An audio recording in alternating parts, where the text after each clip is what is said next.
Hello. Okay, why is this? What is? Oh my god, bro. Sorry, I'm so messed up right now. I'm having a lot of issues with some things. Give me 1 second. All right, now we're back. Holy crap, bro. I'm sorry. I messed up so bad when I started stream. I I started streaming on my Twitch channel on accident because I forgot to change my stream keys out, and I'm just like, oh my god, that's embarrassing. Luckily though, I was on my starting screen, so I wasn't showing anything bad. And then I was trying to start stream, and my stream deck wasn't working, and I'm like, what the? Why isn't my stream deck working? It's just like it's just nothing. And so I couldn't change any scenes in OBS. So I'm like, what the hell? And then I went to a scene in OBS and it was like bugging, and I'm like, what is happening? So I don't know if my computer just like updated randomly, but it took me a while to start stream, so I do apologize about that. And then of course, as I try to get to my main screen, it was a black screen, so I don't know what's going on, but I do apologize about everything there. We officially are, we should be fine, and looks like we're not having any internet issues, so that's good. So what's going on, y'all? Appreciate you checking in here to the stream. I know I haven't streamed in about a week here, but I wanted to, you know, kind of stream in the middle of the NBA Finals, and we got, honestly, I think what is a big surprise to a lot of people right now in the NBA Finals at the moment, and I'm loving this series so far. I am very happy to see that the series has been incredible to watch, and it's, you know, perfect against all the people like, oh, it's too small markets, etc, right? But I'm very happy that we got an incredible NBA Finals going. The Pacers are up 2-1 after that. Honestly, probably like most impressive, you know, game for them of this postseason. Which I guess that's a little too far, I should say. But this was not like a comeback victory. Like this was a like here out. Just like this is a win for them. Where J-Dub had a good game. Chet, you know, had a pretty okay game. And they were able to make Shea like really work hard, and we saw Shea looked pretty fatigued at the end of the game, which I never thought we'd ever see all season long. So I think that this Pacers team, man, they continue to surprise not just me but the rest of the world. And I'm very excited for them. So I can't wait to see if they're able to actually go and win Game 4. Because if they win Game 4, man, whew, that's gonna be something to witness if they win Game 4. Because then, oh my God, we're gonna be in a very interesting spot then for the last 3 games of the series. So we'll be talking a lot more about this final series to start off this stream. I then want to obviously preview Game 4 and talk about what maybe the Pacers or Thunder need to do to adjust. Neither team played a perfect game in Game 3, but the Pacers did a hell of a job, I have to say, especially defensively, I guess the Thunder in Game 3. So give them their credit where it's due. After we talk about the NBA Finals, I do want to then move on to more draft stuff. I have a lot of questions to ask you guys because, again, you guys know more than me. I've been doing a lot of scouting, though. A lot of my time recently has been just diving into more scouting. I have some more thoughts on certain guys, so I want to hear your guys' thoughts, and I also want to share some of my thoughts about the upcoming draft here for the Bulls. And then after that, I do want to briefly talk about the Knicks and their stupidity right now, because that's very fun to talk about. But we're going to talk about the Knicks with their lack of plan post-Tibbs. So, they're reaching out to all these teams, and we did just get a little bit more info right before the stream started, so I do want to share that it does actually correlate to the Bulls. So we'll see what that means, and we'll talk about that. After that, though, we'll see where the stream goes. I'm sure we have a lot of other questions when it comes to trade opportunities, free agency, Giddey's restricted free agency coming up here, potential free agency options. So we can get into that as we get later into the stream. But first and foremost, let's talk about this finals, because it's been awesome to witness. I thoroughly enjoyed the playoffs this year, but this finals has been great so far. So Viper Strike, appreciate you. Darius, thank you to YouTube for joining the Discord. I sincerely do appreciate it. Woodish, Thunder bench just didn't show up in the game. I mean, that Thunder bench.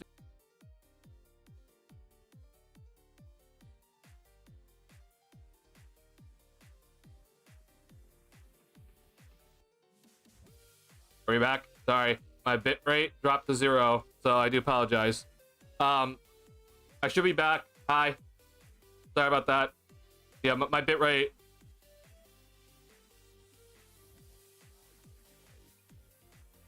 Yeah, we're back. Oh, that's Grammarly.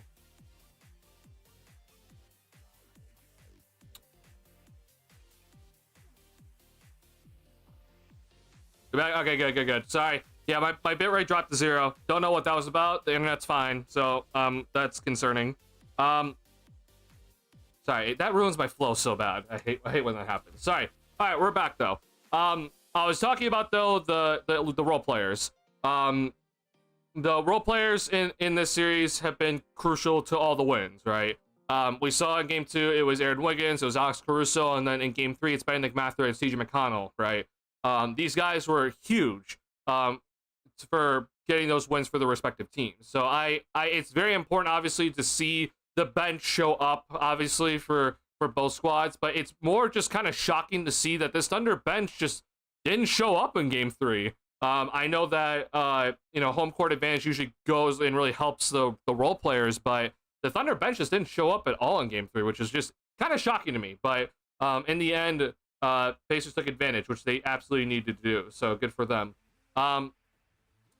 Game theory is crazy. Anybody saying these finals aren't good as a confirmed casual? I mean, bro, if you're saying the finals aren't good at this point, man, you're definitely not watching. But you also just had it you just had a conclusion before the series started. This wouldn't be a good finals. I did think that the Thunder were gonna win this series, but I didn't, I wasn't going out and saying oh, this is gonna be a boring series to watch. I was adamant, the Nuggets and Heat series that we got in 2023. I was pretty adamant that was gonna be a pretty boring series to watch, and you could argue that it was, but this was definitely gonna be interesting to watch the series, and it's been awesome for all 3 games. I would argue. So yeah, I'm loving this. Defense in the Pacers team has been undertalked, and Hallie's defense actually not bringing them down too bad like it was the regular season. Yeah, Halliburton in that Game 3, man, he was just on top of things, getting steals on the passing lanes, but then even some of his fouls where I'm just yeah, that's a foul, but I appreciate you just trying, and he did a really good job on his guys. So yeah, Halliburton, man, no longer just being a defensive liability not saying he's good, but he's not a defensive liability out there. It's huge. And I think you can honestly, it's crazy, kind of crazy to talk about, but you can honestly argue that, I mean, there's a couple stats showing up here, but Shea's been more of a defensive liability than Haliburton has been so far in this series, man. It's kind of crazy to say, but you can argue that Shea's been a little bit more of a defensive liability than Haliburton in this series. And I understand that, in game 2, like, Shea was just getting a bunch of steals, especially against Haliburton, but Shea's been getting blown by. And it's not necessarily about Shea and his lack of skills or anything like that, or lack of physical skills or anything. It's just the fact that he's getting worked on when he's on offense. Like, he's just getting worked. On the defensive end, like, sometimes the Pacers are targeting him, but he just is getting worked to the ground every single game. The Pacers, their whole game plan is to just wear Shea down, and it's been pretty effective. At least we saw in Game 3, and you could argue also in Game 1 it was pretty effective too. Or Shea kind of missed some shots, or he was kind of passing late in the game. Where I'm like, I'm used to usually just you ISOing here and taking the shot and definitely draining it from mid range. So Rick Carlisle has done a hell of a job, man. He's found magic in some guys that I think a lot of people underrate. Obviously, Haliburton, people are talking about him being overrated, but he's found a lot of magic from these defenders, and they're doing it. They're working, man. They're working constantly. McCollum, Mathurin, and Huge, they're humongous, man. Mathurin's 25 was just absolutely critical, and McConnell just being the energy and getting extra steals. Whew. Now we're back. Blocks too. Yeah, Haliburton got a few blocks. He did get a few blocks, dude. It's kind of crazy. They don't really have anywhere they can hide Shea. Pacers' depth is too much. You can kind of argue that no matter what, right? Whether you're putting Shea on Neesmith or you're putting Shea on Nembhard, or obviously you're not going to put him on Haliburton or Siakam, but yeah, like, it's kind of hard to hide him. The Pacers do a really good job of constantly moving on offense, and so that, again, that's just gonna wear down Shea. Like, it's just a whole game plan of, like, we are gonna wear this man down consistently. But the other thing that the Pacers have done, and we saw this against other teams too, is just that they're just running, right? They seem to be the more conditioned team out there, which is kind of crazy to say against the Thunder team, because the Thunder team is, they play fast, they get up and down the floor really well. But when it comes to this Pacers team, they just always look more conditioned for whatever reason at the end of the game. I know Haliburton got a couple more minutes extra rests compared to Shea, but at the same time, you had to bring Shea back in earlier because you're down in that fourth quarter. So I really think that this Pacers team, whatever Rick Carlisle and the training staff have done, they've consistently shown that they are the more conditioned team, for now at least. I don't really expect that to change, but Carlisle just seems to be one to just mix and match rotations a little bit more, and just make sure the tempo keeps increasing when it's necessary. And I'm not gonna do too much. Like, I'm probably not gonna do a film breakdown in the finals, but the one thing I do want to just point out, and that shows the level of conditioning for these guys, that I'm just always so shocked at how well this Pacers team continues to operate, even when it's a full 48-minute game. But the Pacers did a little something different against Shea in Game 3, which was that whenever the Thunder were trying to inbound the ball, okay, they had someone up against Shea in the backcourt, okay? So that's step one. That it was like, hey, that's a little bit of a show that's like, oh, we're aggressively just like getting into you. Like, we've seen them like kind of like show some presence in the backcourt against Shea, but we then saw the Pacers, they just got up into Shea like right before they're trying to inbound. Like, we see every single defender that has to take Shea Gilgeous-Alexander up into his chest, like in the backcourt, and like they're basically trying to say, you're not going to get the ball unless you work really hard to get it. And if he does then get it, okay, then we actually did see, because the Thunder are consistently, having Chet or Isaiah Hartenstein or even someone smaller just kind of set a screen in the backcourt to help try to free Shea up a little bit. But we saw then whoever was going to set that screen, we saw that defender come up and also play in the backcourt, even if it was a big, and just take away one side, right? So a lot of times it was Chet Holmgren coming up, and so you would see like either Pascal Siakam or you would see Miles Turner. They would come up and be in the backcourt and like kind of be by whoever's setting the screen, but they would shade to one side so that it basically forces Gilgeous-Alexander to go to only the other side where he won't be meeting two defenders or getting trapped. And doing that all night long, it was not paying off early, because what was happening early was Shea was recognizing it. He's like, okay, I'm going to get past this defender. And once I get past this defender, then it's basically like a 1-on-2 scenario for me. Obviously, the Thunder have the 2 and the Pacers have the 1. And, you know, Shea was taking advantage of guys like on their heels and just getting layups in the paint early on. But can you do that for the entire 48 minutes? Like, it showed that Shea was gassed at the end of that game. And it's because of just consistently doing that anytime he's on the floor, where you have to, if you have the ball, you're going to have to work your way up into the front court, and then you have to get into your offense then. It just takes a lot. It's a lot. That's a lot of energy and effort to continuously do that throughout the entire game. And the Pacers they found a way to, even though they're the ones defending, that they found a way to stay conditioned throughout the entire game and continue to do that. Now, granted, obviously, you have, you know, multiple different defenders versus one Shai Gilgeous-Alexander, right? But it's still just really impressive to me that they were able to even when things didn't look exactly good when they were doing it initially, they still stuck to the game plan, and they were fine. So I'm just astounded by how well they've continuously stayed consistent, and they stay disciplined to make sure that they're not just like giving up on the game plan, even if it didn't look too great initially. So Carlisle's done a hell of a job. I don't know what the hell he's done, but he's got these guys absolutely just buying into the system on the defensive end of the floor.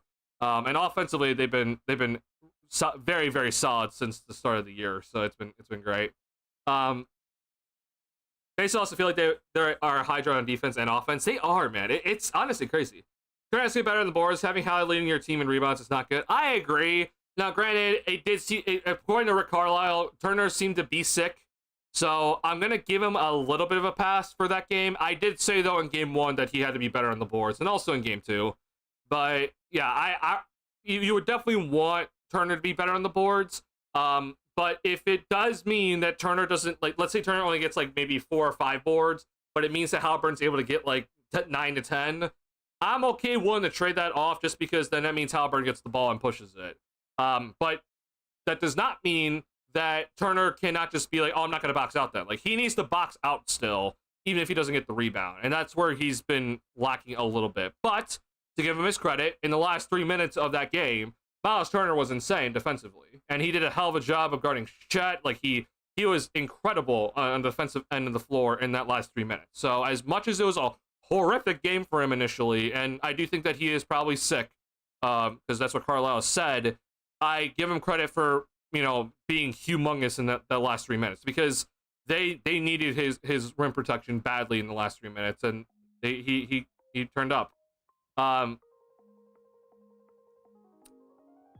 I just feel like they have a much ahead of Hydra. I mean, yeah, like you take Nembhard's the initial guy, and then you take him out, and then it's like, okay, well, you either have Neesmith or you have God, who else did they put on Shea this entire series? They have Mathurin, right? Ben Shepherd. Like, they just have so many guys that he's just throwing at them. The other thing too, that, and this also correlates what you're saying, Viper Strike, like Nembhard being like an actually like pretty good ball handler, like not necessarily shot creator, but he hits a shot here and there that's like, damn, like that's a nice created shot by you. But having Nembhard still be like a really good ball handler has really helped Halliburton, especially in that game 3 there. But it's not just him. Like, almost everybody in that starting lineup can like handle the ball at like a decent rate. And so like you don't really necessarily know who's going to be the guy handling the ball in a pick and roll set, or who's going to be the guy pushing the ball down the floor. And then come off the bench, if Mathurin's going to be like what he is in game 3, that's a dynamic scorer. So you take out Halliburton, you put in Mathurin, it's just like, all right, well, we have to guard this guy now. So yeah, they just have guys that just keep throwing at you that they plug and play. It's like, oh, well, we're not missing a beat, man. Carlisle's not coaching Dagnall. I think Dagnall in game 1 got cute. In game 3, Dagnall failed to understand a couple of things that I was a little bit shocked that he didn't recognize. First and foremost, the one thing that he did not recognize throughout the entire game was when the Pacers were driving baseline, which was something that they would look to kind of do early on. You saw a lot of the Thunder defenders, like, they were just kind of losing their guy, and they're getting back cut consistently. And I don't know why Dignault like didn't really recognize that at all. And it kind of then burned them later, because you would see then the Thunder, like, they're like, oh, we're so worried about getting back cut, but then, you know, they're making passes like Neesmith in the corner instead, and it's like they're not aware of that, which means that, one, it's either that you got to do a better job of guarding in the corners, or because the Thunder have been, you know, they give up the most threes in the corner for whatever reason. It's their defense, but the Pacers then take a lot of threes in the corner, so that's their offense. So they're like hyper aware of like, oh crap, the corner is a place that we have to be hyper aware of. So like they're extra rotating over there, but then they're not aware of where everyone else is when that happens. Dignault, though, I really don't understand so far the Cason Wallace move.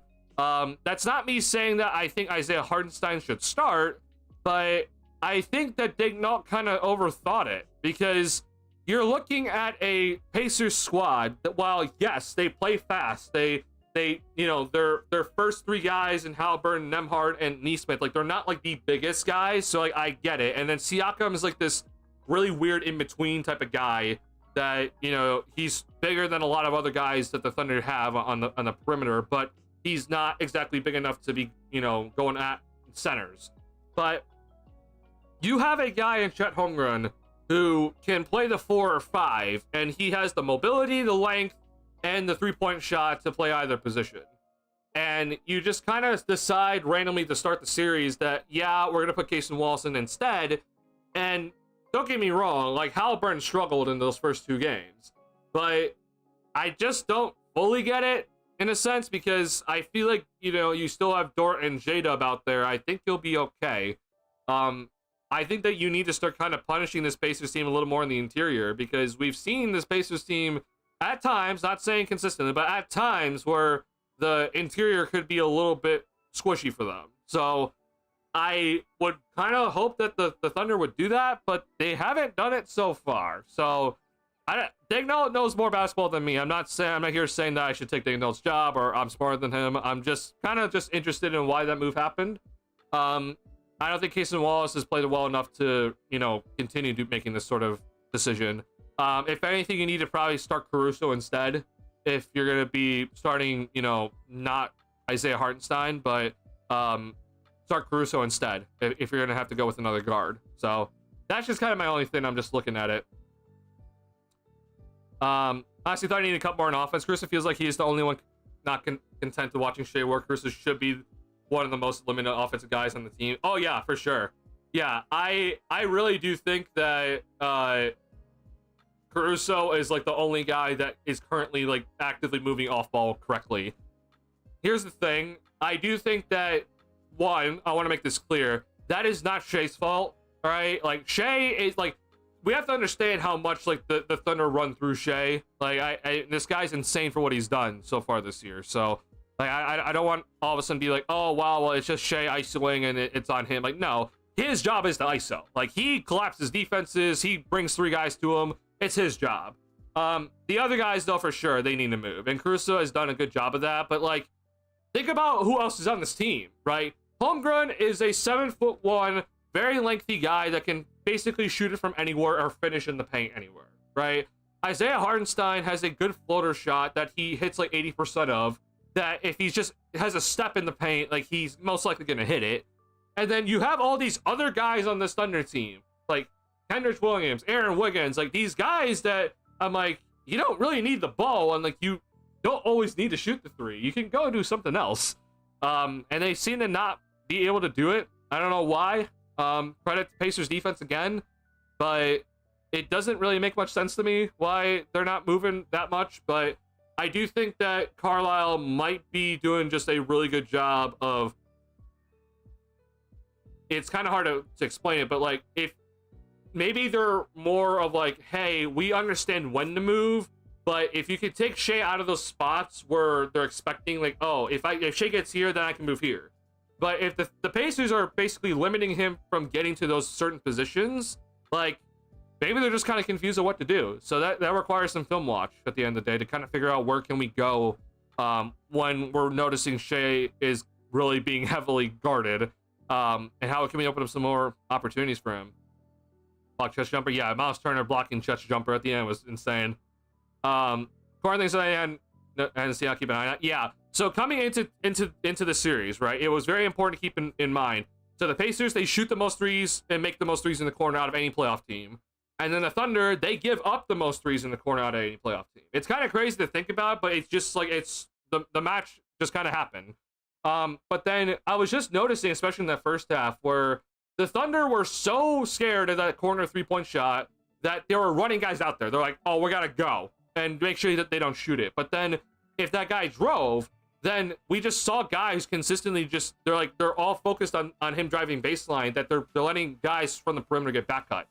And I don't understand it. Like you have the defense to not let that happen, and then all of a sudden it just kept happening. I was just like, wow, that's interesting. So Thunder maybe needs to think about something different for their corner defense. I don't know what that means, but they have some things they could look at. I think Shai's the only one coming through on offense. Yeah, J-Dub is definitely not taking some shots that I think he needs to take, and he's taking some shots that I'm like, that's unnecessary.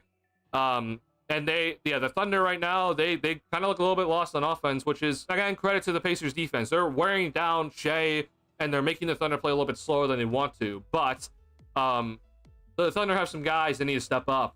Shai can't do it alone. Thought J-Dub was okay, did a good job against the line late. He missed some free throws though. But J-Dub, early in the game when he wasn't shooting the best, he was just like, when it comes to J-Dub, I understand he has that mid-range shot. I just don't need it. Like, I'm just being dead honest. Like, you're not Shai Gilgeous-Alexander. I don't really need the mid-range shot. If that's your last resort, for sure, go ahead and shoot it. But that's not a shot I think you should be looking to seek. That's a shot that I think you should use as a counter. But he kind of was taking it a lot. I was just like, I don't know if that's really needed. In that third quarter where the Thunder made a run, he was huge. Like, I loved him attacking the basket. He got some and one opportunities. Like, that's where I love J-Dub, like at his best. I do think also in transition he needs to look for a little bit more of his opportunities, and not always be like, oh, I'm just gonna give it to Shai and just I'll run the wing. So he needs to look a little bit more for his opportunities in transition, because again, this Pacers defense set is hard to get past. But overall, it was a good game from him. He missed some free throws still, but it was a good game from him. But the Pacers still won. So it's like, it's huge that the Pacers still won this game, even though J-Dub had a pretty good game. I do think he can offer a little bit more support for SGA throughout the entire series, but yeah, it's gonna be tough. If Shai's gonna get wear down like that, then like how do you get the pressure off of J-Dub to maybe get some open looks here? I think they lost in the game. They couldn't hit a free throw to save their lives. The Thunder did miss some free throws at the end there for sure. That would have kept them in the game. Thunder thrown off as the series began when they went with a different starting five in game one. Yeah, as much as I don't like Richard Jefferson on the broadcast right now, I do think that he was right, where he was just like, the Thunder have already adjusted and the series hasn't started. Like, that's kind of crazy. You should probably be trusting your starting lineup that got you to 68 wins throughout the season, but sure. Let's go ahead and make that decision right off the bat.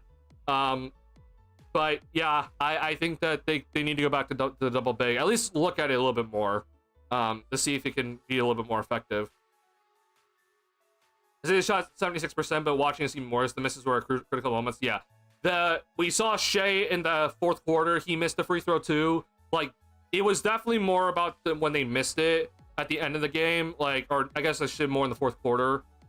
Those free throws were critical, man. Like, they were missing free throws at like the most worst times possible, because the Pacers were committing a bunch of fouls. Like, this game had 44 fouls total, so like it was a foul heavy game. And this Thunder team, obviously, they have SGA, like they live at the line, and if you're not able to hit those free throws down the stretch of a game, you definitely need to. Like, the Pacers committed 24 fouls. That's plenty of fouls for you to get some free throws and make some free throws. And not only that, man, I mean, the Pacers didn't hit 10 threes in this game. The Thunder did, but like the Pacers like weren't hitting a bunch of threes like they did in game one. They went to the free throw line heavily, and so it really did cost them a lot. I do think, though, at the end of the day, like, this number, like how Viper Strike kind of pointed out, this right here is just kind of shocking to see. This Thunder team usually isn't this low in assists. It's not like the Pacers are that high, but, you know, 25 assists is usually always the goal at bare minimum. But this right here is just a showing of, like, it's a lot of stuff on Shea's shoulders right now. He has to kind of do everything. Now, he didn't chuck shots like he did in game 1, I would argue, but it just seems like there's a lot going on where it's just like, okay, we're just going to kind of watch Shea do his thing. Not a lot of support from these other guys. You know, Aaron Wiggins that had that big game in game 2, like 0 for 2. Ironically, Isaiah Joe only played 4 minutes. I just noticed this now. He hit 2 threes kind of back-to-back over Halliburton, and he played 4 minutes. I don't know what Daigneault's thinking there, but sure. Daigneault, I do think Daigneault's kind of getting in his head a little bit. Young coach, learning, right? Carlisle's obviously been here for a long time, and he just won a finals, so this is not too new for him. But this is a little weird. I don't understand this at all. Like, you definitely need to have Isaiah Joe out there if he's hitting his 3-point shots, and he hit his first 2, so that doesn't make any sense.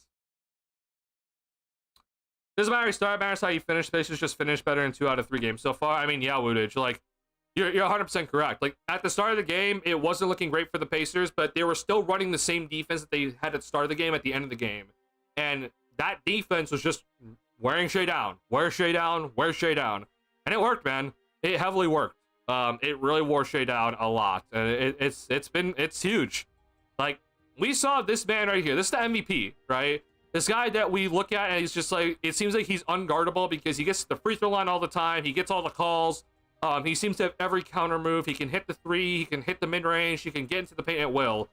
This guy had 6 turnovers, and he went 9 for 20 in a critical game 3. Like, under 50%. That's, you know, unheard of from Shea, like, this season. 83%, or 6 free throws. That's like, what? Like, how is that possible? That's just kind of how insane it is. Where it's just like, this Pacers team, again, so far, things can change, right? They've done a hell of a job against the MVP, and it's forcing the others for the Thunder to kind of beat them. Lou Dort's been hitting his 3s, so, like, you know, I'm not really complaining about this guy. This guy has hit his 3s and most of the game so far. Like, he's done a hell of a job. He's doing his job. Could fall a little bit less, but it is what it is. This needs to be a little bit better, but this is still overall pretty good game from Chet. But it's like, all of a sudden now we're looking at, like, the bench. You know, this is probably the guy that I'm looking at the most that could probably help. But you know, Isaiah Joe, I don't know how much Kenrich Williams is going to be playing, but, you know, get Aaron Wiggins better, going a little bit more. Caruso's been probably the best player off ball for them. Like, it's kind of crazy to kind of think about right now. I suppose a free throw merchant, yeah. I mean, he's not really the free throw merchant's funny. He does get to the line a lot, but there have been many more people in NBA history got to the line a lot more than him. Judging coaches isn't hard regular season, but in the finals they're so important. Oh, for sure, man. I think in any sort of, like, playoff type of game, like, you can heavily judge a coach. You could see a lot of the counters that they try to employ, or things that they try to do. And obviously in a playoff series it's a lot easier because you're getting the back-to-back games. But yeah, coaches are humongous, and not just the head coach, but all coaches in playoff series. And, you know, it's kind of crazy to look at, right? Later, the numbers under bench have been underperforming pretty much all playoffs. That's actually crazy. Yeah, if that is really the case, I'll look here. That's pretty concerning for the Thunder then, because I look at this Pacers squad and, like, yeah, like Nembhard and Nesmith, like, I don't know how many points they're gonna score, right? But, like, you have these 2 guys as, like, your 2 carries on offense, but then Obi Toppin can just go off for 12, or, you know, we saw obviously Mathurin went for 27. Like, that's insane. You know, I don't expect Mathurin to go for 27 every night, but, like, he could go for 10 points. You know, McConnell getting 10 that's probably not going to happen consistently. But Thomas Bryant, if he is going to be the backup center, which they've been running small a lot, but, like, I mean, this is a guy that can probably give you, like, 6 points or something. Like, that's huge. If Ben Shepherd can hit his 3s, obviously that'd be huge too. But, like, it's incredible just to kind of look at things and be like, wow, game 2, these 2 guys here just absolutely destroy them on the perimeter against the Pacers. Like, they hit their threes. Caruso was getting back cuts. Like, it was perfect from them. But then this game, it's Mathurin can't miss. And then, you know, topping in a pretty solid game overall from him. And McConnell is just this absolute pest, and he gives you 10 points. Like, that's the big difference. Obviously, Halliburton, you know, coming up huge is in rebounding from his previous performances is huge too. But I mean, hey man, like this bench though is critical. So if the Pacers can go into every single game and say to themselves, bench guys, we gotta win these bench minutes, right? We gotta win the bench battle. If they can do that every game, bro, like it gives them a massive opportunity to win every game. That's going to be huge to see if that does happen. Arce got himself going last year at the Knicks. He doesn't look the same, probably because the coach doesn't trust him. That's crazy to me, though, man. If Daniel doesn't trust Hartenstein, I'm losing my mind. So if I remember right, their defense is actually so much better in small ball. It probably is, but I think you need to trust this guy who has started most of the year for you. The Pacers when TJ were huge too. Oh yeah, McConnell getting those 2 inbound passes, those steals off inbound passes, incredible. Absolutely just everywhere. In that game, I love it, man. I love seeing that from a guy like McConnell. He's awesome to watch when he's rolling. He had a couple mid-range shots that were huge too. Like that's TJ McConnell at its finest. He's hella annoying to play against though, bro. Like I'm sure every Thunder fan hates TJ McConnell at this really moment. Like I hated TJ McConnell when he was with the 76ers, for God's sake. When he was with the 76ers, I hated him every time the Bulls played him. But yeah, he's coming up huge, man. If he's gonna give you 5 steals off the bench, he's not gonna do that every game. But come in, just be a pest, like against his Thunder squad. Oh, for sure, we'll gladly take that if you're the Pacers, man. Yeah. Also, shout out to a lot of these guys here. So, reminder to everybody, like this. Just to show how incredible this game was, at least in my eyes, to the Pacers, Pascal Siakam, Andrew Nembhard, and Aaron Nesmith, they all had 3 fouls heading into halftime, right? Like, all 3 of those guys had fouls, 3 fouls, heading into halftime. So, like, as much as it was good to see the Pacers were up by 4 heading into halftime, they had 3 starters and obviously 2 key defenders in foul trouble heading into halftime. And they still won this game.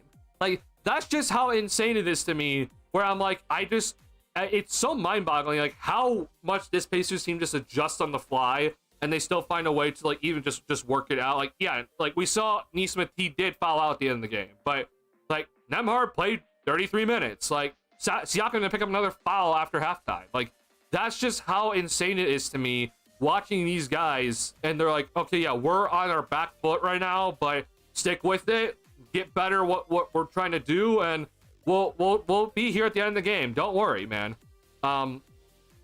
That's just how insane it is to me. Like I'm like, I don't know how you guys did this. Like you're going up against Shai Gilgeous-Alexander, who draws fouls like instantaneously, and you still found a way to keep most of your defenders in the game. That's crazy to me.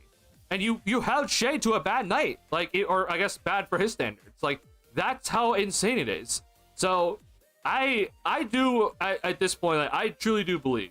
However, I did also say on my Discord, and Viper Shrek knows this, I did also say that I am worried that this is the last game the Pacers might get. Couple things that the Thunder need to keep in mind, all right? And this is where they need to adjust, and this is so we're going to preview a little bit of Game 4 here. I do not want tickets. Sorry, MA.com. I am not going to be traveling to Indiana. For Game 4, okay, this is going to be really interesting to watch because the Thunder they've been undefeated after every loss this year. Okay, so every time they lost a game in the playoffs, they then go and win the next game. Pacers are the same way. Every time that they had a loss, they would then go on and win the next game. Obviously, then if you're thinking about that whole, back and forth, the Pacers got the critical game 1, right? Which obviously both teams came in and they were off wins. So, whoever wins that game is going to, it puts them at a pretty big advantage, right? Because if the trend continues, that means the Pacers win this in 7. But Pacers got game 1, so that's critical. So again, the Thunder, they have not lost a game in the playoffs after losing a game. Pacers, same way. So the Thunder really need to come out here and adjust. Biggest thing for me is when I was watching Halliburton and how much more free he looked this game again, I brought this up earlier, but Nemhard being a pretty good ball handler, we saw a lot of like the horn set where we saw Nemhard bring it up, and then they would kind of run some action, with maybe Nemhard and Turner or Nemhard and Siakam, right? And you would just try to you would try to get the Thunder defense just to kind of move a little bit and try to take away what's happening a little bit on ball. But then what you would see is that Halliburton's then waiting to get like a little handoff to him, right? So that basically conserves Halliburton from having to bring the ball up every time. And then what it does is that you give Halliburton the ball in the middle of the floor, and he now gets a screen from Miles Turner up high, and he gets a downhill action. And that's how he got his floaters. That's how he got some three-point shots. That's how he got more free, right? Because we were seeing a lot in game 1 and 2 where Halliburton would bring it up, but then he's like kind of in that little corner spot where the hash mark is, and they're trying to run a pick and roll there. But the Thunder defense would blitz him, and so he has to get rid of the ball quickly. And it's hard for any player to get going like that, but especially Halliburton, right? So to just see that from the Pacers, where they had Nemhard bring it up, and then they would kind of pitch it to Halliburton in the middle of the floor, and then you're getting a downhill action for Halliburton off a pick and roll set where you didn't have to bring the ball up the court. Like, that was humongous for Halliburton to get a little bit more free from the Thunder defense, and it worked wonders. So Thunder, if you're the Thunder, you got to recognize that, but now you got to adjust to it. And the biggest thing for me is to see if you can maybe pressure Nemhard a little bit more, not let him get up into the front court as easily, to maybe slow down this Pacers offense to prevent Nemhard just easily getting up the floor and just be like, oh, okay, I'll just now pitch it over to Halliburton and we'll run our offense, right? That's kind of where I'm just like, okay, that's one adjustment maybe we need to look into. The other thing too is this: Siakam kind of had his way early. Now he didn't like having a great game throughout the entire game, but early on he was taking advantage of some mismatches. I don't know what it's gonna take from this Thunder team, but because they're smaller, they might really need to like push up farther on the perimeter to prevent from a guy like Siakam getting like the mismatch in the interior.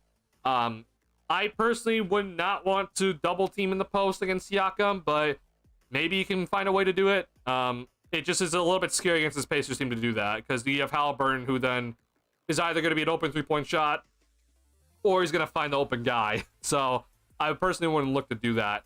But yeah, I would look to try to prevent that from happening a little bit more, to just keep things a little bit more on the perimeter for you guys, because that's where your best strengths are.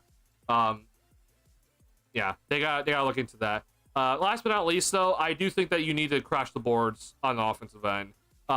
If there's anything that, like, obviously you got to get back, but I do think that there are some opportunities for you guys, and maybe not necessarily the bigs, but I do think maybe the smaller guys can go and crash the boards a little bit harder, and try to see if they can cause some chaos for this Pacers team.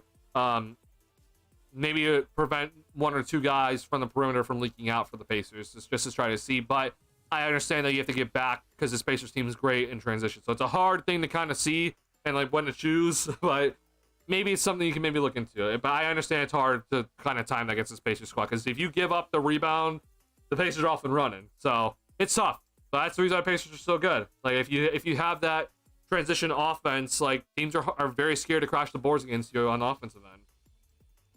That's Thunder ahead still, but it's hard to win so many games in a row in the league. So I see this as a Game 7 Thunder win. It really is, man. Like, I've always said that, like, in a close matchup, it's very hard to win 3 games in a row. So if the Thunder go down 3-1, like, it's very, very difficult to win 3 games in a row. So if the Pacers can win this, man, that'd be humongous for them. But if it's 2-2, man, series starts at noon. I'm gonna be interested to see how the Thunder are able to respond, because they really need. I think they need this game badly for Game 4. Don't know what you can really do about trying to get Shea some more open looks. I think that's just, he has to kind of just play who he is. Kind of look at the other guys, man. They gotta step up and try to take some pressure off of him. Again, I think the double big lineup is an interesting idea you need to kind of look at a little more into, but get Isaiah Joe out there a little bit more. And most importantly, get some transition offense for you guys. I think, honestly, correct me if I'm wrong here, but I think they're kind of getting outworked in transition so far in this series. I could be wrong, but they just don't seem to have the same sort of transition impact right now. Let's see here. I mean, yeah, this was 17-10 fast break points in game 3. I mean, that's kind of crazy. I mean, we were talking about the two teams that are two of the best teams in transition in the playoffs, but then also two of the best teams, the two best teams in terms of points off turnovers in the playoffs. And to see that is just like, wow, that's not what I was expecting at all. But I mean, here we are. Let's just see this here. Fast break points. I mean, even Indiana in this game where they lost, like, I mean, that's nine fast break points to 4. Like, I credit this Indiana defense, man. They just get back in transition so well. And then game 1 here, where, you know, the Pacers led for 0.3 seconds and still won the game. I mean, it's close, but OKC won this one just barely. So, oof. It's crazy, man. This Thunder team that is one of the best in transition in the league is, obviously the Pacers are too, but it just doesn't seem like they have the same ability in transition right now. So, kind of crazy. Keep pushing the pace if you're the Pacers. That's crucial right now. All right. They just gotta do a better job getting back. Pacers are pushing even off makes. I mean, obviously, yeah. Like there was a bucket in that fourth quarter where the Thunder made a shot, and then we saw the Pacers come down and make a shot right after a layup. There's obviously that, but I do think though there's a couple other things, just the half-court defense right now for the Thunder that they need to work on some things. I talked about the corner stuff, like they need to work on that right now. But also, I think that Halliburton got free this game, and you kind of had him in jail in the first 2 games. But honestly, in that second game, he kind of got going in that second game late, which I know that wasn't impactful, but I do think that did matter for him. But you got to find a way to slow him down, because he is basically the entire, like, he's the engine. So you got to find a way to slow this guy down in the half court. But offensively, man, they got to work on some things. I do think that, scoring a little bit better on offense will slow this Pacers team down a little bit more. It won't slow them down entirely, but I do think it will slow them down just a tad bit more, and I think it's going to be big. Pacers are our fastest out team. They are, man. And Siakam, I think, is humongous, too. Siakam and Halliburton, the big two big pieces. Like, Siakam being a 4 or / a 5 sometimes, like, just going out and running, and he's very, lengthy.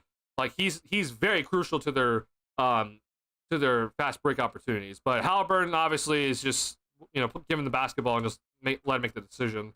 But I mean, their wings, man, the wings that they get out and run, they do a hell of a job, man. And I'm very impressed by them. So keep doing it. Keep going. If you're the Pacers, keep running and outrun this Thunder team. Like, you're wearing them down at this point. It looks like. All right. Anything else we want to talk about before we head into maybe moving on to a different topic here? When it comes to this finals matchup, which has been fantastic. Draft. We will get to the draft, Ballbright. We will get to the draft this stream. I promise you, and we will be talking a lot about it. I promise you that. It's hard to put so much pressure on Shep, but he has to be the second best player in a game. Ooh, I mean, you might be right, honestly. Just to kind of match up with what Siakam does and put a little bit more pressure on the Pacers' interior defensive, abilities. Like, that might be the case. Problem is, though, it's just that he's so young. Like, it's just it's a little bit shocking. But we have to keep reminding ourselves that, like, yeah, he's very young. I don't know. We'll see. Pacers basically kick his ass the most. It definitely is kicking his ass. He can't keep up with it throughout the full 48 minutes. Yeah. That's kind of huge if they can get Chet out of the game and not have the conditioning to continue moving forward. Suppose Orlando Magic trade off for Cole Anthony plus Jonathan Isaac plus 60 pick for Kobe. Okay, I'll talk about that in a second, Darius. Before we get to that, though, again, I promise I'll talk to you about that. Before we get to that, though, I want to say a couple things. First and foremost, if you haven't already liked the stream, please do. It helps me out a lot. If you are new to the channel and like Bulls content, please hit the subscribe button. I am going to be posting a link into the chat right now. If you have not joined our Discord here for this, for the community, please join the Discord. I do have a Discord up and running now. There's a lot of kind of channels in the Discord, but please go ahead and join the Discord if you have not done so already. I think it's, we've had some conversations in there. There's not a lot of people in yet, but I think it's been overall a success so far, and I hope to continue expanding it. So if you do like my content and want to just, still talk to me even when I'm not on stream or not on Twitter or anything like that, please join the Discord. I'm on my phone a lot when it comes to this sort of stuff. So please go ahead and join the Discord. It's also a place where if you want to get notifications whenever I'm live, I'll be posting in Discord and notifying everybody there. So please go ahead and join that if you have not done so and looking to join the Discord server. So that's the link. That should be the invite. Let me know if there's any issues if you are trying to join and it's not allowing you to get in. All right, with that being said, though, we are going to move on here, and I'm going to pause ads for a little bit. Give me 1 second. All right, we're going to pause ads for a little bit because I do think this is like the more important part of the stream here. So we're going to pause ads for the time being. Thank you guys, by the way, for letting me run ads. I do need to run them. That is kind of part of this whole YouTube thing that I do need to run these ads. So I do apologize if you ever do get one. YouTube Premium is a thing though, and also there are many different ways to watch a YouTube stream without getting ads. So thank you for letting me run them, but if you need to find a way around them, go ahead and do that for yourselves. All right, couple things. So let's start off with what Darius threw in the chat here, which is that this supposed Orlando Magic trade offer for Kobe White, which is Cole Anthony, Jonathan Isaac, and 16th pick for Kobe.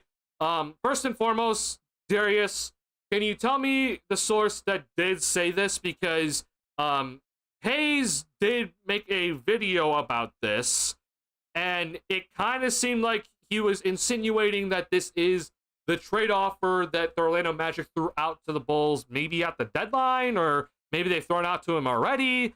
But then I watched the video, and I'm like, Hayes is just kind of saying that the Orlando Magic are willing to offer up Isaac, Anthony, and the 16th overall pick for anything, really. Not necessarily for Kobe, but just for anything in trades. So I want to just get clarification on this. Was this confirmed that the Magic are willing to offer these three for Kobe White, or is it just that they're willing to offer these three in just any sort of trades? So, okay, yeah. Sorry. Hayes is, as much as I love Hayes, his titles are a little bit misleading sometimes. Like, he kind of said, like, the Orlando Magic trade offer for Kobe is that. And I'm like, I don't think they offered that. Because if they did offer that, then the Bulls would be absolutely stupid for saying no.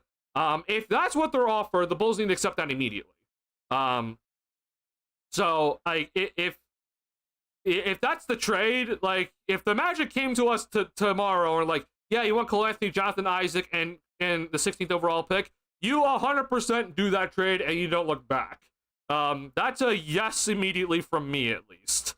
That would give the Bulls a lot of options in the draft. Like, it would be a fantastic deal overall for Kobe for a guy on an expiring contract. You get a first overall pick plus Cole Anthony. You take Jonathan Isaac into the Kevin Huerter trade exception, or I guess now the Levine trade exception. So you can take Jonathan Isaac's contract via that way, and then Cole Anthony and Kobe White's contract would match up well.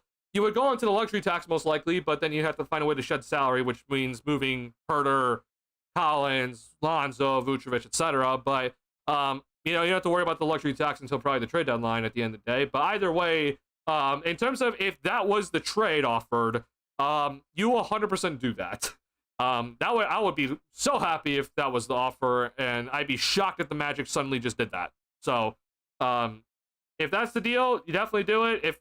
I don't think you're gonna get offered that though. I'd be shocked if you even offered a first right now for Kobe, but I could be wrong. Highly recommend Discord. It's where I learn coaches can be poached. Oh yeah, coaches can be poached. We will be talking about Tibbs and Billy Donovan in the next a little bit later here. That's all I was just talking about. I don't think Orlando actually offered that to the Bulls or anybody. Gotcha. Okay.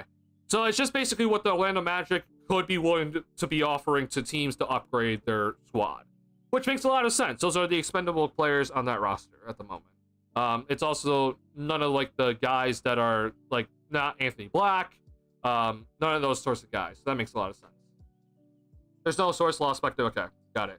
Not confirmed that's what they're offering everybody for upgrade. I would do that trade if true. I would definitely do that trade. Yeah. Again, probably not true. Like if that's the offer, or we will ever be offered that, but sure. Michael Escato said Wolves are interested in Lonzo. Interesting. So I have been seeing a lot of this recently. I'm just gonna pull this up really quickly. Let me just say this: if the Minnesota Timberwolves did this deal, I I don't know why they would ever do this, but I think people would have an absolute fit against this deal. But I've seen a lot of Bulls fans just suddenly drawing this up, and I hate it. I despise it. But this is kind of what people are thinking. And for some reason, I don't know why Bulls fans are doing this, but they're like, oh, well, they'll definitely give us a first-round pick out of this for sure, right? And I'm just like, why would they do that? They can't trade 2027 this one because they don't have a 2027 pick, so it would have to be this one. This would have to be the deal. And yeah, like money-wise, this works, but why would the Timberwolves do this? This makes no sense. Could I see the Timberwolves being interested in Lonzo Ball? Yes, especially because Nickeil Alexander-Walker is an unrestricted free agent this upcoming summer. And, you know, if you need a guard off the bench that can hit some three-point shots and give good defense, then Lonzo Ball's your guy. They get $10 million. Like, that's probably going to be cheaper than what Nickeil Alexander-Walker's going to get this offseason. So, you know, kind of make that sort of deal instead. Like, or you're just in your head, it's just you're trading Nickeil Alexander-Walker for Lonzo. Sure. Lonzo's obviously more injury-prone, but, you know, I think he does fit the role. I just don't know how he gets there. That's kind of my only problem. The trade exception unfortunately does not work because this is only 8.7. Lonzo's gonna make 10, so it's not gonna fit. At least I don't think it would. Let me just make sure.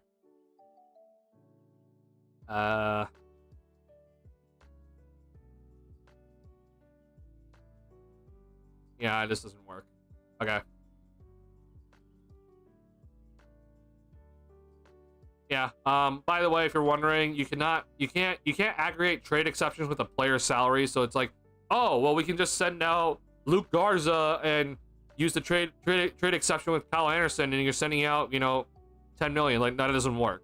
So this wouldn't work for the Timberwolves. I don't know then what else they would do besides maybe a Naz Reid sign and trade, which I don't think they're going to be doing that anytime soon. So I don't know, man. This is kind of rough for Lonzo to get to the Timberwolves. It's pretty tough, especially because of the money. But yeah, if Isaac can stay healthy, would be great defensively. If Isaac can stay healthy, that obviously be great. I just kind of don't really look at him as anything part of that deal. He's just kind of the throw-in.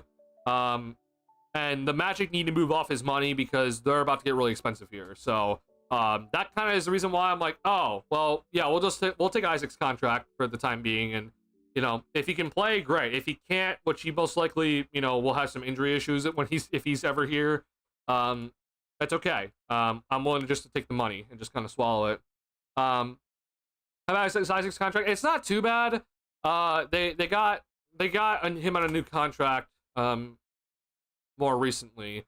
But it is still money, right? It is just some money you have to kind of keep in mind. Where the hell?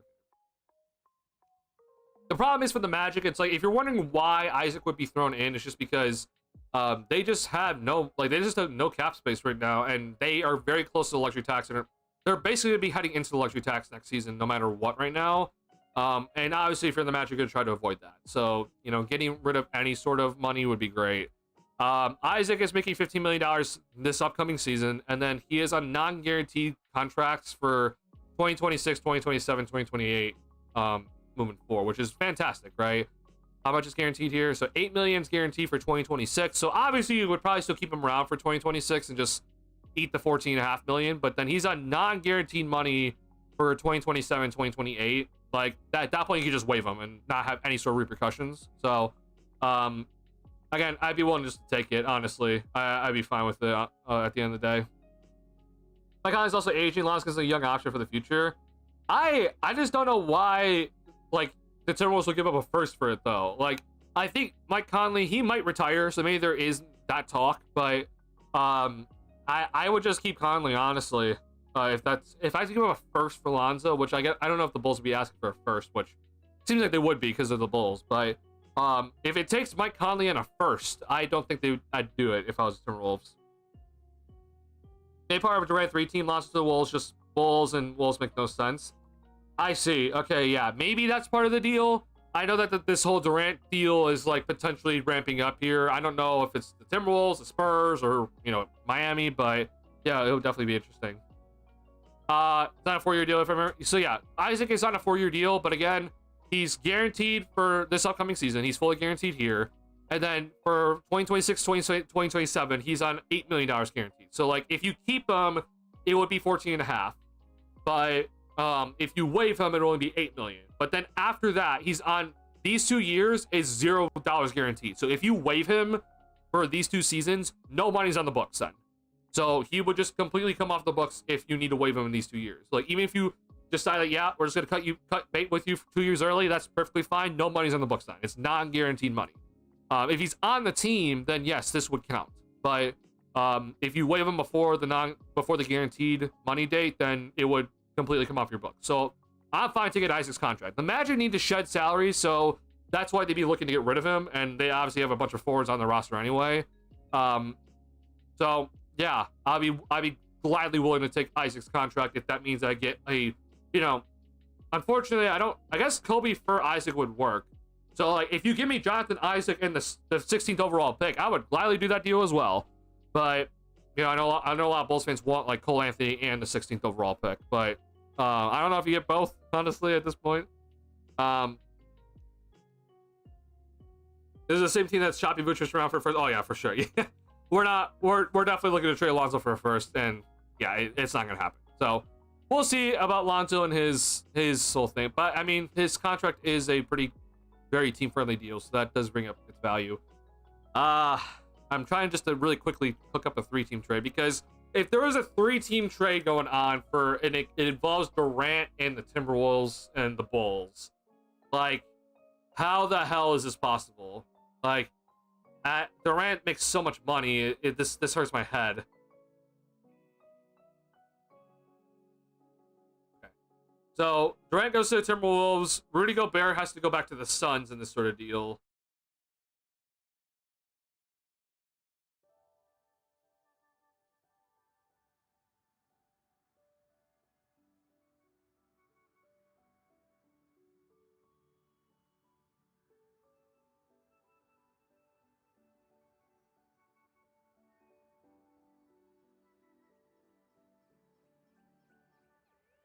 Sorry, I know I'm not talking. I'm just trying to think, like, off the top of my head, like, how can I make this work? And like, I'm really struggling to find a way to make this work right now. Would the Timberwolves be really willing to give up on Rob Dillingham so early? Like, I don't know. I feel like it'd be kind of early to give up on him. I mean, I don't know why I even just did that. That doesn't accomplish anything, Duncan. Like, Jesus.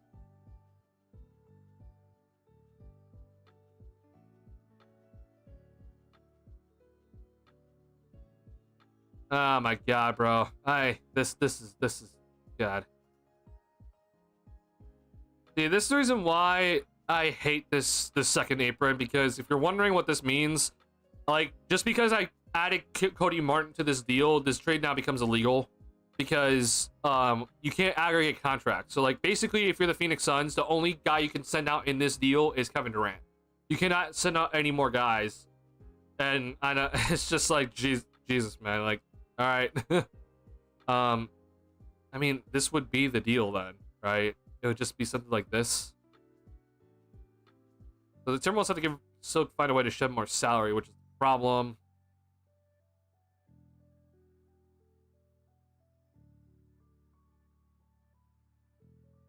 Does this work? No. Why not? Okay, I'm still over for the Timberwolves. Jesus, man. I don't know how this would work, honestly. I'd have to take some time to look into that, but yeah. Let's not worry about that right now. Any other rumors right now when it comes to the Bulls and potentially some trades? I know a lot of Bulls fans are talking about trying to get the Atlanta Hawks, like, both their first picks in the first round, which I'm just like, how would we do that? Like, I don't know why we would somehow find a way to get both picks from the Atlanta Hawks in the first round. Like, that doesn't make any sense to me. I mean, hey, I'm willing to listen to anything at this point. So, if you could find a way to somehow get this to work, where the Bulls get both picks from Atlanta, which is Atlanta has the 25th pick too, I think. Let's just look here. 22nd, excuse me. Is that right? I don't know which one it is, honestly, but it would basically just be like, for some reason, Bulls fans are like, oh no, okay, it's 22nd. So it'd be like, yeah, so we get these 2 picks. We then trade our 12th overall pick for Atlanta, which again makes no damn sense. I don't know why this would happen. But then we'd have to probably give up somebody, and I don't know who we'd give up. I don't know who Atlanta would want, honestly, from our roster, but sure. I guess there's potentially something. Send Kevin Herter back. I don't know. I don't know why this was even a thought process, but sure, I've seen that recently. Any other rumors, though? Let me hear it. Lost the Mavs. Yeah, I forgot. Darius did talk to me about this. So, all right. Let me show you this trade. So Darius and I, we talked about this on the Discord server a little bit. So if you're wondering, this deal, well, I know it doesn't make sense because you just kind of look at it just raw. This should work. Okay. Now, I understand it's a $14 million difference, but you have to understand the salary matching is a little bit different when it comes to like certain amount of money. If it's a lot bigger money, then it's a little bit different, right? But for these 2 teams that neither are in the tax, and you're trading away guys that are making $14 million and $10 million respectfully, like this works. Like just straight up, like this would work. Now I know a lot of people are thinking like, is this it? Like, here's my thing. If let's say the Bulls don't draft the center, which I would want them. There's a guy that I currently want the Bulls to draft if Asenge is not available at number 12. But if, let's say, they end up not drafting a center, so I don't know, let's just say they take Carter Bryant for at number 12. Doing Alonzo Ball for Daniel Gafford swap, how many people would be on board with this? Like right now in the chat, if you're looking at this right now, like how would you be on board with a Lonzo Ball for Daniel Gafford swap? Just straight up, right off, just no picks involved. Just straight up Lonzo Ball for Daniel Gafford. That's it. That's all the moving pieces. Yeah, so Darius and I, if you're wondering, we've talked in the Discord. We'd be down for this deal. I know a lot of people are probably like, why can't we get a pick for Lonzo? My thing is with Lonzo right now is just that his health is such a question mark that I'm just like, I don't know how much you can really get from Lonzo, and in terms of like getting any sort of picks in return at the moment. Now, granted, I understand it. Again, his salary is very team friendly. I understand that. The problem with him though is just that, while yes, his salary is very team friendly, it's team friendly for a reason, because he's just injury prone. It's not the knee. It's just that he just doesn't play many games. So, for the Mavs, it makes a lot of sense moving forward to kind of do this deal, because Gafford is a free agent. Okay, if you're wondering why the Mavericks would be willing to make this sort of deal, is because Gafford's a free agent after this upcoming season. Okay, if you're the Dallas Mavericks, you're probably thinking to yourself like, okay, well, we have Derek Lively. We're gonna pay this man because he's the better center, right? I understand, like, you know, Gafford and Lively, they've been kind of like sharing minutes like 50-50, but if I had to choose between obviously the 2 of them, I am paying Derek Lively moving forward because he's just the better player. Daniel Gafford is an unrestricted free agent after the season. So if you're the Mavericks, do you risk then just potentially losing Daniel Gafford for nothing? Or do you want to maybe trade in Daniel Gafford for Lonzo Ball, who you would have for next season, but then the season after, right? So you're then trading your unrestricted free agent 2B for Lonzo Ball for at least the next 2 seasons. Which, yes, Lonzo has the injury concerns, but that's the reason why for the Bulls, we're just saying, like, well, we're probably not going to get a pick from him because he has all the injury concerns, but instead, we'll take your center that is potentially going to be an unrestricted free agent, most likely not going to get an extension from you guys. Is probably going to look for a better payday than what he's currently getting. We'll take him and see if we can potentially re-sign him in the offseason, or sign him to an extension before he hits unrestricted free agency. Personally, the way that I look at that is like, you have to remind yourselves, like, I think this is one, pretty realistic, because both teams are giving up something, right, that is sort of valuable, but you look at what each team is receiving, and you're just like, hey, yeah, that makes sense, okay? It's not one-sided. There's a lot of trades out there right now that's like, it's so both-sided. I'm just like, why would this other team do this? Like, like, there's no reason why this other team would make this sort of deal. But for this sort of trade, I'm like, this to me makes a lot of sense, right? I think that the Mavericks need to potentially move Gafford before he hits unrestricted free agency and they lose him for nothing. The Bulls want to move off Lonzo and get value for him, but probably won't get a pick. So you are potentially sacrificing maybe getting a pick or something for Lonzo and instead of getting Daniel Gafford, but you are taking a risk, right? Because he could just leave in free agency. That's kind of just, I think, the kind of give and take. And I'm like, hey, this makes a lot of sense. I think this would be a pretty fine trade. Again, assuming the Bulls do not draft a center this upcoming draft year. I'd personally be down. I think that you can re-sign Gafford. And I think then you finally have like your center for at least the next 5 seasons. Which, you know, we've been trying to figure out that whole center situation since Vucevic has pretty much gone onto the team. So, you know, post-Vucevic center is finally here. Really good shot blocker. The only thing about Gafford is his lack of minutes per game. That is a little bit scary, but hopefully he can at least get up to 30 minutes per game and give us that. He does foul a little bit too much, but I think I can live with it at the end of the day. All right. Glad to see that a lot of people would actually be kind of down for this. Like, I think it's a pretty solid deal for both sides, and I think it's fair. Like, that's kind of what I want to look for when it comes to these sort of trades. Do you think a 3-team trade between Phoenix, Bulls, and Dallas works? Oh boy. I mean, I can try. It's wait. Let me look at Phoenix, Bulls, and Dallas. So what would the trade be though, Noel?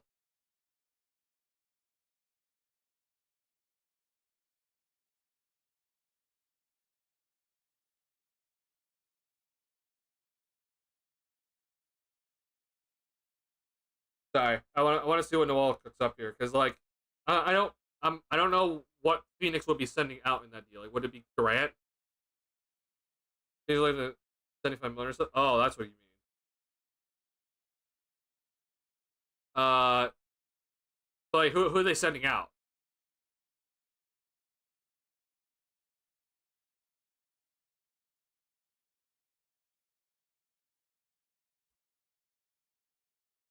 With Booker. I mean, yeah, Booker's about to get paid a lot.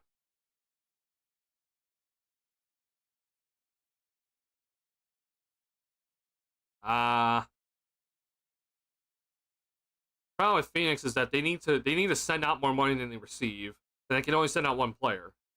So, like, Cody Martin would be like the guy, but then like, who do they get back in return? Like, that's the problem.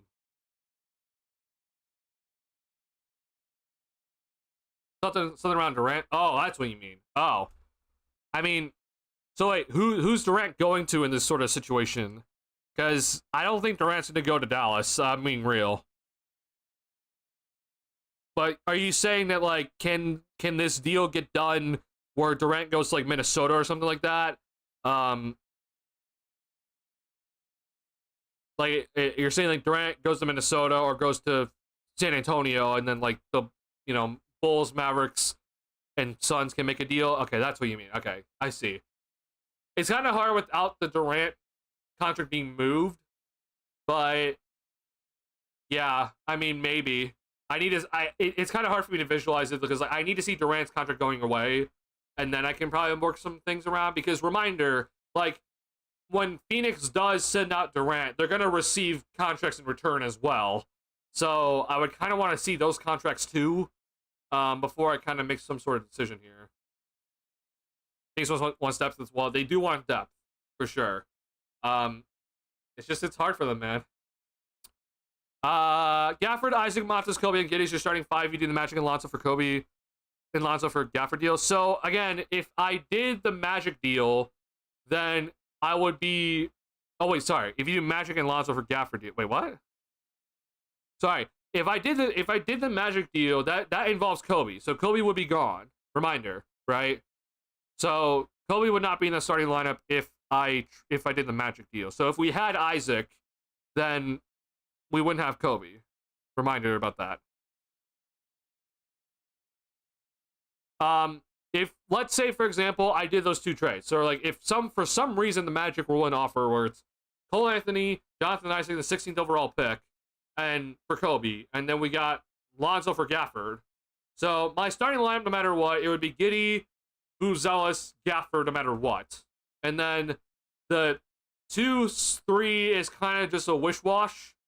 So you have to kind of figure out what that would be. I don't think Isaac needs to start. Honestly, I think he could maybe be the backup center, or he can come off the bench and be fine. Just take Patrick Williams minutes off the bench. Honestly, you're better than P. Will at this point. And I guess, I mean, if you run Io at the 2, I'd be concerned about the 3-point shooting. But I mean, he does shoot better in the starting lineup for whatever reason. His 3-point percentage in the starting lineup is just drastically better than off the bench. So maybe that's a good thing.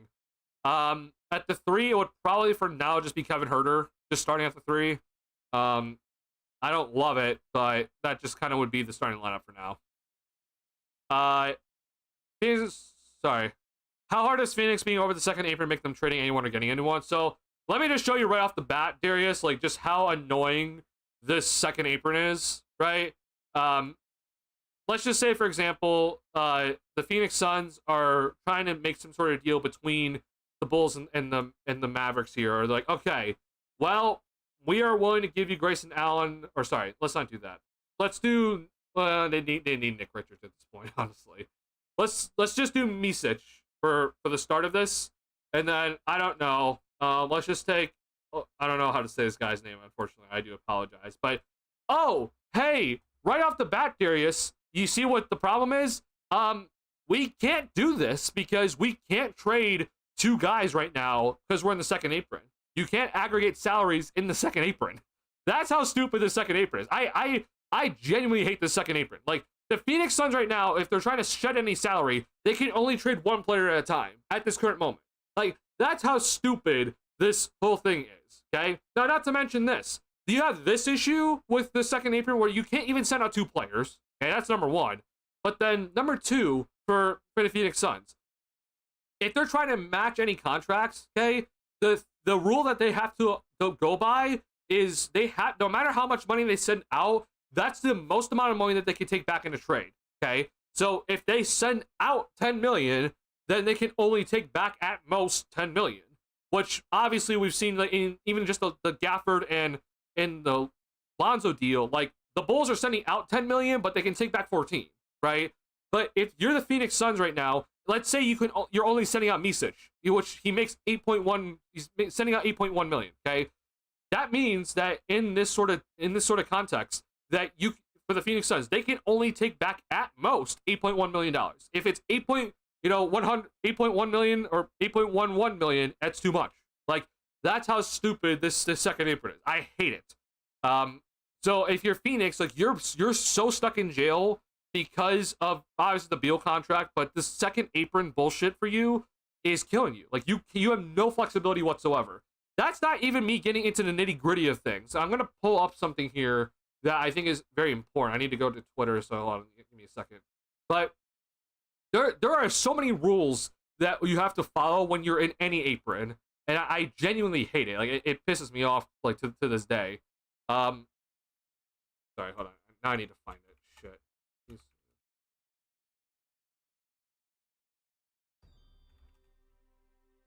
Here we go.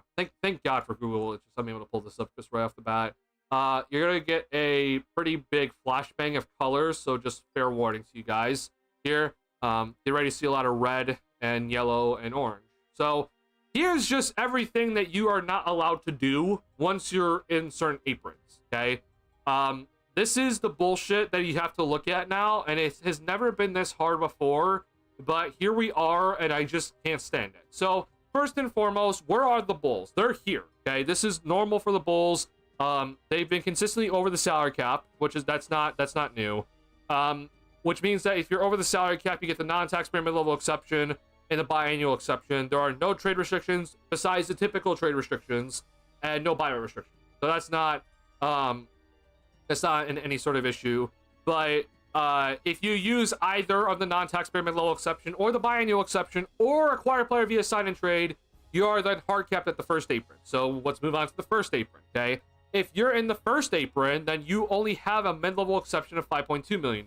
Okay, you then are also hard capped at the second apron if you ever use this $5.2 million to sign a player. prime example is the Denver Nuggets. They used the $5.2 million MLE to sign Russell Westbrook, and they were then hard capped. So there's that. If you are hard capped at the first apron, here's this. Blah, blah, blah. Okay. Now let's move on to the second apron. Okay. If you are over the second apron, you are not allowed to do any sort of signing exceptions. You then can only use the tax MLE. Or sorry, you can't even do that, right? Actually, I'm not. I have to double. I know. Actually, you can use the MLE. Excuse me. But if you are past this, no, sorry, you're not allowed to use the tax MLE. That's excuse me. So if you are in the second apron, you do not get this $5.2 million that you can spend in free agency. You then cannot aggregate 2 or more players' salaries together to make a trade work. So again, if you're just trading 2 guys on 2 minimum contracts, that's illegal because you're trading 2 guys. You cannot send out any sort of cash in a trade to, convince a team to take the deal. Okay.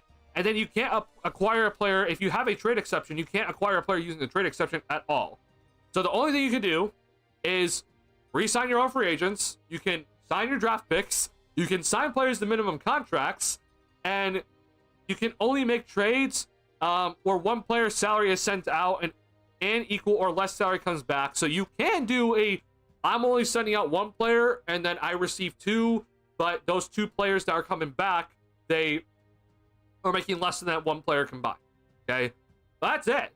Like, there are so many trade restrictions at this point when it comes to this. Now, that's not even talking about the whole talk, like the whole talks of contract matching and everything like that. That's not even getting to the nitty gritty of it, where it's just like there's contract matching in here that's a little bit harder to talk about, but it's harder in the first apron to contract match than just being over the cap. But then it is basically almost impossible to contract match in the second apron, because it's basically that you just can't take on any extra money. So obviously any deal is like you're either matching the amount of money you're sending out or you're sending out more money than you're receiving. Like, that's basically it. Like, it's very, very limited. Again, that means that even if you go $1 over in terms of contract matching, the trade is then deemed illegal. And I hate that. Like, it bothers the absolute crap out of me. That's the thing. So hence why Phoenix is having a rough time right now, because it's like they can only trade 1 player in any trade that they do right now. They cannot trade multiple players in a trade at this current moment in time. It has to be 1 player per trade until they get themselves out of the second apron, and then you can start doing multiple trades, multiple players in a trade. But they're so far into the second apron, bro, that like I don't know where the hell they're gonna find a way to do that. I mean, just look at this, bro. Like, they're $11 at bare minimum in the second apron. This is without re-signing any guys that they need to re-sign. Any moves done. Like, this is nothing. Like, they're so far into it, and that's with the salary cap and the apron thresholds going up every single year. So it's rough, man. I don't know what the Phoenix Suns are going to be able to do at all. But sorry for this rant. It's the whole thing. Again, if you do not know, I hate this new CBA. This new CBA sucks. I know a lot of people kind of like it, but I genuinely hate it. I can't stand this new CBA. This new CBA is garbage to me.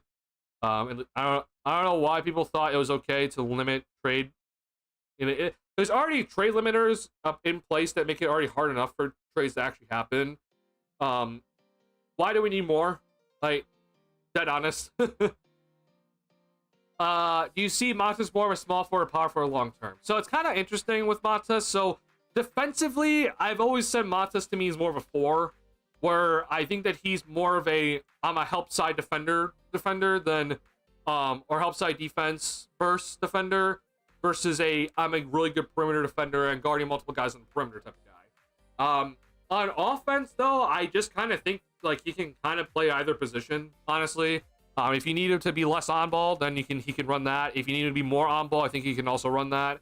But I do think that defensively, if to kind of help, pair him like kind of to his strengths, you would need the other forward to be a better perimeter defender than he is, if that makes any sense. So I don't know, like the second forward on the roster probably needs like Aaron Nesmith, if that makes any sense.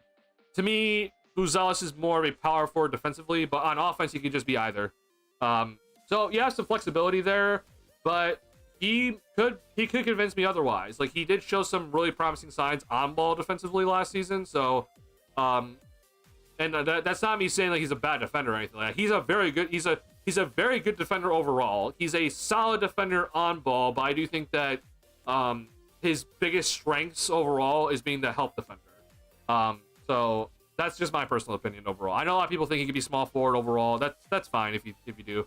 We'll probably find out eventually what he'll be, but it's a more of a wait and see angle to me at least. This new CBA is to prevent super teams. My only thing is though is that even before this new CBA went in, there wasn't really a super team. Like I think that super teams are already hard enough. You need an owner to be willing to pay millions upon millions of dollars in tax dollars. Like that a lot of owners aren't willing to do that in the first place. So then if you have a owner that's actually willing to spend, then I feel like they should be rewarded. Instead though, you have owners like the Phoenix Suns with the Ishbias that they're spending so much money in just tax bills to the league right now, but like they're stuck. They can't do anything right now. Their team is garbage. So I mean, this is not a super team by any means because hell, they only won 36 games. So I hate this. I hate the CBA. This CBA sucks. So like if Durant goes to San Antonio, they're saying it's gonna be a lot pick-based deal. I'd offer Kobe Buch and even Pat Wells for like picks. Okay, but then I see what you're saying. Sorry, Noel. Sorry, I apologize for my rant here. Let me go back to this. So you're saying if let's say this San Antonio deal does happen, which they would need to send out some money, but if this deal did happen just kind of somehow. Sorry, this is pissing me off. Why is this? Sorry, we gotta reload this. So, Bulls, Suns, and now we're going to add a third team. I already used the Spurs. Okay, so if Durant goes to San Antonio, so that's the biggest thing. So, first and foremost, Devin Vassell is probably going back to the Suns. Let's just go with that right off the bat. Oh, they actually have the cap space. Oh, wow. I did not realize how much cap space San Antonio has. That's crazy. That's actually insane. Okay, I did not realize that. Okay, so hold on. And so you're saying with this, so the Suns go for this instead. That's fine, that's fine. And first and foremost, the Suns need their picks. So I'm gonna guess then the Suns would get number 2. They would then probably also get this one here. Forget this. Send out every second possible, and then Atlanta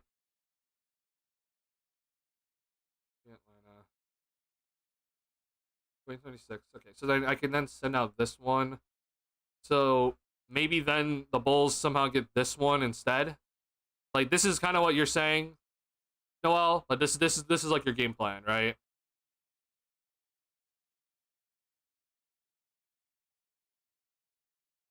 It'd be rough. But sorry, I forgot to actually add in what San Antonio used to send out. Like San Antonio would have to send out like Harrison Barnes to the Bulls. So, like this trade might work. Why doesn't this work?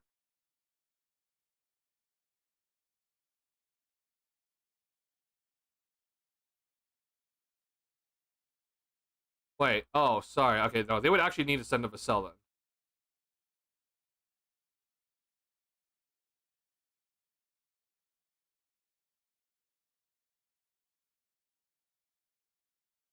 This still doesn't work. Why? Oh, wow. Okay, no. They actually need to send out a lot of money. Okay, so I'm wrong. Oh, sorry. I was looking at tax. Okay, so... Okay, so Keldon Johnson would then, let's say Keldon Johnson goes to the Bulls. Devin Vassell goes to the Suns. That's already too much money. God damn it, man. Like, this sucks.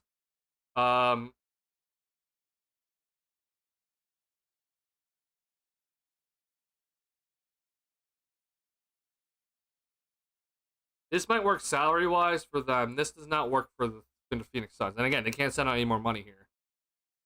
It's rough. It'd be a rough kind of mix and match, unfortunately. So well, it'd be pretty rough, unfortunately.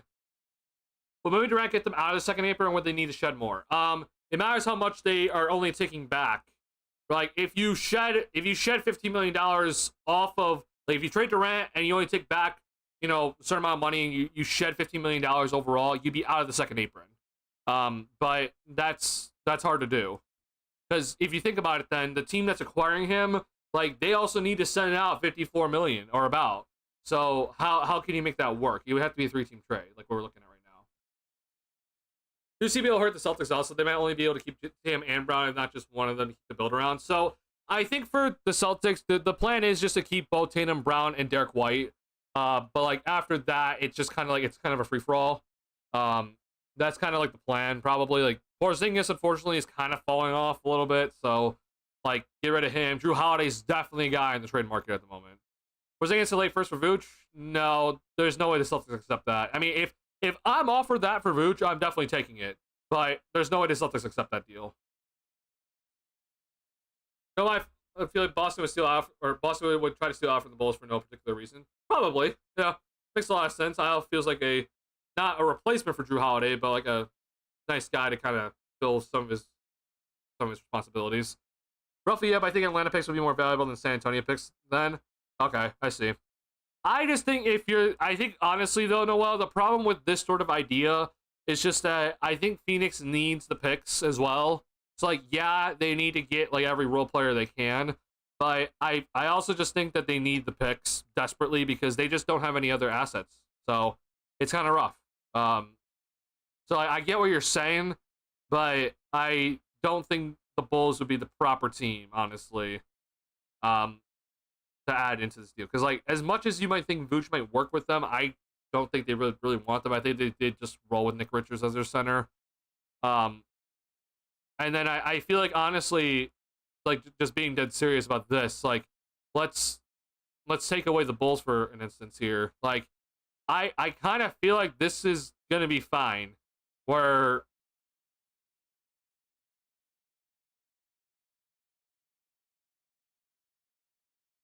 it'd be interesting to see. Like, I'd be shocked if they able to keep the cell, but like, hold on, let me just try this. I don't know if this would work.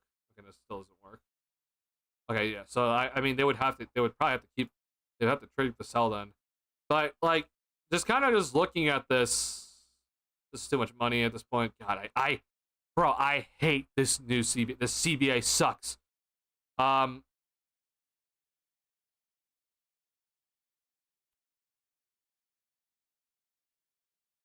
Will this work? This might work. Okay. Like, I feel like the Suns would want this more versus, trying to get Kobe, trying to get Vucevic. Like, especially Kobe because he's he's about to be unrestricted free agent. Same with Vooch. Like, I think they would want a little bit more instead.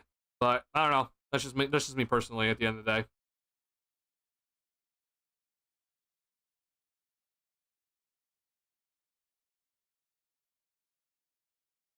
Suns get Harrison Barnes, Keldon Johnson, and Kobe White. What picks would they get? The picks would be tough though to deal. I see. Yeah, that's my problem with it because like I kind of get what you're saying here, but I think the Suns would just deeply value Vassell because he's on the 4-year contract, and then you're getting Kobe White and Harrison Barnes, two guys on expirings. Spurs get KD and Lonzo. I mean, hell, I mean, let me just be clear. If we could get Vassell for Kobe White and Lonzo, I'd be very happy. Like the Bulls, I'd be very, very happy if we get Vassell for Kobe and Lonzo. That's not happening though, probably. Like, let's just be dead serious. Uh, but to just do your trade, just showed up on screen here. It's rough. I don't really see a world where this does happen, but maybe. Um.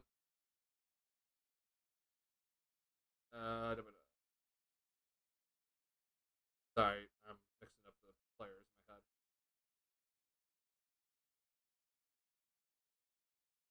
Lonzo goes to the Spurs.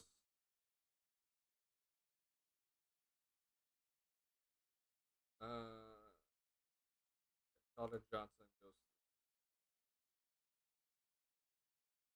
So this doesn't work. Why? Oh, we're just barely over. Oh my god, bro. I hate this new CBA sucks, bro. This new CBA really just genuinely sucks. This CBA like if we didn't have this stupid second apron rule, this would work. Like 2.6 million is that's not that big of a deal. You'd be able to contract match that, but because of this new CBA is so garbage that this does not work. Like what the hell is this bullshit?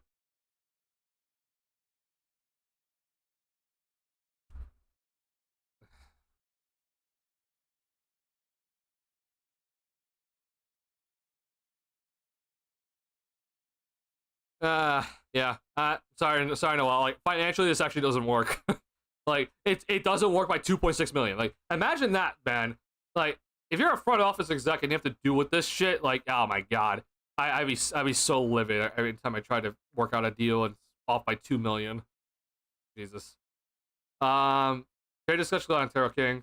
Yeah. We're probably about to move off trade discussions here, but we were kind of looking at some opportunities for the Bulls to maybe trade some guys. If you are wondering, by the way, because I know a lot of people were talking about, like, I am team trade Kobe at the moment. Obviously for the right deal.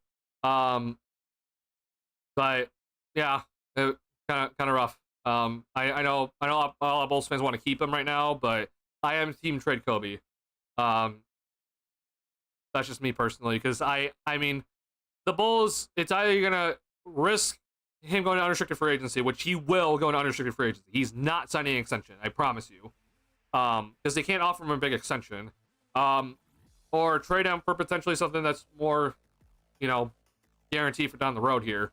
So I personally would not want to lose him for nothing. So I'm looking to trade him at the end of the day. I know a lot of people wouldn't, but that's my personal opinion. I'm not risking just sending him into unrestricted free agency and losing him for potentially not. Like, we can pay him as much as we want. He could just choose to leave and take less money. As far as players union accepted the CBA, I also see player contracts shrinking because of it as an indirect result, for sure. Yeah, this CBA, I mean, we've talked about it so much on this channel. This new CBA sucks. I hate this, man. This CJ McCollum is just he did a horrible job. I'm sorry, CJ.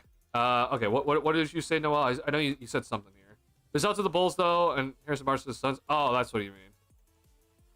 Oh wait, that was how it was. Sorry, my bad. Out to the Bulls, Harrison Barnes. My bad. This would work. Yeah, this does work.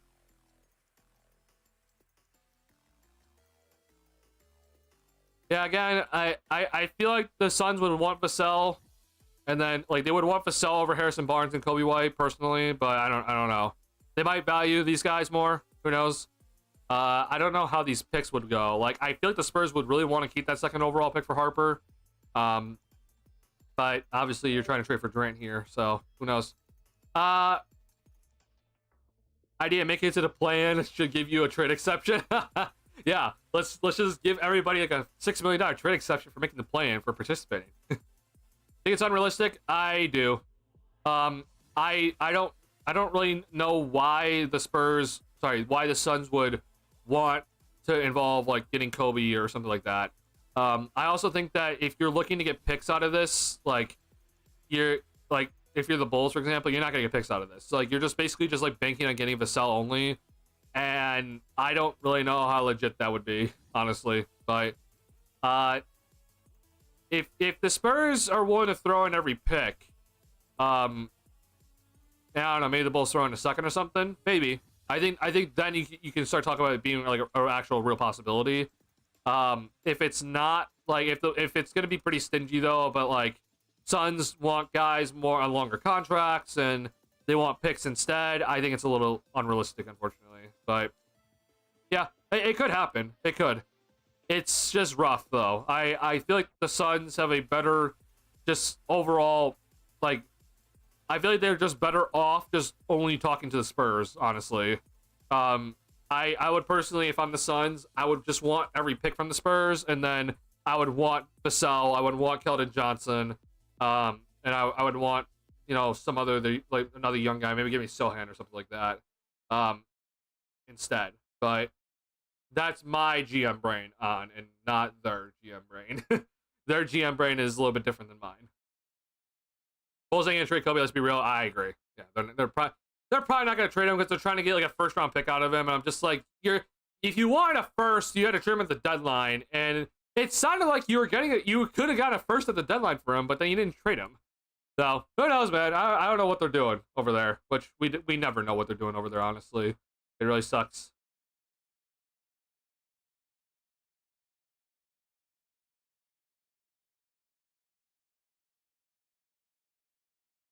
The reason I suggest this because Suns owner is just like Steve Ballmer. Ishbia is definitely pushing for win now. My only thing though is just that I think that they really do want to try to get their way out of jail.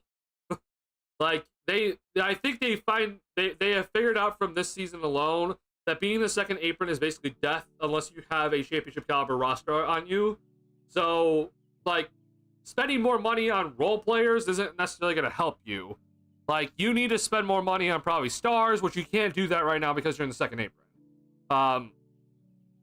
So I think personally that they're going to try to look to get out of the second apron. And look to just try to stack up on some picks because they need picks. They can't trade any picks right now. So I think they're looking for more picks personally. But I mean, I could be wrong. I don't know what their plan is, honestly. Ishbia is weird.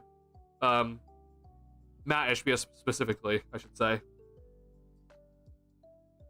Because they haven't traded Beal yet, I'm not surprised. Like, they can't trade him because Bradley Beal has a no trade clause, and if you think the Phoenix Suns were trapped with Bradley Beal, if like another team takes on Bradley Beal, they're basically stuck with him too. Like, he has a no trade clause. Like, what?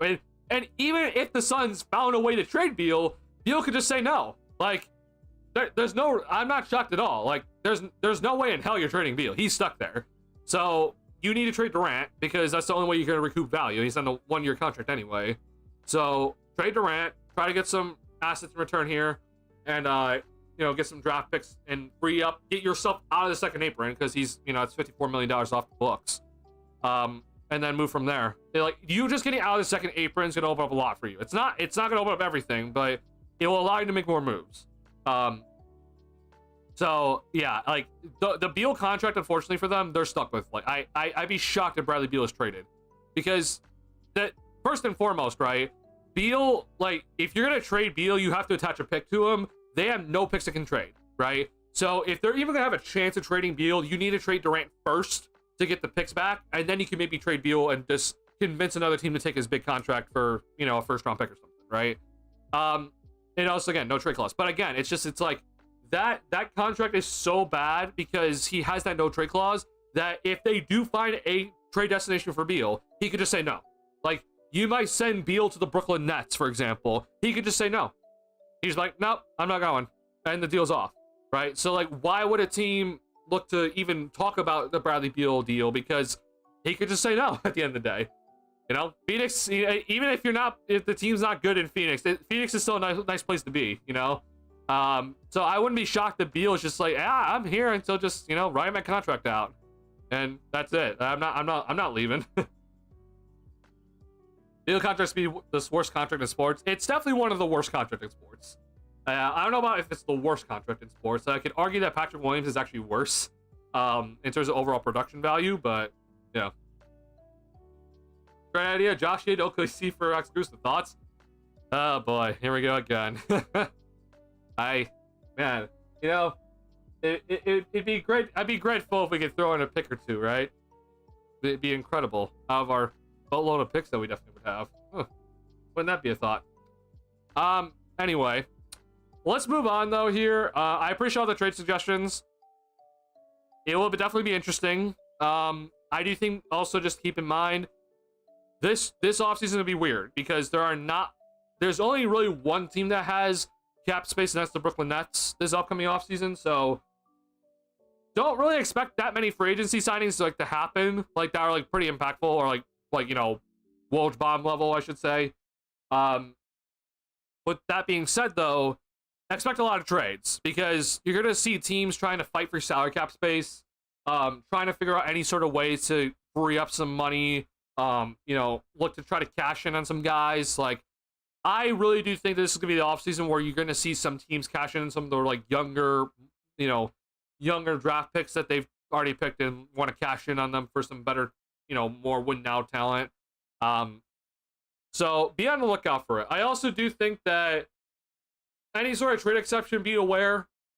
This is gonna be interesting. So the Kevin Durant trade is probably gonna be the first thing that's gonna come through, and we'll see how then that works. Like, what are the dominoes after that? But be ready for draft night. It's gonna be a wild night because I do think that we're gonna see some trades on draft night and be like, oh my god, wow, okay, like we did not expect that one to happen. So be prepared. That's all I'm just gonna say to you. Speaking of draft night, though, I just want to go ahead and officially announce this to you guys now that we, oh, sorry, ads are back. My bad. So, draft night, I just want to go ahead and officially announce this. Draft night, June 25th on a Wednesday. So, reminder, the draft night is going to be two different, draft night is 2 different nights now. But the first round is going to be June 25th on a Wednesday, okay? Just want to go ahead and announce that I will be doing a watch party for the draft on this channel. Obviously, I do not have the rights to broadcast the draft, as no one really does. But I will be doing a watch party with my friend David on this channel. So we will be live reacting to every single pick that's going to happen in the first round. So go ahead and mark it down in your calendars to be here on draft night. We will be doing a live draft watch party here on this channel. So go ahead and make sure that if you want to come to a channel to live react to any of the trades, but then obviously all the draft picks are going to happen. It's going to be on this channel on draft night, so June 25th. I don't know the exact start time, honestly. It's like 6:30, I think. But NBA draft.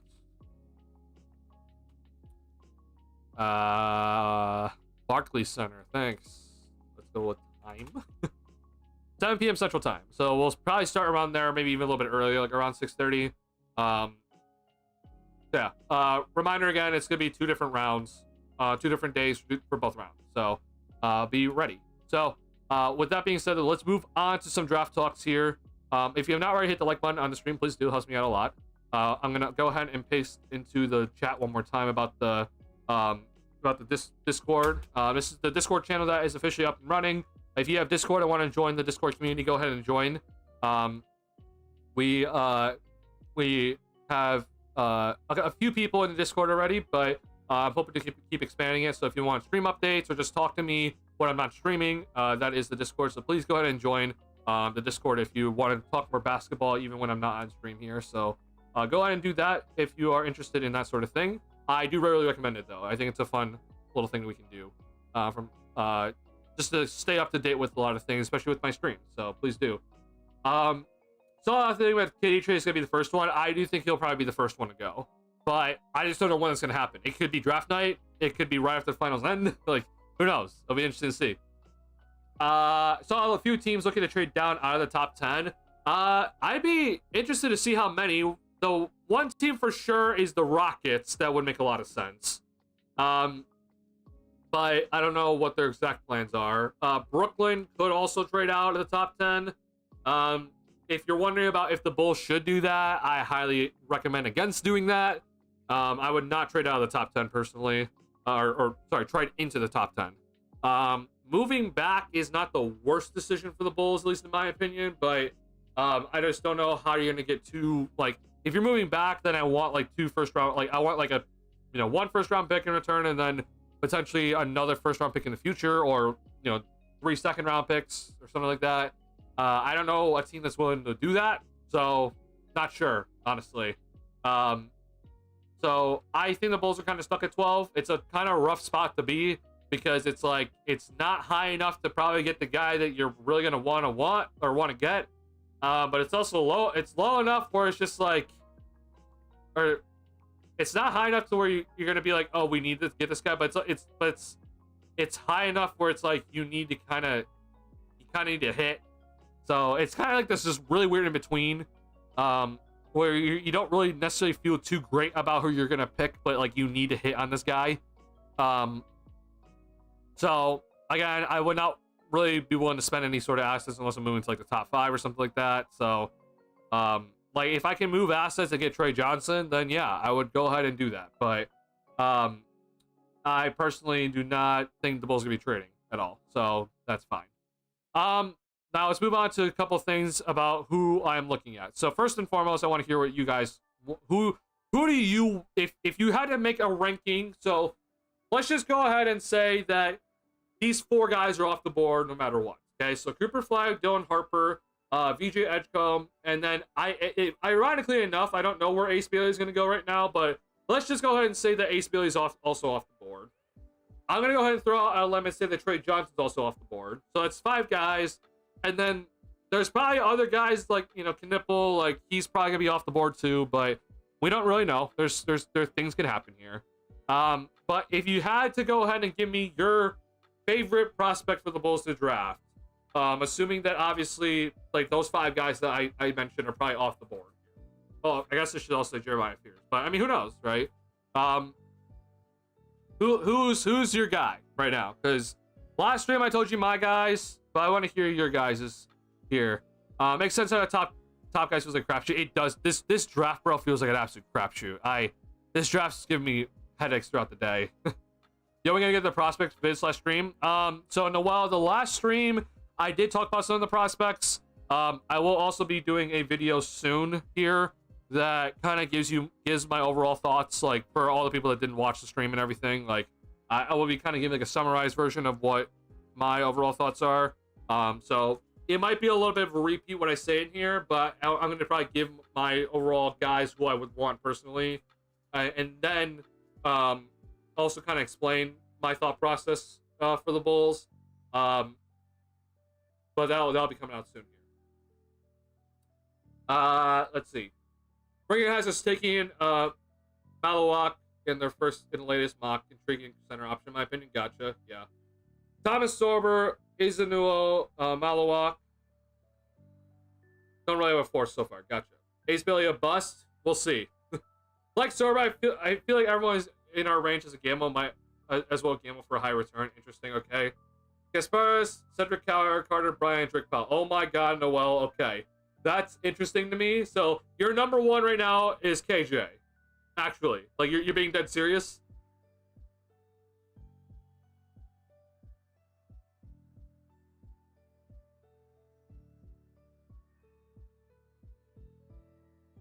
Yep. Oh my God. Okay. Wow.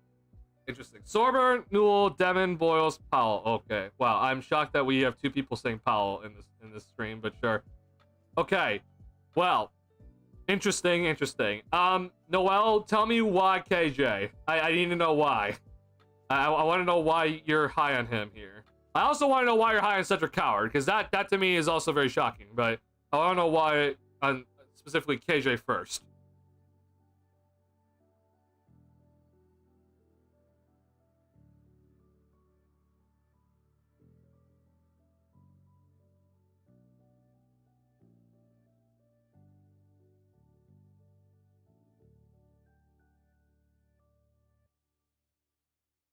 Soft flash early on for Kasparov. Okay.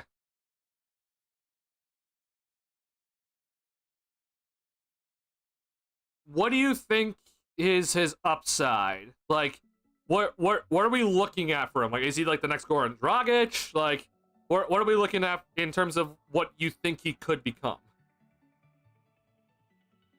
Is this the part that really intrigues me?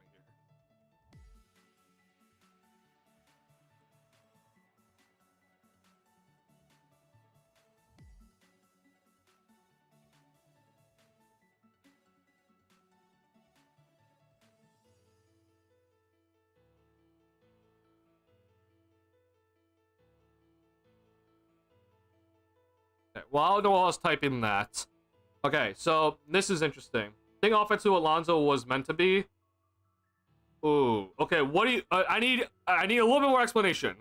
Like, cause I personally, what my view of Lonzo Ball when I was initially watching him, like a lot of people thought this guy was gonna be like the next Jason Kidd. I'm just like, no. Like, I was not very high on Lonzo Ball's offensive game. So what was your kind of vision for Lonzo, what he was supposed to be? Because I was not high on him in terms of his offensive upside. I thought Lonzo was pretty limited on offensive end personally, but that's like, yo, if you guys want to know how much I was very adamant that Lonzo is not necessarily a point guard, Like, you could go back to 2021 when I have a video that has, like, 400, or sorry, not 400, like, 45 downvotes, or 45 dislikes on it. Like, I made a video about how much I think Lonzo should not be handling the ball, and I got so much hate for that. And that just shows you how much I did not believe in Lonzo's offensive game. So, let me just say this. I believe he could break down defenses with the shot falling. Okay, that's interesting. My problem with Lonzo is that I did not think he had any sort of shot creating ability.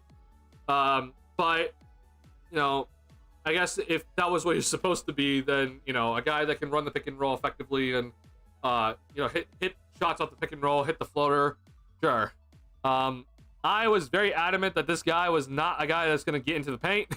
And I was very scared of him shooting off any sort of dribbling. So, yeah, that obviously is kind of what he kind of turned into. I did not think he'd be this good of a defender. That was what I was wrong. But yeah, he kind of turned into what I thought overall in the offensive end, which obviously the 3-point shot, you know, was kind of ups and downs, but he figured it out eventually, thank God. Interesting. So, unfortunately for me, when it comes to I've heard multiple different pronunciations, but I've always said Yakuchonis, but I heard it's also Yakuchonis, so I apologize if I'm wrong here. So when it comes to KJ, I am very concerned about his upside, personally. He really scares me with his lack of athleticism. He's, like, his overall size for a guard is good. But he just doesn't seem to have, like, that sort of upside to be able to finish effectively in traffic. And I also just, when I watch him, man, he seems so loose with the basketball at moments where his turnovers, I know there's a difference in turnovers sometimes where it's like he has the right idea sometimes, and then it's like, oh, the lane closed too late, or the pass was too late. But there's also just some of those turnovers, man, where I'm just like, I don't know what you're thinking. Like, you're driving into, like, this, like, really bad spot, and, like, you're not a guy that's gonna, like, use your athleticism to, like, get you out of it. I've been kind of out on him for a while, unfortunately, so maybe that's kind of why I'm a little bit, like, maybe I need to kind of rethink it. I do think that this draft is kind of hard to look at, so maybe I need to relook at it, but unfortunately, I'm a person that's out on him. I'd be pretty upset, personally, if the Bulls took KJ at number 12, if he's still available, which we don't know. But it's interesting. I'll keep your opinion and your analysis in mind, because I'll go look at more film of him, I guess. Defensively, I don't know what he's gonna do. I think defensively he has very limited upside defensively, so that's kind of also why I'm pretty much out on him. That's kind of my thought process though on him. Right next score on Dragic, like that's just kind of what I see if he hits his peak, but I don't know if he's even gonna get there. Coward and Powell are the same. Well, I don't get the Coward hype. So, Cedric Coward. So, let me just say this about Cedric Coward. I like his game. Like, I do think that Cedric Coward is, like, his game, like, when it translates to the NBA right now, yes. Could he come in and contribute right now? Yes. But my only issue with Coward is just that he's 23 years old already.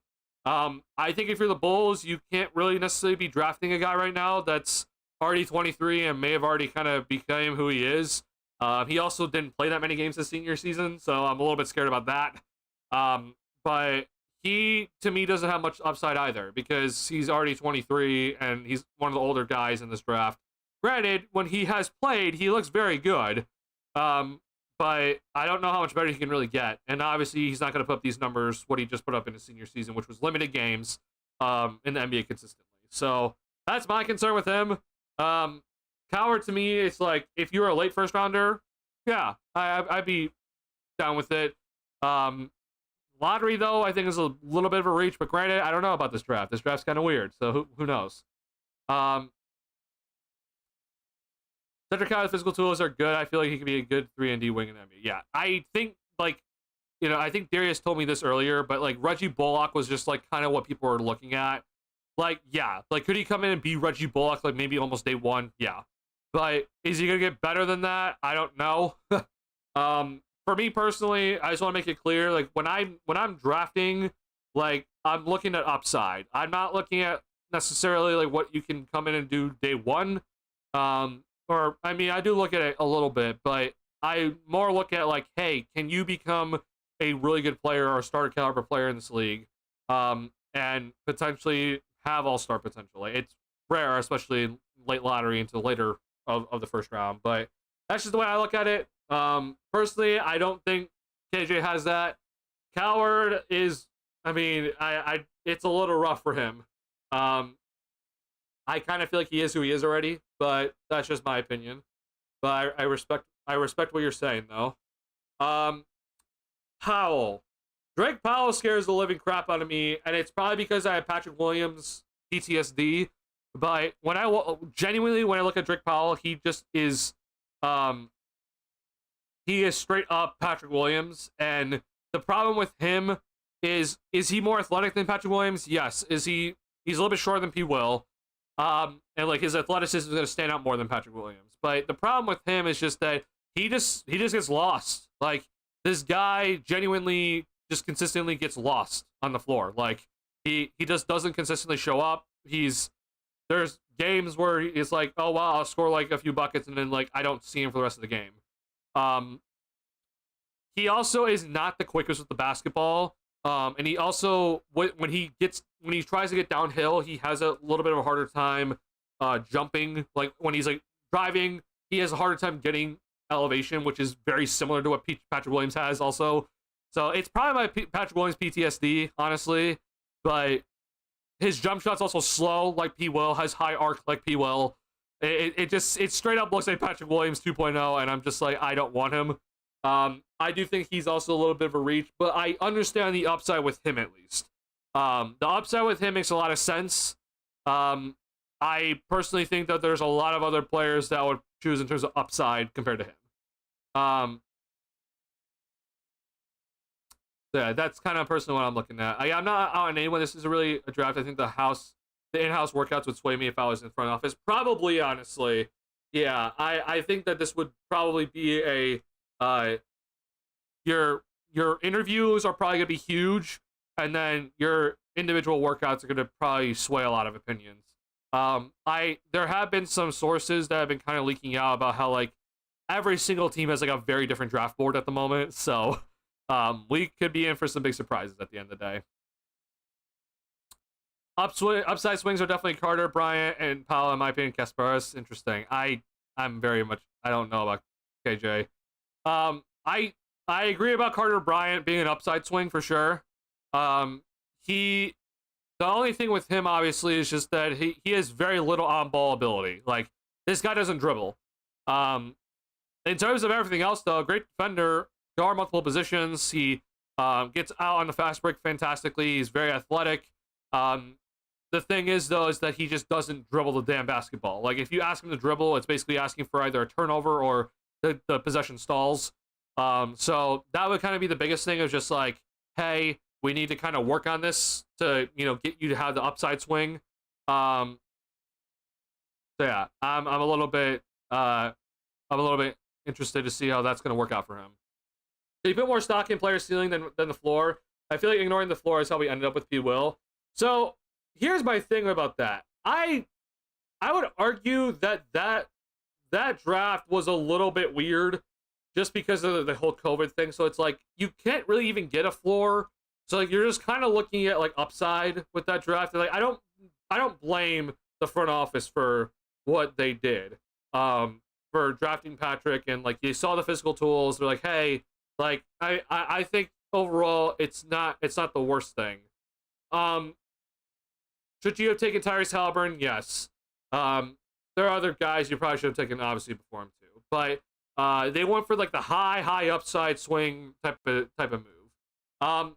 I'm not necessarily there in terms of like, hey, it's like I want to go boom or bust, where it's like, if he booms, like, we're looking at a potential all-star, but then he could also completely bust, and we're looking at a guy that is basically unplayable. Like, I'm not there, but if I could go for a guy that I feel like has more upside versus a guy that I'm like, hey, he could probably contribute day one, but like, this is probably it for him, like more like Cedric Coward is, like, I'm definitely choosing the 19-year-old who I think could get better. Coward, like, yeah, like he can definitely play already in today's league, but how much better is he really gonna get? Like, I don't know, and that's kind of my problem with it. Is just like I'm not gonna draft that sort of guy. No matter what, again, I've always said it. I don't draft based off need. I draft based off of potential best player available, etc. So I don't ever draft based off like, hey, we need forward depth on this Bull squad. Let's go draft the forward. I'm not gonna go and do that. Like if you think that KJ is the best player available, then you draft KJ. That's fine. So I'm not necessarily like I just want to make that clear. I'm not a person that drafts based off need. Like I know a lot of people are talking about this draft like they're talking as if it's like this is a very draft based off fit draft, and I hate hearing that because I'm very then worried for the Bulls and like they're gonna draft a center just because they think that they really need a center, or reach on a 4 because they think they need a forward because we have 8 billion yards on the roster. Like, if there's a guard that you think is great, like, for example, if Knipple falls, like, sure, I'm definitely willing to take him. But don't be afraid to take him just because you have a billion guards on the roster. Like, you should still take him. I doubt Knipple falls to us, but there is a chance. Like, if somehow Jeremiah Fears falls to us, then you 1,000,000% need to take Jeremiah Fears. I don't care that you have 8 billion guards on the roster. You're taking him. But yeah, I'm always looking at upside first. Personally. That's the reason why when it comes to Cedric Coward, I'm not that high on him. But like you said, Darius, I think that you have to look at the floor a little bit. And I do think that Drake Powell, unfortunately, with his floor, it is a bit concerning. Because he doesn't seem to really do anything spectacular besides be athletic. And that's kind of my biggest concern. I defensively, obviously, but like even then there are moments defensively where he seems to kind of get lost. So that is kind of the biggest problem. Now, mentality, if you're wondering if I was ever a general manager and I was trying to make selections on guys, the interview would be huge for me. Like, the interview would really sway me a lot if I would talk to a guy and like, I want to hear what he has to say, how he would look at himself, how he would evaluate himself. How would he look at his own personal upside? How does he look at himself as an offensive player? Like, if he really does not think that he can like turn into anything spectacular on offense, then I'm just like, okay, well then why should I believe you and draft you then? Like that would really sway me. So like I don't know what the hell the Patrick Williams said in the interview to really sway AK, but again, it was a weird draft that year, so I kind of give him a pass a little bit, but it still obviously was bad. They gotta do a little bit. They gotta do a little bit of stuff here when it comes to that. Better overall scouting. So a balance, at least there has to be a balance, at least somewhat. I agree. PTSD speaks for itself. Oh, I mean, yeah, for sure. After people, I would have players take a written basketball knowledge test like a DMV. Honestly, bro, I would honestly do that. That would be a fantastic thing to do for every player moving forward here. It's just a DMV type test for them. I don't blame the Frost for people. Hal just ended up overperforming too. Most people thought he was going to fix his shot. Yeah. Halliburton was like, I didn't scout a lot for that draft because it was all messed up because no combine, but yeah, Halliburton definitely overperformed expectations. But I know that there are a lot of people that wanted Halliburton to go fourth. So we began with the best player on the board for the Bulls happens to be a center.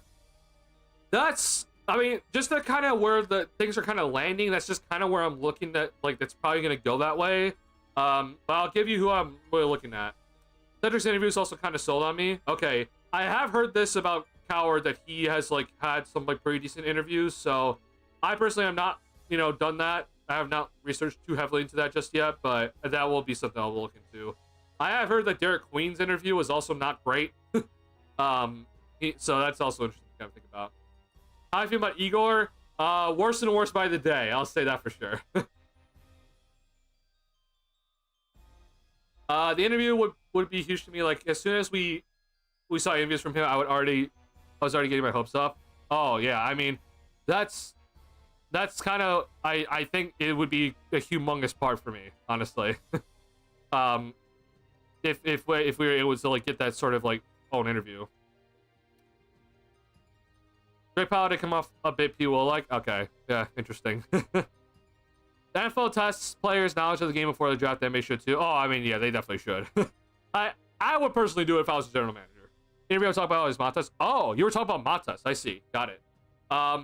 Yeah, I guess honestly, what Matas had to say, not necessarily. I don't know about Matas's like pre-draft interviews or anything like that, but what Matas had to say, you know, once he got drafted by the Bulls and like, you know, everything he said, in practices and everything like that, like he really said the right things to me, and I was really happy, personally. So yeah, Matas definitely, his interview really made me a lot more confident in him. Because reminder with Matas, I wasn't the biggest fan of Matas, not because I, you know, was like, oh, I don't think he's gonna be good.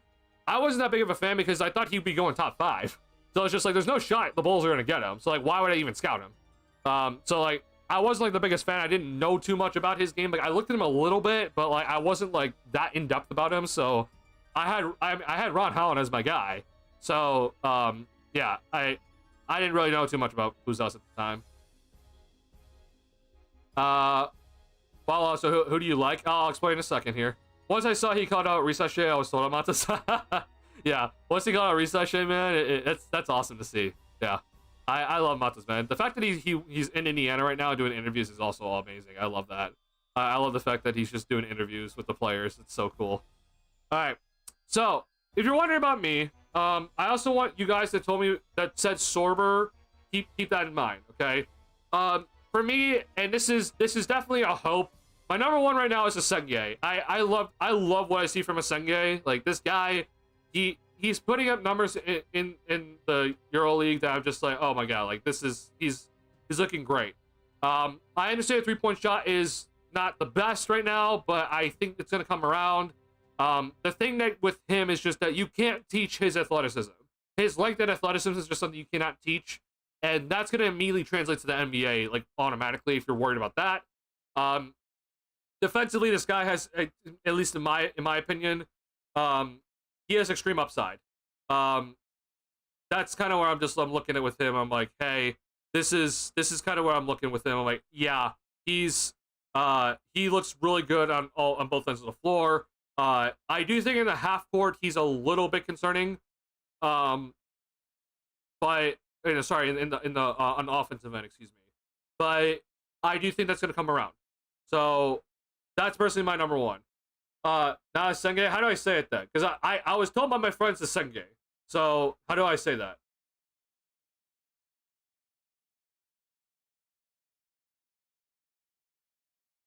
Am I saying it wrong?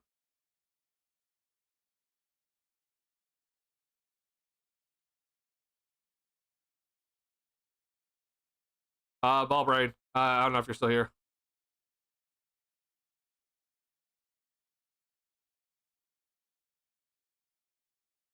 No, I'm saying not him to pick. Oh, really? Okay, got it. All right. So why not him? Tell me why. I wanted to learn why. Because like, for example, there's another guy on this board right now that a lot of Bulls fans want us to draft. That I'm like thinking about sending out a tweet soon about asking why I should convince me why we should draft him. But tell me why you don't like Asenge. I'm interested to hear this because I want to hear both sides of the argument because I obviously I gave my argument against KJ.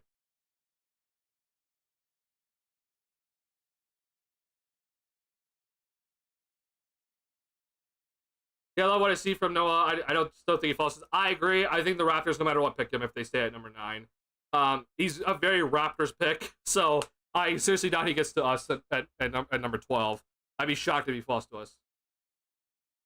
I love it. Yeah. If he's there, bro, I'd be so happy. Think it would be a high upside swing? Yeah, I think he is. I think Asenge is like you're looking at like you're hoping he becomes sort of like Giannis, but even then I wouldn't even say that. I think you're looking at a guy that can guard pretty much like 1 through 5 at his best. More likely probably like 3 through 5, but he's incredible in transition. He's gonna be a hyper efficient scorer. Again, you can't teach that athleticism and that length.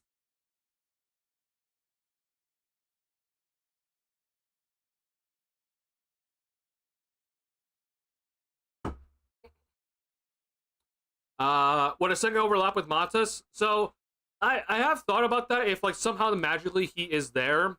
Again though, Noah, like I said earlier, I don't care about fit. Honestly, like if we think that they're both power forwards, then they're both power forwards. Then, um, for what I've seen personally, I do think that they might overlap in terms of their defensive role.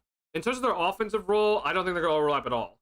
I do think that they're probably more better in terms of being like the help defender in terms of instead of them being the more on ball defender. But I think Asenge has shown a little bit more on ball defense than Buzelis personally, and that's just because his wingspan's insane.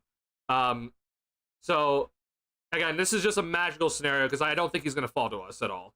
But if he does, then I'm personally I think he'd be able to be the more perimeter defender than Buzelis would.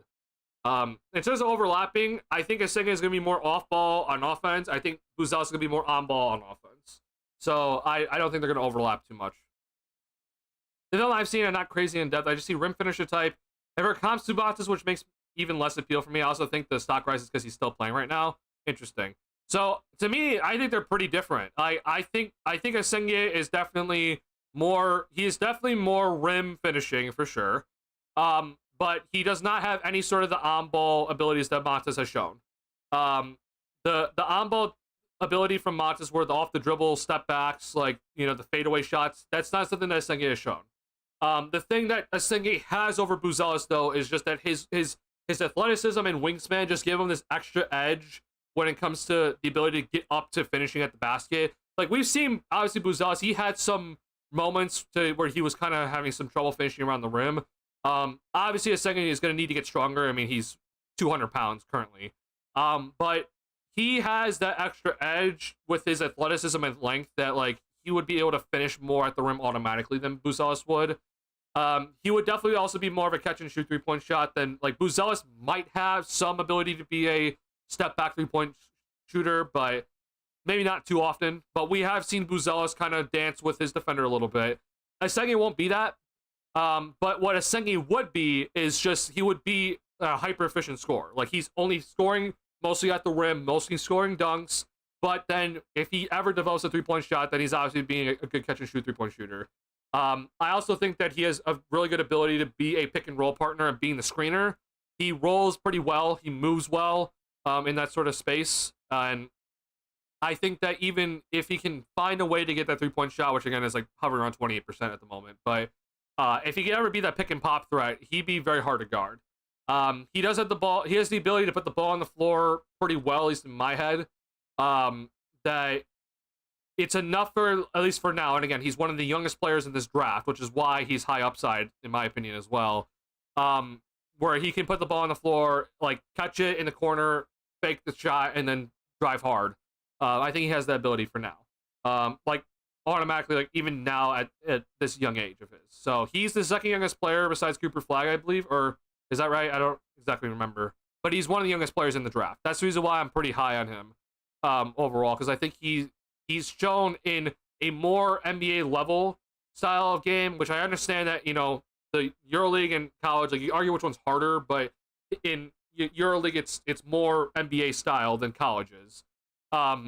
He's already shown the ability to be pretty impactful in that sort of environment, and I'm like, I want that automatically. So that's the reason why I'm personally very high on him. I've done a lot of scouting on him personally, but again, I think his stock is rising, and I don't think he's going to fall to us. But I take what you're saying, though, where it's just like he's only like a rim finisher. I do think that he will struggle, especially early on, to create any sort of offense. But the reason why I'm more high on him is just because he has that ability automatically to be like a high-level finisher, like a high-efficient scorer, even without the ability to create on offense. So I'm kind of just like whenever he does get the opportunity to score, like, I feel like he's going to score more times than not, at least in my opinion. Montes and Asenge together will cover a lot of ground on defense. They would. I mean, you're talking about if those are your two forwards, which we'll see if they be able to work together again. Just magical world. I mean, that's a lot of ground that they can cover on the weak side and come over and help pick and roll the defense. I think it'd be good. Also on defensive fit, we are seeing teams with multiple help defenders work right now in the finals. Oh yeah, for sure. I mean, this Thunder team, obviously they ran double big with both, you know, Hartenstein and Holmgren being help defenders, but then I mean, they have all these guys on the perimeter being good help defenders. So that's the reason why I'm really high on this guy. Again, probably not gonna get him, but that's just my opinion. I also think Matas is an amazing help defender. His on-ball defense not bad physically, just has some rookie problems. So yeah, that's kind of like the hope would be then like maybe Buzelis becomes a little bit better on ball or Asenge becomes a little bit better on ball. Like I do think again, I think they're both good help defenders at the moment. Yeah, that would kind of just be the hope is like one becomes a little bit better on ball. I know it's hard, especially with their size. Like they're both like 6'10".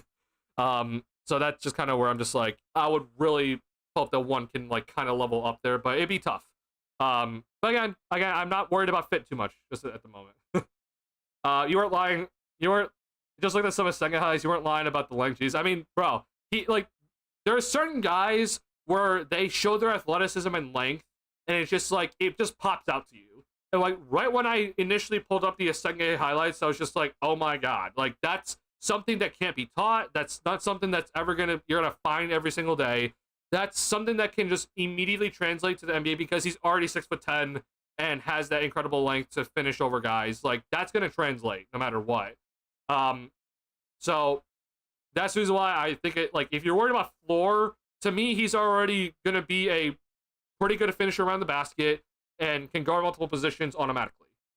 In terms of high upside, like can he get the 3-point shot going? Can he get more on-ball creativity? And then can he be, increase his pick and roll efficiency, stuff like that? Like that'd be kind of where we're looking at. Then defensively, like can he become a better on-ball defender and not just be only like a help defender? But a lot of ifs, right? But I do think that's kind of this draft, unfortunately. Again, though, I think unfortunately he will not be available because I think either Brooklyn takes him or Toronto takes him if he's still there. I have seen even some people talk about him going number 7 to New Orleans, so wouldn't be shocked if he goes up there. Honestly, his stock has steadily rised, in terms of how much people are looking at him and he's still playing. So yeah, do we have the tallest team in the NBA? I mean, yeah, with Giddey at point guard, it'd be one of the tallest teams in the league. He's dug for the free throw line with ease. That's what I'm saying. Like, you obviously want him to increase the 3-point percentage, so like you don't have to like turn him into a Giannis, but like he has that sort of finishing already where I'm just like he's gonna finish already really well, and if he gets any stronger, he's just gonna finish better at the rim. So that he might not even need the 3-point shot. Obviously you want him to have it, but no matter what, if he has that good ability to finish at the basket, then you can live without him having a 3-point shot. Do you think he could be a poor man's Wemby if he puts it all together? Maybe. It's kind of tough though. Wemby's like 7'4" or 5 right now, but in an ideal world, yeah, it would be really nice to see.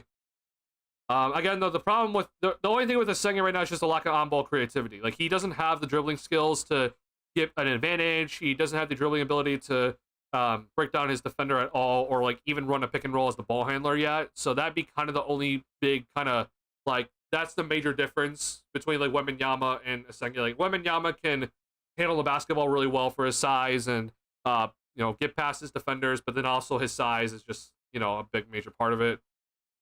We've seen Wembanyama be the ball handler in a screen and roll. Like he is truly an alien. Like so there's that guy. I'm not saying Asenge is going to become that. Like that'd be like the best of the best worlds. But in terms of again high upside, that's the guy I'm looking at. Unfortunately, I do not think he will be there. So we'll talk about my next guy who I think will probably be there. That I'm probably higher on most guys. Yes, like he played this summer because at the start he was mocked towards us and I was high on him. Yeah, I mean there are a couple of mock drafts definitely in the summer, or in the early spring that was like, oh yeah, maybe Asenge goes to the Bulls, and it looked pretty good, and then it kind of fell. So yeah, that kind of does suck. What are your thoughts on the Bigs? So, my guy that I do think will be there for the Bulls, that I do think is I have him rated higher than most guys when it comes to like the mock drafts I've been seeing, is a big, okay? And to me, right now, at least in my opinion, I really like Newell, at least in my opinion. Newell to me, he to me is a pretty high upside guy as well. Not necessarily in terms of his ability oh, can he create shot off the dribble or anything like that, but in terms of an overall impact sort of player, a guy that can be extremely impactful even without the basketball. I think Newell is that sort of player. I think you could argue though I think that you can argue that Malawak can be that as well. The reason why I like Newell a little bit more is just because I think Newell's jump shot is in a better spot than where Malawak is. But I think it's kind of preference of what you would want. Malawak has that sort of upside too, to be a very impactful player without the basketball. And he, like Malawak, like his defensive versatility is also off the charts. The problem with him though is just that the jump shot is a little bit concerning, but the free throw percentage looks okay. So I'm like, maybe. But in terms of like post-up ability, I'm a little bit concerned with Malawak. I just kind of see like he's mostly more of a lob threat. But obviously that's a very hyper-efficient score. So if you could prefer that over someone like Newell, sure, I can understand that. But for me personally, I really like Newell. The reason why is that Newell, when I've watched his film, so first and foremost, I think his motor's off the charts. I think this guy, he plays at 110%, and again, something that you probably really can't teach. So that just popped off in the video to me. I was like, this guy is hustling, no matter what side of the floor it is. It's fighting for offensive rebounds. Like I think half of his rebounds that he averaged were offensive. Like that's great to see. Defensively, this guy can guard multiple positions, and we also saw Georgia was willing to switch him onto some of the guards. He can also play drop coverage and play it pretty decently well. The only thing with him is obviously he does seem to be a little bit undersized. That is the only guy that that's the only thing I'm a little bit concerned about. But his overall standing reach is 8'11.5", I think it was. I think it was listed at. So I'm like, hey, I'm willing to just take it. The best way I described Newell in the past stream, and I've looked into more film now, and I'm gonna still say this. So in the past stream I talked about Newell being a guy that I really liked. He reminded me on the defensive end, he reminded me of a smaller Joakim Noah, which might not necessarily be the best comparison now that I've looked at more film, but like it just kind of sort of reminded me of that, where like we saw Joakim was willing to switch out on the perimeter, and we saw him like, get into that low stance and kind of effectively guard guys in the perimeter. But then we also saw the biggest thing with Joakim was just that he would be yelling out all the defensive coverages and be like, we're gonna ice this pick and roll, we're gonna blitz this pick and roll, we're gonna play drop coverage. Like he can do it all as a big man. And the way that Newell was playing that defensive end for me, it looked very similar.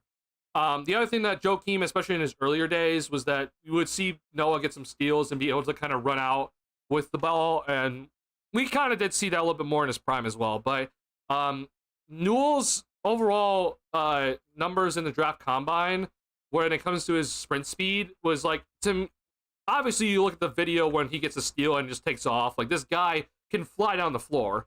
But the draft combine was also heavily in favor of him when it came to this sort of stuff, where I was looking at this and I'm like, wow, this guy is he listed as 6'9" without shoes, so let's just give him 6'10". But his strength and agility stats, man, for a guy that is supposed to be a power forward / center, which I think he's going to be a center personally, his shuttle run was actually really solid. I mean, we're talking about his shuttle run was up there, was one of the best amongst all people. So there's that. His lane agility time was also pretty solid, if I'm not mistaken, compared to other bigs. Where is he? Yeah, he's up here. So like, other bigs, a lot of them are down here, right? So I really liked what I saw from Newell, from the overall just kind of stats of his agility. Where is he here? I thought he was higher, honestly. I guess he wasn't that high for the 3/4 sprint. Okay. He's farther down or here, I guess. Yeah, if you're wondering though, like Malawak, they're down here, Queen, they're down here. But Rasheer Fleming is over here too. So this is just kind of what I was just looking at. In terms of max vertical leap, he's also like the max vertical leap for a big man is pretty solid. 36.5. Like, it could be better, but it's not horrible. In terms of the standing vertical leap, this is a little bit where he's kind of struggling. But this is okay. It's something I could deal with. Again, he has a 6 foot, is an 8 foot 11.5 wingspan, if I'm remembering correctly. Or sorry, standing reach. God, I can't talk today. Yeah. So his standing reach is 8 foot 11.5. 6'9" without shoes, which means like 6'10" with shoes. Wingspan is nearly 7 foot. So I personally, I'm like, hey, I would really like him. I would really personally like him on this roster. The other thing when it comes to his offensive end, okay, so he is what a lot of people are calling as he's a play finisher, right? He's not going to be a guy like to run any offense through or potentially even have him post up that much. I do think he has sort of a little bit of a post game on the right block, but it's very raw. His lefty hook shot is okay. It's not amazing, but it's better than what I always saw from Fleming personally. But I do think that when it comes to his ability to run the pick and roll, I think this guy's going to excel. Georgia ran this stupid offense that it was like this double big offense, but then every time they ran a pick and roll, there was another big in the paint. So I think Newell in a more spaced out offense is going to get a ton of rim runs to the basket. This guy was very efficient at finishing around the rim, over 70% at the rim this season. A lot of dunks, so he has that ability just to continuously just go up with 2 hands and flush it, which is great as a big man. And then the jump shot, man, like the jump shot to me when I looked at it, I'm like, it's not like we've seen better jump shots maybe, but like I looked at his jump shot, I'm like, I think it looks okay. I really do think when I look at when I look at Newell, like his jump shot really does look okay, and I can see it working out. I understand that his free throw percentage, which is amazing, it was about 66%, but he shot about 29% from 3-point range, but he was willing to take them. He didn't have any fear about it. And I really think that if that jump shot can come around, okay, the best comparison that I read from the scouting reports was that it would basically be he would be Nick Claxton, but with a jump shot, okay? And if you've been on this channel, I have been a fan of Nick Claxton for many years. Now, I know this year was kind of a bad year for Claxton, but, the Nets are going through their Nets things. But if you kind of look at what Nick Claxton did in terms of his numbers at the Combine, I always forget which year it was for him. Was it this year? What year was Claxton? I never remember the year for Claxton. But when you look at Claxton, like in his like kind of Combine stuff, and then you look at what Newell did, it's kind of similar in terms of like shuttle run and stuff like that. 2018, okay, so it's this one. So we want a standing reach. Claxton does have a bigger standing reach. I know that for sure. As you can see here, Claxton's a 9'2". In terms of height without shoes, he's an inch taller. Wingspan's also a little bit taller, or a little bit bigger, excuse me. In terms of though, like the strength and agility, like Claxton with the shuttle run was like also pretty good. So again, like Ace Newell with the shuttle run was like 2.78. Claxton was up here too, I believe. I guess he wasn't up here. My bad. Where did I read that? I read something. He was up pretty high. I guess he wasn't. Oh, he was actually pretty low. My bad. My bad, y'all. Man, I guess I looked at the wrong stats then. Huh. 2.47.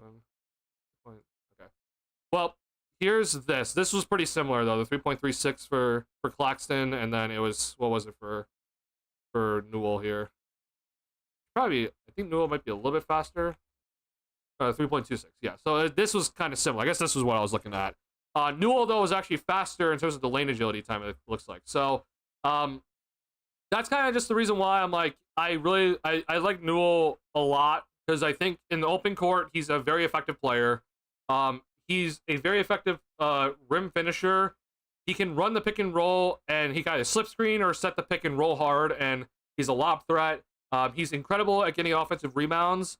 The biggest thing about him in terms of upside is that if he could ever get that jump shot, man, then you're looking at a guy that, yeah, he's not going to be a guy that's going to create his own offense, but he's a pick and pop option, right? So then you're thinking like Miles Turner in a sense of pick and pop option, but he has the ability to go to the floor and finish with authority. And put the ball on the floor, finish with authority in the interior. So that's kind of the reason why I really like his upside. Defensively, I think he can really guard a lot of positions. I do think he will be playing center in the NBA, but his ability to switch out onto multiple different positions and then also be able to run multiple different defensive coverages in the pick and roll gives me a lot of hope. I do think he can rebound better. That's kind of one of my biggest concerns about his little bit of lack of height. That is kind of the one big thing. But in terms of defensive ability, I think he's up there.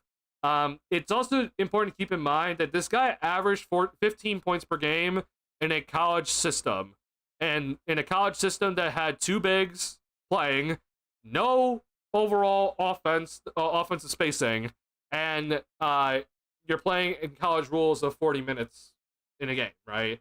So that's kind of the reason why I'm like a lot higher on him, because if he can score 15 points per game in a slower college tempo in a offense that ran double big and didn't have the proper spacing, then all I can think about is that if you're going to put him in a faster, up-tempo, more NBA-style type of play, where he has more spacing to work with and play at a faster pace, like, I think it's going to translate really well. So that's my guy that I would personally have at number 2. Okay, I really like him a lot. I think the upside with him, I know that it's not like potentially a Senge upside, but the upside with him really looks good to me, especially because he's already a very efficient scorer around the rim. That to me is gonna be pretty impactful as like a, I know a lot of people also said this, like Derek Lively type guy that's gonna be pretty good without the basketball and be pretty effective, but then when you do get the basketball, like you're gonna finish. That's impactful. So I like him a lot. I know a lot of mock drafts still have him going lower. I'm gonna be interested to see if that's gonna be the case. Newell did get a green room invite though, so I don't know if the Bulls have already promised him a spot. Like, that's kind of what I'm thinking here. I know Newell did work out for the Bulls, so it does give me some hope. But it is gonna be interesting to see where he does land, because I've seen him as low as 30th, but I've also seen him as high as 10th. So I don't know where he's really gonna end up landing here. All right, yeah, working with the team. Yeah, I'm really looking forward to seeing if they actually do draft him. He's the only guy that rolls correctly. So he does roll correctly most of the time. He sometimes does not roll correctly, where he rolls the wrong way. But you know, that's something I can fix, or we can fix with him. He also seems to understand, like, if he was playing the 4, he does seem to kind of understand spacing okay. So that's kind of the reason why I'm also kind of like, I see more upside with him, with just him understanding feel. But I could be wrong. I could be definitely wrong about that. Can't believe Montes is the same height as Newell. It is kind of crazy to think about, right? Okay, idea. We play Giddey as a guard, Montes as a 3, Newell as a 4, Vooch as the 5. Play the biggest team in the NBA. Yeah, let's go ahead and do that, man. Don't know how we would consistently score three-point shots, but you know, that'd be interesting to watch for sure. We're done playing the Twin Towers. We play the full Skyline team, the full Chicago Skyline team. Let's do it. I think the Bulls will probably draft them. Will definitely be there. It'll be interesting to see who they value more, because I want to ask you guys about this guy next, because this is not somebody that I have on my big board that I actually will really want the Bulls to stay away from personally. But what do you guys think of Derek Queen? I really want to know this right now, because it's very interesting to look at the Bulls kind of fans about Derek Queen. There's a lot of people that love this guy. I'm unfortunately not one of those people. I can sort of see the upside with him, but I am very concerned about some things. What do you think about Jonathan Isaac with a better offensive game as a comp for Newell? Ooh, that is actually very interesting.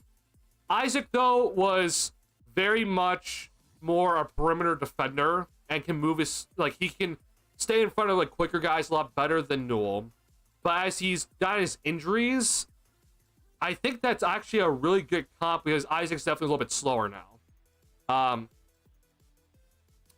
It'll be interesting to see, though, who has the better offensive game, though, because I don't know if Newell will have a better offensive game than Isaac. I hope he does. I think he has the upside to have a better offensive impact than Isaac. But but there's also maybe a chance that he doesn't. But what he does have over Isaac is the ability to finish at the rim, like, consistently with 2 hands. That's gonna be interesting to watch with Newell, and I really like him. So I've gone back. I've kind of was thinking about with Newell a little bit of just like, am I just too high on him? Because I've gone through a lot of these guys, and I'm just like, I just really like Newell. I don't know what it, like. I just keep going back to him. Like, I looked at Malawak, I looked at Sorber, I looked at Queen, and I'm like, if I had to choose one of them, I'm choosing Newell. Now, if you ask everybody else, though, they would probably have him maybe 3rd or 4th in that list.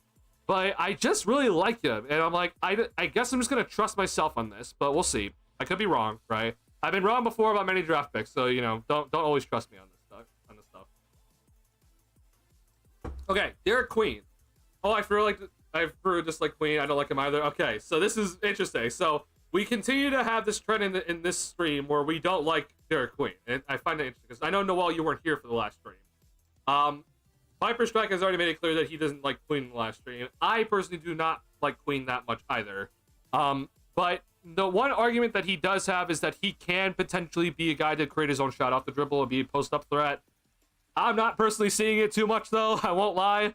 I think, unfortunately, he is too inefficient with the basketball, and then his defensive upside is very low. I think he's also one of those guys that just seems to kind of space out on the defensive end. He doesn't really have the tools to really be a good defender, but well, besides his wingspan, obviously. But yeah, man, I think unfortunately for him, like, he has to like kind of play the 4, but he doesn't have a jump shot. So like, how can he play the 4? And also then I don't want you guarding guys on the perimeter, but I don't want you guys guarding guys on the interior either. So I don't know where to put you. The one thing about Queen, and this is gonna be interesting here, especially from you, Viper Strike. The one thing I've been hearing about with Queen is just that people think that he could become maybe Şengün, like similar to Şengün, right? Like, people think that, oh, well, Şengün, you know, is not that athletic. He's, you know, kind of a tweener, 4-5. We've seen him run lineups with Steven Adams as the center. But his ball handling is solid. His post-up game is pretty solid. And, you know, he's a guy that became a first-time All-Star this season. And like you just said, though, Viper Strike, like, you and I are not the biggest fans of Şengün on this channel. Like, it's kind of interesting, right? Like, would we value Şengün as our all-star? Probably really not. So that's kind of the reason why I'm just like, if that's the upside with Derek Queen, I really do not want him as the guy then. I don't, first and foremost, would he even get there? But that if he does get there, like, what is he? Like, are you going to build around him? Are you going to build with him? But does he need the basketball because he doesn't have a jump shot? Like, it's kind of interesting to think about. So it's very interesting to see that, like, this chat doesn't really like Derek Queen. But if you go into a Bulls Discord or Bulls Reddit right now, or Bulls Twitter, for God's sake, there are so many Derek Queen fans right now. They're like, oh yeah, we really want Queen. And I'm like, interesting. So I'm going to send out a tweet, though, later and basically just ask all the Derek Queen fans, like, convince me why we should draft him. Because I've gone through a ton of film that shows, like, his good and his bad, film that shows what, like, you know, just him playing, like, not even touching the basketball, and I'm just like, I don't get it. I don't know why people would want him, but fair enough. Yeah, Derek Queen slows down in the game when everyone's going to pace nowadays, and defense is too poor. And yeah, that's also kind of my biggest thing. And also, again, like, kind of what I said, he needs the ball. Like, I think with Newell, he doesn't need the ball to be, like, pretty impactful. With Queen, I feel like he has to have the ball. With Malawak, I don't think he needs the ball to be that impactful either. And when he gets it, though, he's going to just slam it home, right? That I can live with that. But with Queen, I'm just like, if you don't hit your upside, I'm like, what are you? Are you, like, next Bobby Portis in a sense? Like, even then, I don't know if you can become that because you don't have a jump shot right now. So I'm a little bit concerned with Queen and his upside. I will be interested to see what he does end up becoming in this league, and watch me be completely wrong. Watch him turn to the next Jokic, right?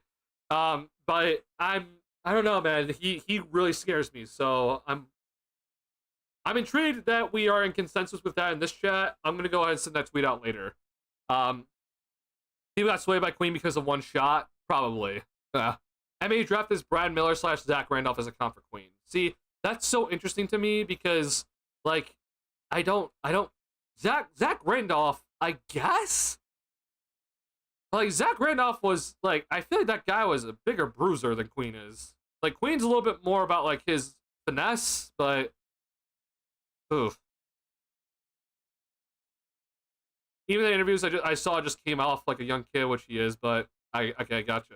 Yeah, my next step is I got to look at the interviews next, but I did read though that some of his interviews, or his interview that one person or multiple people have watched, I should say, didn't come off the best.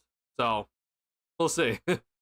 Yeah, I'm a giddy believer, but watching him play with Queen sounds like actual torture. Yeah, I don't know how those two would play, but again, even just forget about fit for a second. Like, this is your upside, like, guy. I don't really know. I kind of don't really like that personally, but I could be wrong. So last stream I had number 3, but number 3 I had Igor Demon, but that was I did not have as much draft knowledge as I do now. Okay. I did have Demon just because I looked at him and I'm just like, okay, like, I can maybe see a role where you can actually create your own shot off the dribble. The problem with him is obviously the inconsistency is just insane to look at. He seems to sometimes lack athleticism in important moments. He doesn't have enough on-ball gravity to be the pass, like, you know, to have his passing come into play. Defensively, I'm concerned about him. He has to guard guys that are definitely not guards. Definitely guys that are going to be a little bit slower. So I'm a little bit concerned about his defensive upside. Wingspan, it can kind of help him a little bit more. But yeah, I'm a little bit less, I'm not feeling as great about him as I did earlier. So if I had to go number 3 though, for me personally, I do think Thomas Sorber is my number 3 right now.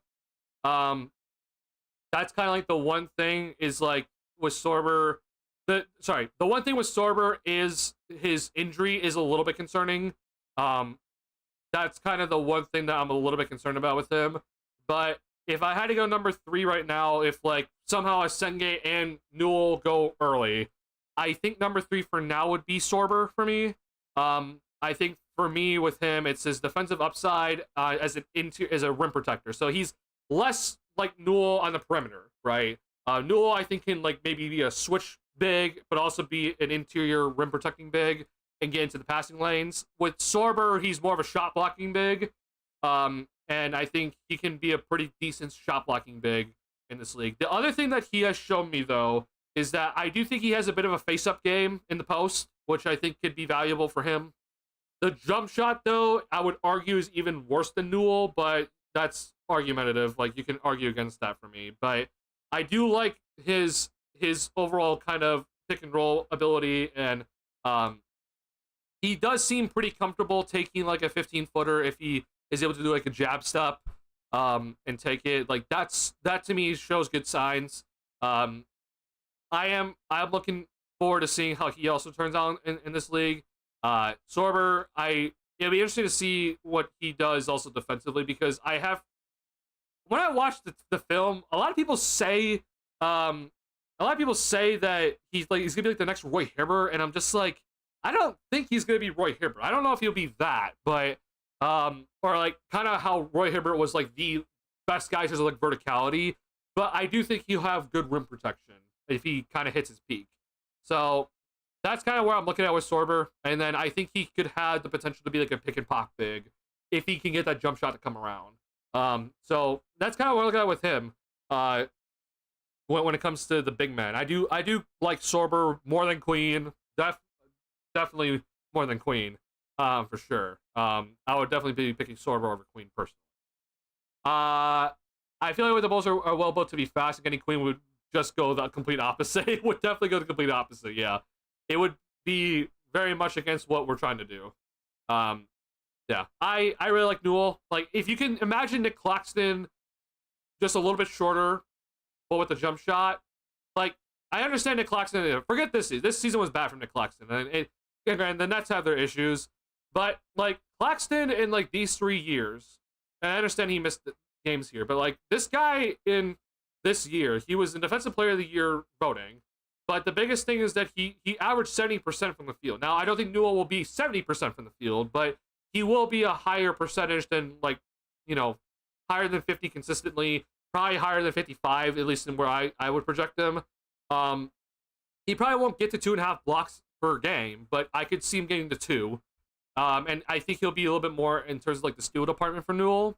But then again, if he gets that jump shot, man, like that would be incredibly impactful if he can get that jump shot.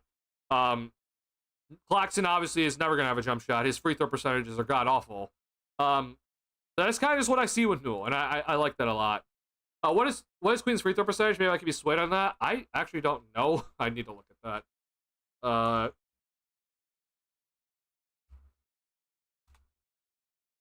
think it was okay.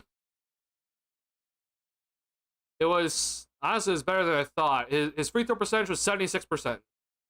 52% overall from the field, which, if you're wondering, that's lower than what Newell was, I believe.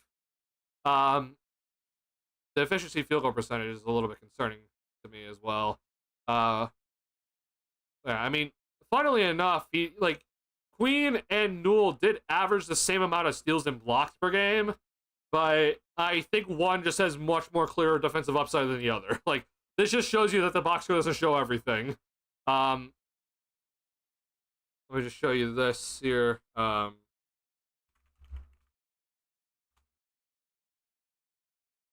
whoops, sorry. Go back. Yeah, so Newell shot a higher percentage. Obviously, he's more at the rim, though. But he did take some threes. Like, he actually took the 3-point shots compared to where Queen didn't really take too many. So he actually averaged a little bit less in terms of steals and blocks, but relatively the same. Less rebounds. Free throw percentage, though, was 75% for Newell. Yeah, I mean, more points for Queen, but less of a 3-point threat, obviously. Sorry, the music keeps going off for me. So a better defender than Newell. I think in terms of rim protection, he will be maybe slightly better. In terms of being like an on-ball defender, I think Newell's better.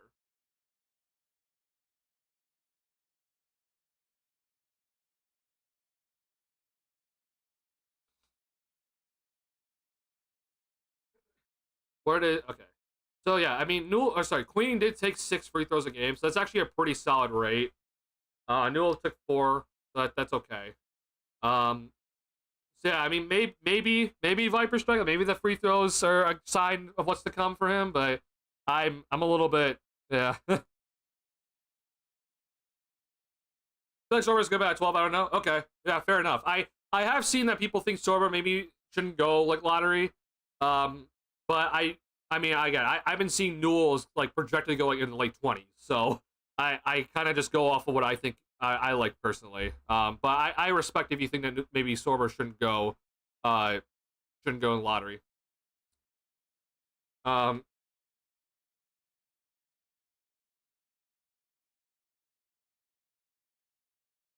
Sorry. The biggest thing also about Queen, if you're wondering, is just the turnovers just kill me, man. Like he makes some terrible reads in terms of the turnover department. Like, not saying that Newell's a good passer by any means. Like, he's an okay passer.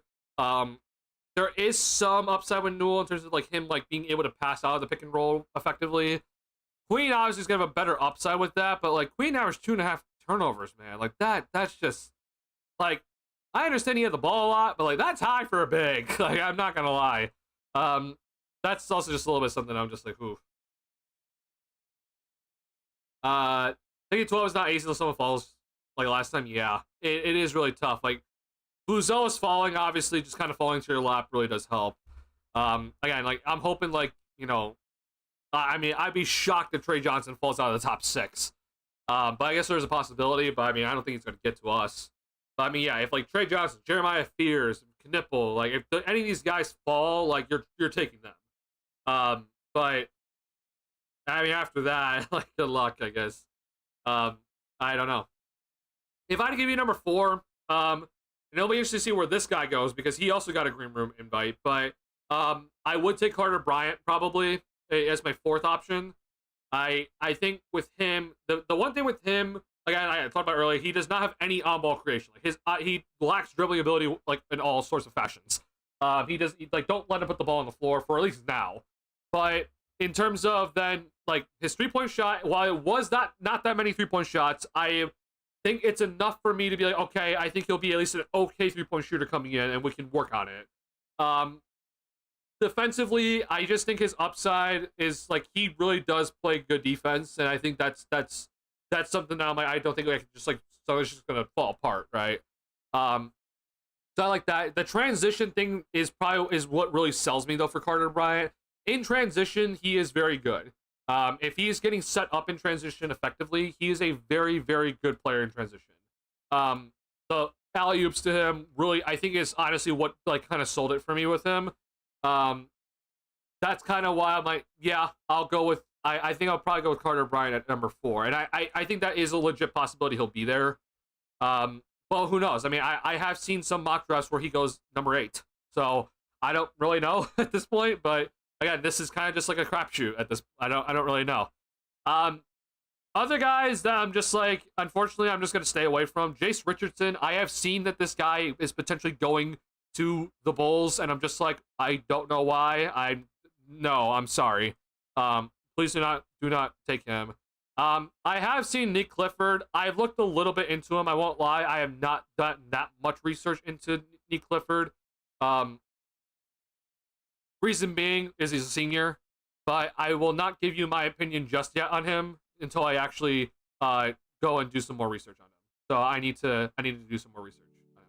So don't like take anything about Clifford. Yeah, I need to do my own research still. But again, yeah, I'm probably not gonna like him just because he's a senior. Like he might look good, but because he's a senior, I'm like, what's his upside? I don't know. I have a little bit harder time drafting him. Number 5. If but the thing is though, it's so interesting to see. Like a lot of Bulls fans think Malawak is not going to be there, but he would probably be my number 5.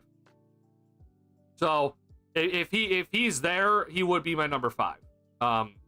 If I did go with that, but like I think a lot of Bulls fans think he's going to go higher, which makes sense. So, but he would be my number 5 personally.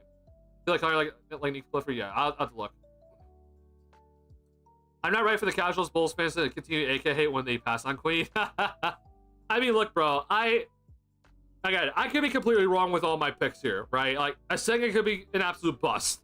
You know, Newell can like turn into like the next Marvin Bagley, where he's just a tweener that can't find a position.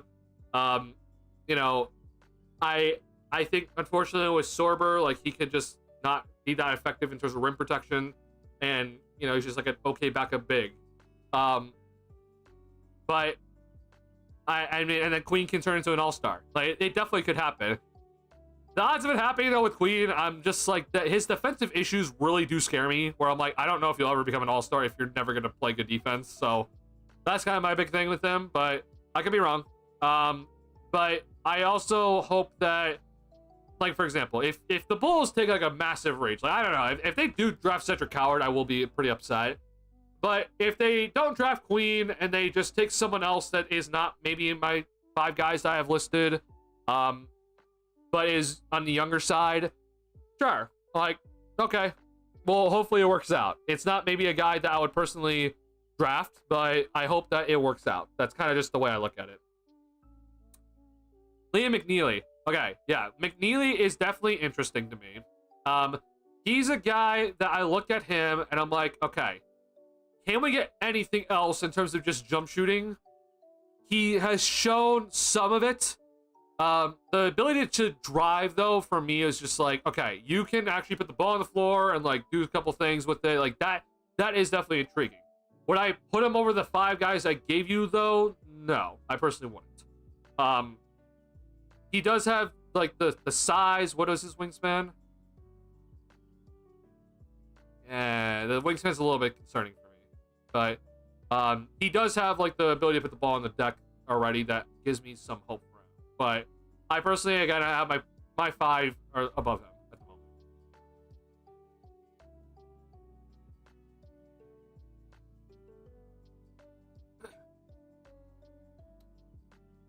Noah Traore, I go over the. Yeah, I mean Noah Traore, man, I don't know where this guy's gonna go. Like, I mean, obviously I made draft net, this was updated a while ago, so like, you know, take this a grain of salt, I guess. But I mean, let's just go to this. Like, I don't know where this guy's gonna go. Like, this guy's could go anywhere.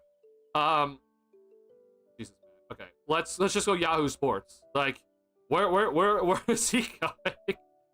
I mean, so it'll be interesting to see what happens here, because it's like, I do think that there is a actual high chance here that BJ Edgecombe goes number 3. Oh, they have the Pelicans making a trade. Okay, hold on. This is not what I want. Where is CBS? It's gonna be CBS Sports.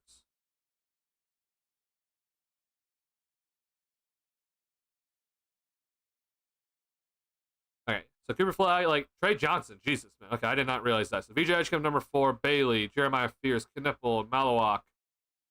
So I mean, they have Queen going as high as 9, Carter Bryant at 10, Jace Richardson at 11. So I'm not talking about CMB. I'll talk about him in a second here. Here's Yakuchonis, 13, McNeely, Devin. I mean, where's Nolan? Like, you see what I'm saying? Like, this draft is gonna be one of the craziest drafts ever, because, like, I don't know. I mean, they don't even have him going in the first round. Well, what the hell, bro?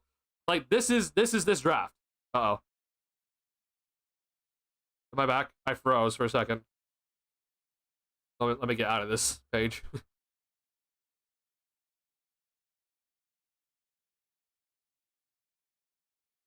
think we're back, though. Sorry about that.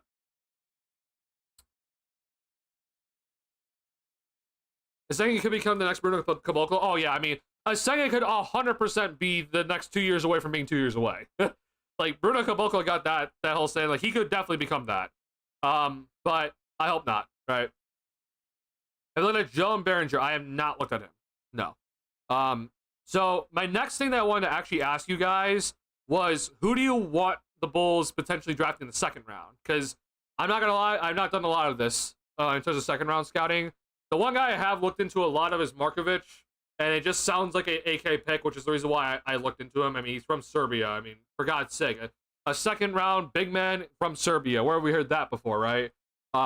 It just makes sense. I feel like AK is going to want him, so I have looked a lot into him. So I can give you my thoughts on him. But after that, though, I mean, I won't lie. I looked into Javon Small, not that big of a fan. Unfortunately, a lot of these guys, bro, I'm gonna give you guys a little bit of a interesting opinion, which is just like, I was telling some of my friends about this, and it's kind of interesting just to look at. You guys know a lot more about this draft than I do, but as I did not start my scouting really until I looked a little bit to Malawak, like, before the season ended, but I didn't really start my scouting until really the bowl season ended. Like, that's when I took scouting a lot more heavily, and even then it took me a while to kind of get into things. But you guys know a lot more than I do. But when it comes to this draft, bro, I'm not gonna lie. The more and more I scout about the scout guys in this draft, the more I just dislike this draft. Like, the more I look into certain guys, and, like, am I looking at, like, okay, does this guy have some upside? Like, what's this guy? How does this guy look? Like, the more I'm just like, I don't know who, like, past number 20, man. Like, and even then, you could even argue is, like, a weird spot. But, like, it just kind of feels like a really serious crapshoot. Like, I mean, I know Viperstruck is even talking about, like, yeah, it's kind of a crapshoot past, like, even, like, 10. Like, yeah, or even earlier than that. Like, I agree. But, man, oh, man, bro, this is a draft that people were heavily hyping up. And, like, people were talking about how important it would be, like, oh my God, if the Bulls can get, like, an extra first-round pick. And they're like, yeah, I mean, obviously an extra first-round pick is great. But there are people talking about, oh my God, we need to draft this guy in the end of the first round or something like that. I'm like, bro, like, what? Like, I don't know, bro. I really just don't think this draft is that great. Of course, they're gonna eat my words. Come 10 years from now, I'm gonna eat my words. But this draft, man, from, like, it just doesn't seem that great in terms of upside. It's kind of where I'm just like, I'm really concerned moving forward with this draft, but I don't know. What are you guys' thoughts on that? Marcus Simonovic? Yeah, Marcus Simonovic. Yeah, war flashbacks, yeah.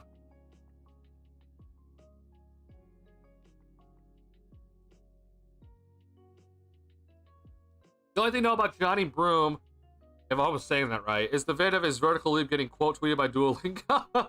Have you actually seen his vertical leap? Has anyone else ever had a worse leap than that? I have not seen this, actually. You got it. Darius, can you send that to me in Discord? I have never seen this before. I have no idea what you're talking about.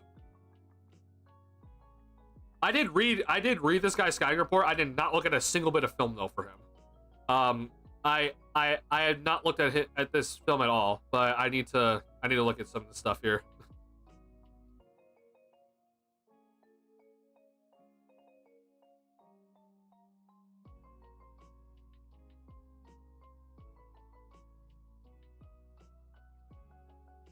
Oh, I saw that. Okay.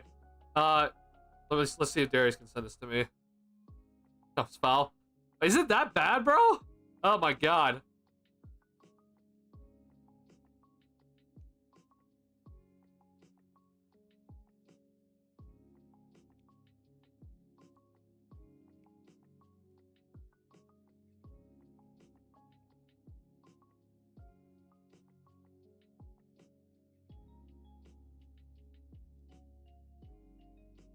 I don't know if you're still here, Darius, but if you could send that to me in Discord, that'd be great. Okay, so yeah, I don't know anything, but do you guys know anything about like any second rounders that could be like potential like good options here? Because like I'm actually heavily interested. Like I want to hear your guys' thoughts because again, you guys know more than me. Like I promise you guys know more than me when it comes to this sort of stuff.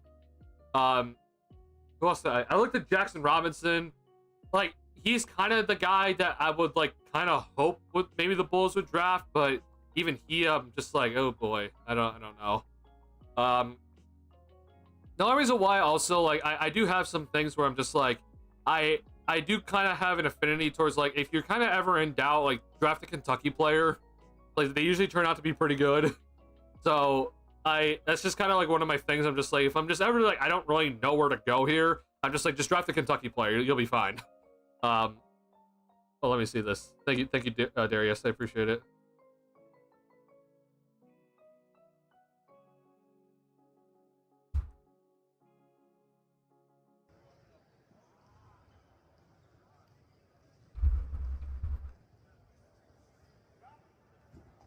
Oh God. Oh dear Lord. Oh no. Oh God. I'm gonna get this off my screen now. Yikes, man.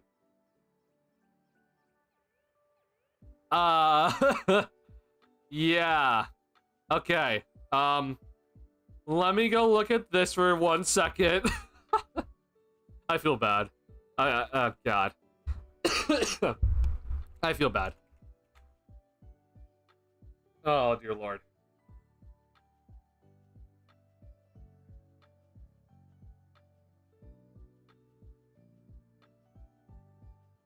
God, his running vertical leap is also not even in the 30s, bro.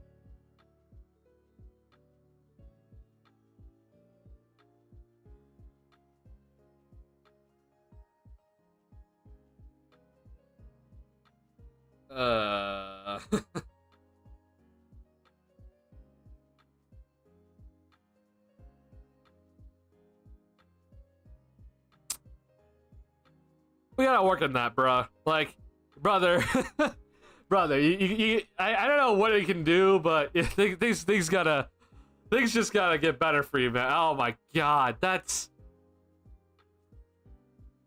I mean, Derek Queens was actually lower. That's actually insane to me. Malawak can have Malawak doesn't have to jump very high. He's okay to have that. Just like if you're wondering about this, by the way, like Malawak can have this. This is okay. Like he's tall. Broom is not the tallest guy. Like that's a little bit concerning for him. Yeah, things got a little bit better.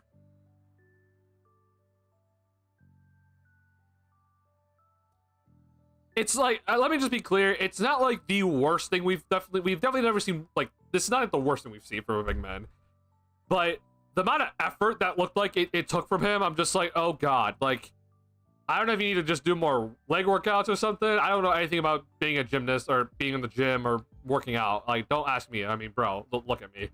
But that's a little bit concerning. I mean, even in here, just immediately it's like not a vertical athlete. I'm like, okay, well. That's not great when you're 6'10". So, yeah. he needs to work on some things. We've obviously seen big men who don't have the best vertical be successful in this league, but for a senior coming in, like trying to just, you know, get NBA minutes, that's gonna be rough. So, for a guy that obviously just doesn't really bring much else to the table, it's gonna be rough for him. So hopefully things work out. I don't know. Any I keep hearing Roko, Michael Wazowski, or something. I don't know that name. I fortunately do not know that name. Is he listed here? I don't know if he's listed here. Roko? Huh. Let me just randomly pull up NBA draft. Mock draft. As you guys can see, I've definitely been doing my research. I've been typing in a bunch of stuff. Does this go to round 2? Like,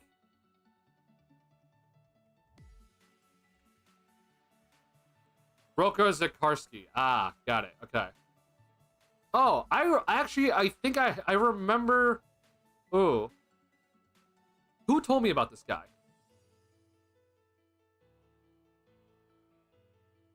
Someone in chat definitely told me about this guy. I don't know who it was, though.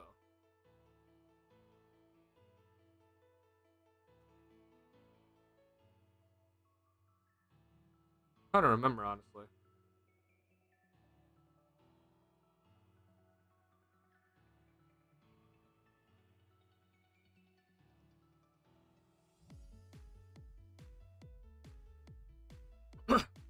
Yeah. Was it Viper Strike? I don't know if Viper Strike told me about this guy. I wonder. Andrew Nemhard's brother under him. This is probably Andrew Nemhard's brother. Yeah. 5'11", 176. That's not great.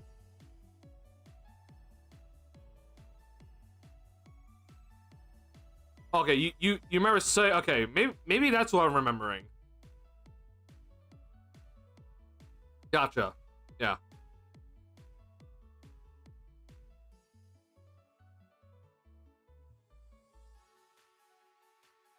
Okay. Yeah, I'll look into him. I mean, 18 obviously, like, you know, if you're younger, I always am more intrigued.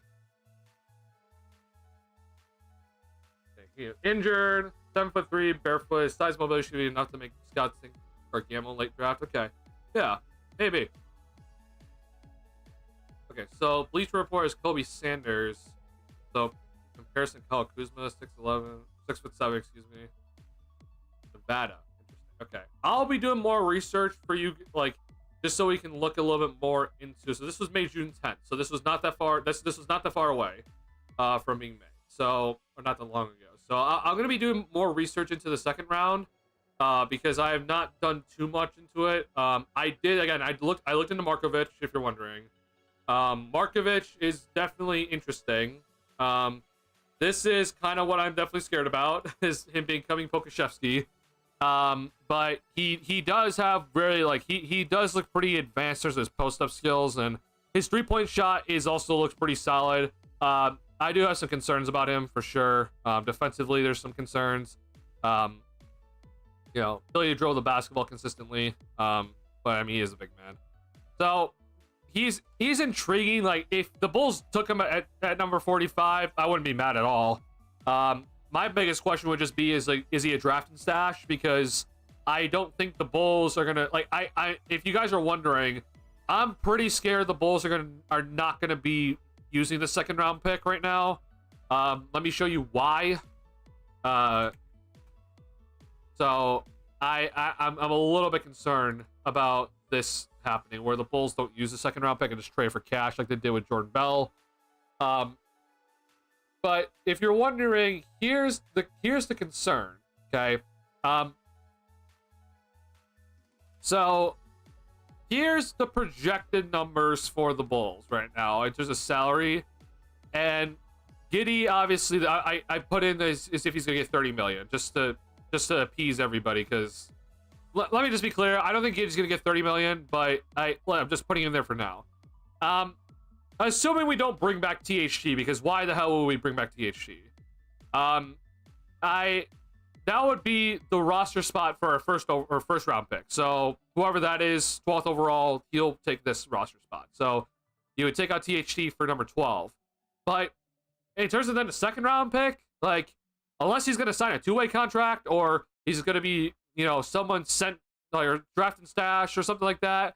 I mean, assuming you're like, I'm going to try to assume they're going to bring back Trey Jones, but who knows? But if you do bring back Trey Jones and you do make this pick and, you know, you bring back Giddey, then you have 16 players. So obviously max roster is 15. So like you just wouldn't have a spot for the second round pick, which is just kind of my biggest concern. I'm just like, yeah, this Bulls front office is so damn cheap. They're just gonna they're gonna try to basically not use this second round pick so that they can, you know, save like $2 million below the luxury tax, just in case, you know, and not, you know, try to figure out a roster spot for him. Which honestly, it's kind of hard to figure out the roster spot for him if you don't trade anybody else, right? So like if you don't trade Vooch, you don't trade Lonzo or Kobe, it's kind of like yikes. Like where is he gonna go? Which is valid, but I personally, because of where I think this Bulls team is, I want to use both picks. So I will be doing my own personal scouting to see, like, okay, like who could the Bulls maybe draft? Maxime Reyna, I don't know how to say that name. That's a new name to me. So he's projected to go first round to the Atlanta Hawks. He's from France. Oh, okay. Actually, I do know this name, actually. My bad. Yeah.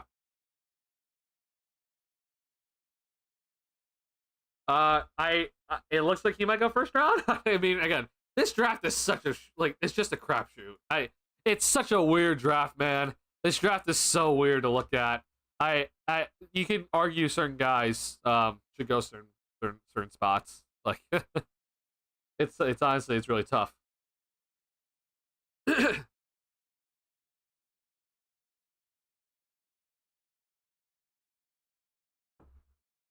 Okay. Last thing about the draft here before I do wrap up stream. Or sorry, after this, then we gotta talk about Tibbs and the Knicks and them being stupid, and then we'll wrap up stream. Okay. Last guy, I want to hear your guys' thoughts on this. I'll give you my thoughts first because I've been asking for your guys' thoughts first. Let me flip it here. So, Kyle Murray Boyles. Okay. I know a lot of Bulls fans want him. I've seen a lot of Bulls fans talk about how much this Bulls team needs defense, and yes, this Bulls team does need defense. I cannot disagree with that. But as much as I think this Bulls team needs defense, like I said, I don't draft based off of need. Like, this team does need defense, but I'm not going to be drafting based off of need. Hence why, at least in my opinion, CMB, he's intriguing. Okay. Would I pick him over Derek Queen? Probably. But when it comes to CMB, I don't know what he is. Like, in terms of like him translating to the NBA, he's a undersized big. If he's like his ideal position, right? He's probably an undersized big, but like he's 6'8" or 6'7", whatever he is. Like, he's just a guy that I'm like, you kind of need to play the center position, but you're 6'8". Grant Williams is honestly a very good comparison in terms of like a guy that looks like Grant Williams, but maybe doesn't shoot. That's kind of a big concern for him. My biggest thing though is just that he doesn't shoot the three ball. Like, not only does he not shoot a good percentage, he just doesn't shoot it. He's a guy that was highly productive this season because he had the basketball in his hands. And I'm just like, for a guy that can't shoot the three ball and is mostly going to be more of a connective piece and just be a good defender, you're not going to get the basketball in the NBA. Like, you're just not. Like, you're not. Like, I'm not going to be expecting 18 points per game from you in the NBA, or 16, I guess.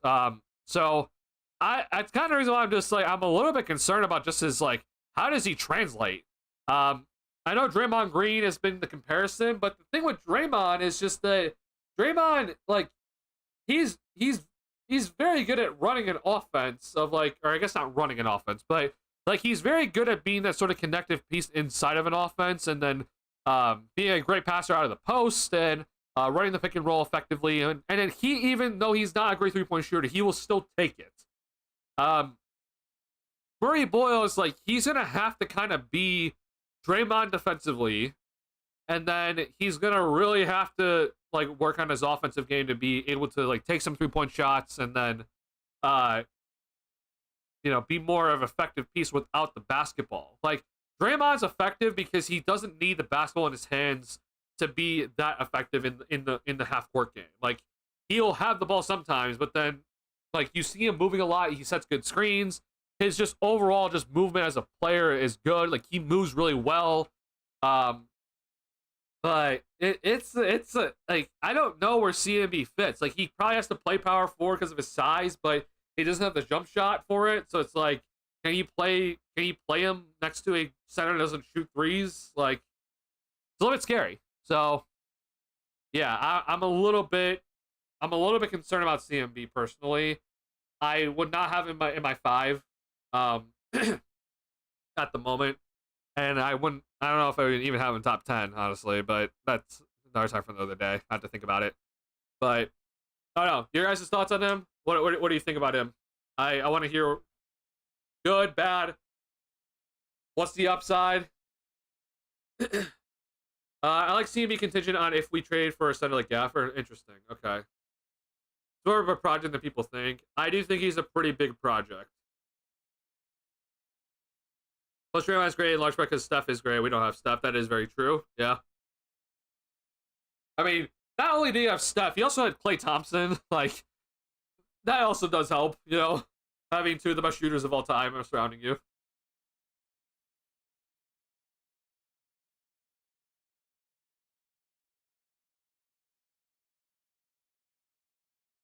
But the other thing, too, is just that I just don't know if CMB is just the passer that Draymond is. Like, or can he even get to that level? Like, I don't know.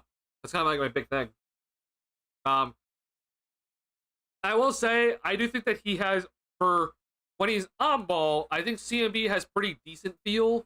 When he's off ball, he's a little bit more concerning. Like, I don't really know if he, like, understands traditionally, like, how to, like, effectively work off ball where he can find his angles, where he doesn't need, like, he doesn't have to rely on athleticism to try to, like, work things through.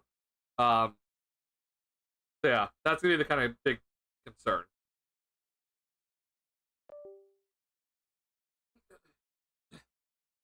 Wait, check. Sorry, I don't know if my mic... Okay, no, we're good.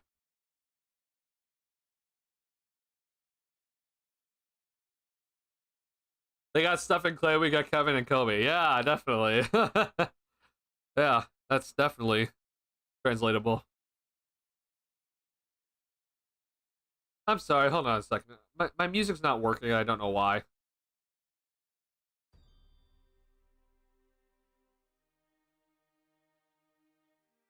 Okay. I appreciate all the input from you guys. Like, for example, Noel, like, I know that we highly disagree on, like, KJ, for example, but I really do appreciate the input. Like, I like hearing other people's opinions about this sort of stuff, but I also... I want to hear your guys' opinions because I trust you guys more, if that makes any sense. Like, one, I think you guys know more than me when it comes to the draft stuff, but also just, like, you guys probably know so many people, but, like, some of the people on Twitter, like, I don't want to go to them about their opinion. Like, they may like their queen, but, like, I really don't want to go and ask their opinion because, like, they're just... I just think that they're not being very smart about some things. So, like, they're kind of rage baity. So, like, I don't really want to ask about their opinions at the end of the day. So I appreciate you guys giving the opinion. One, I think it's good content, but I also think that it's just good overall as a whole for us to, like, hear everyone's opinions, and, like, we respect each other's opinions in this chat. But, like, I also know, like, Noel's been on this channel for multiple years, so, like, I trust him a lot. So I sincerely do appreciate you guys giving your opinions, and it really does mean a lot to me. I think it's a lot of fun to talk about. It's really good content, but I also want to just, do this for my own personal and analysis as I move forward and looking at some of these guys. The draft again is less than, what are we now? 12 days away. So, yeah, we're approaching it pretty quickly here, as we are closing out the NBA Finals here soon, hopefully. But yeah, I really do appreciate this. We'll see who the Bulls end up drafting. I will be having more streams in the next week. So if there was anything when it comes to draft stuff that you weren't able to talk about in this stream, we will have another stream next week for sure. Probably multiple streams next week talking about the draft, and I'm sure there's gonna be more mock drafts being sent out as we, talk more and stuff. So hopefully we'll be talking more draft stuff next week, and hopefully we'll be enjoying that. I do want to touch on the second round next week, so I'm going to do a lot more scouting throughout the weekend of the second round, and then I'll probably give you guys like who I really want in the second round. It's probably mostly just a crapshoot in the second round, but I'll show you some guys, and I'm like, hey, I think this is probably a good chance or a good guy to swing on.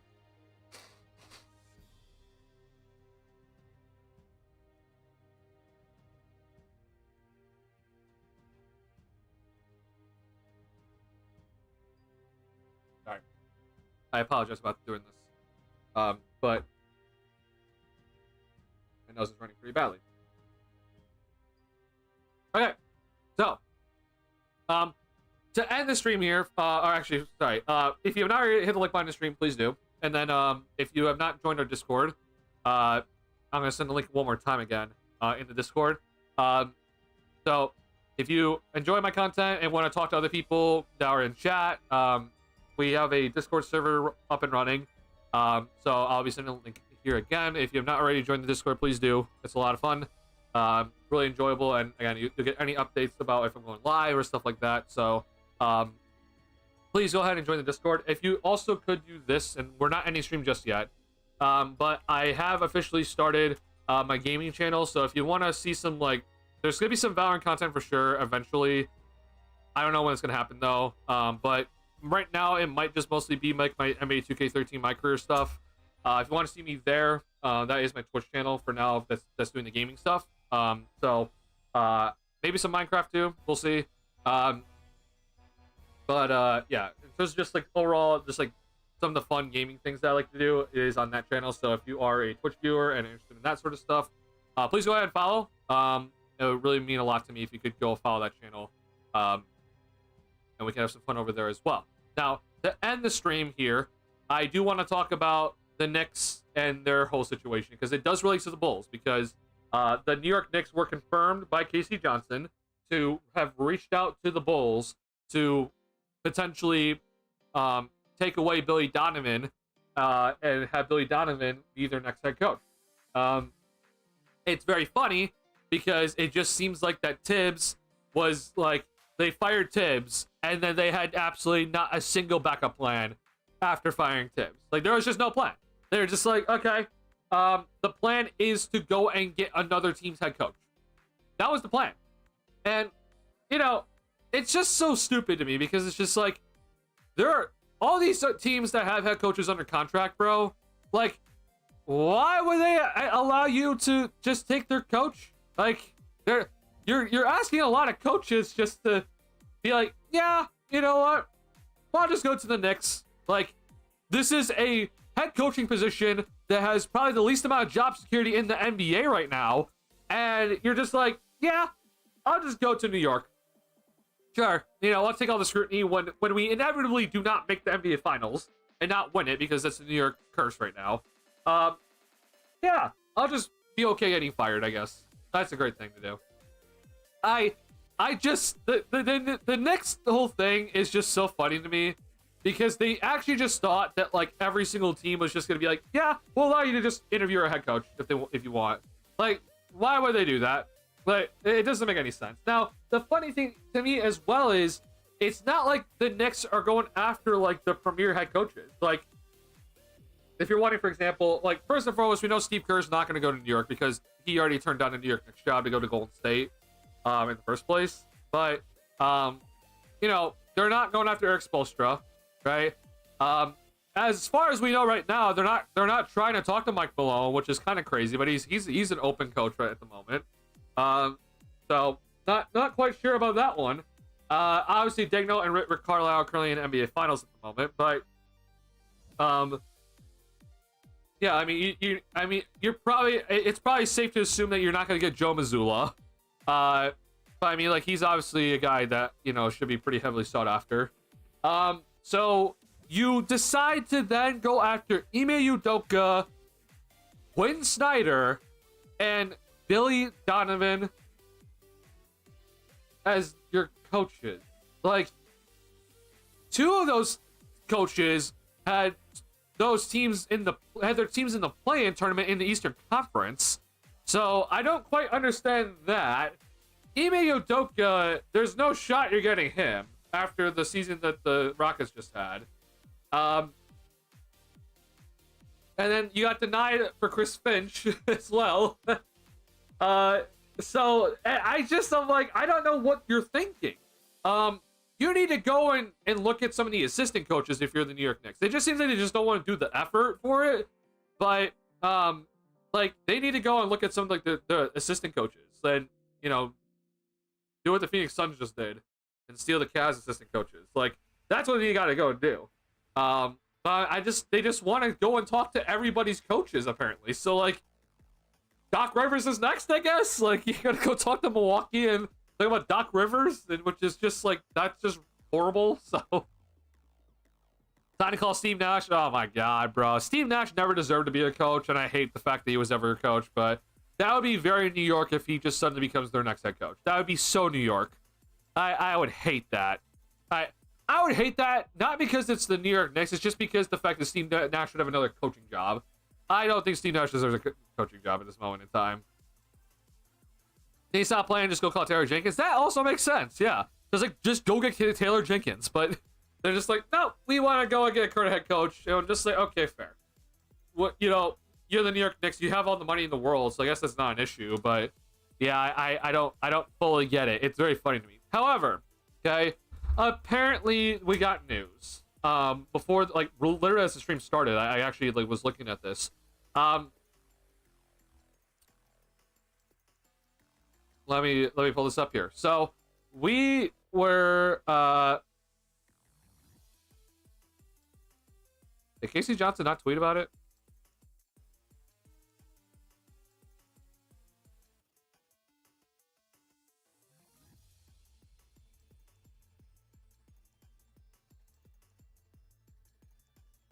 I'm gonna stop the music. I'm gonna turn up the volume for my desktop, and let's just listen. Why do my DMs just show? I hate that. Thanks, Twitter.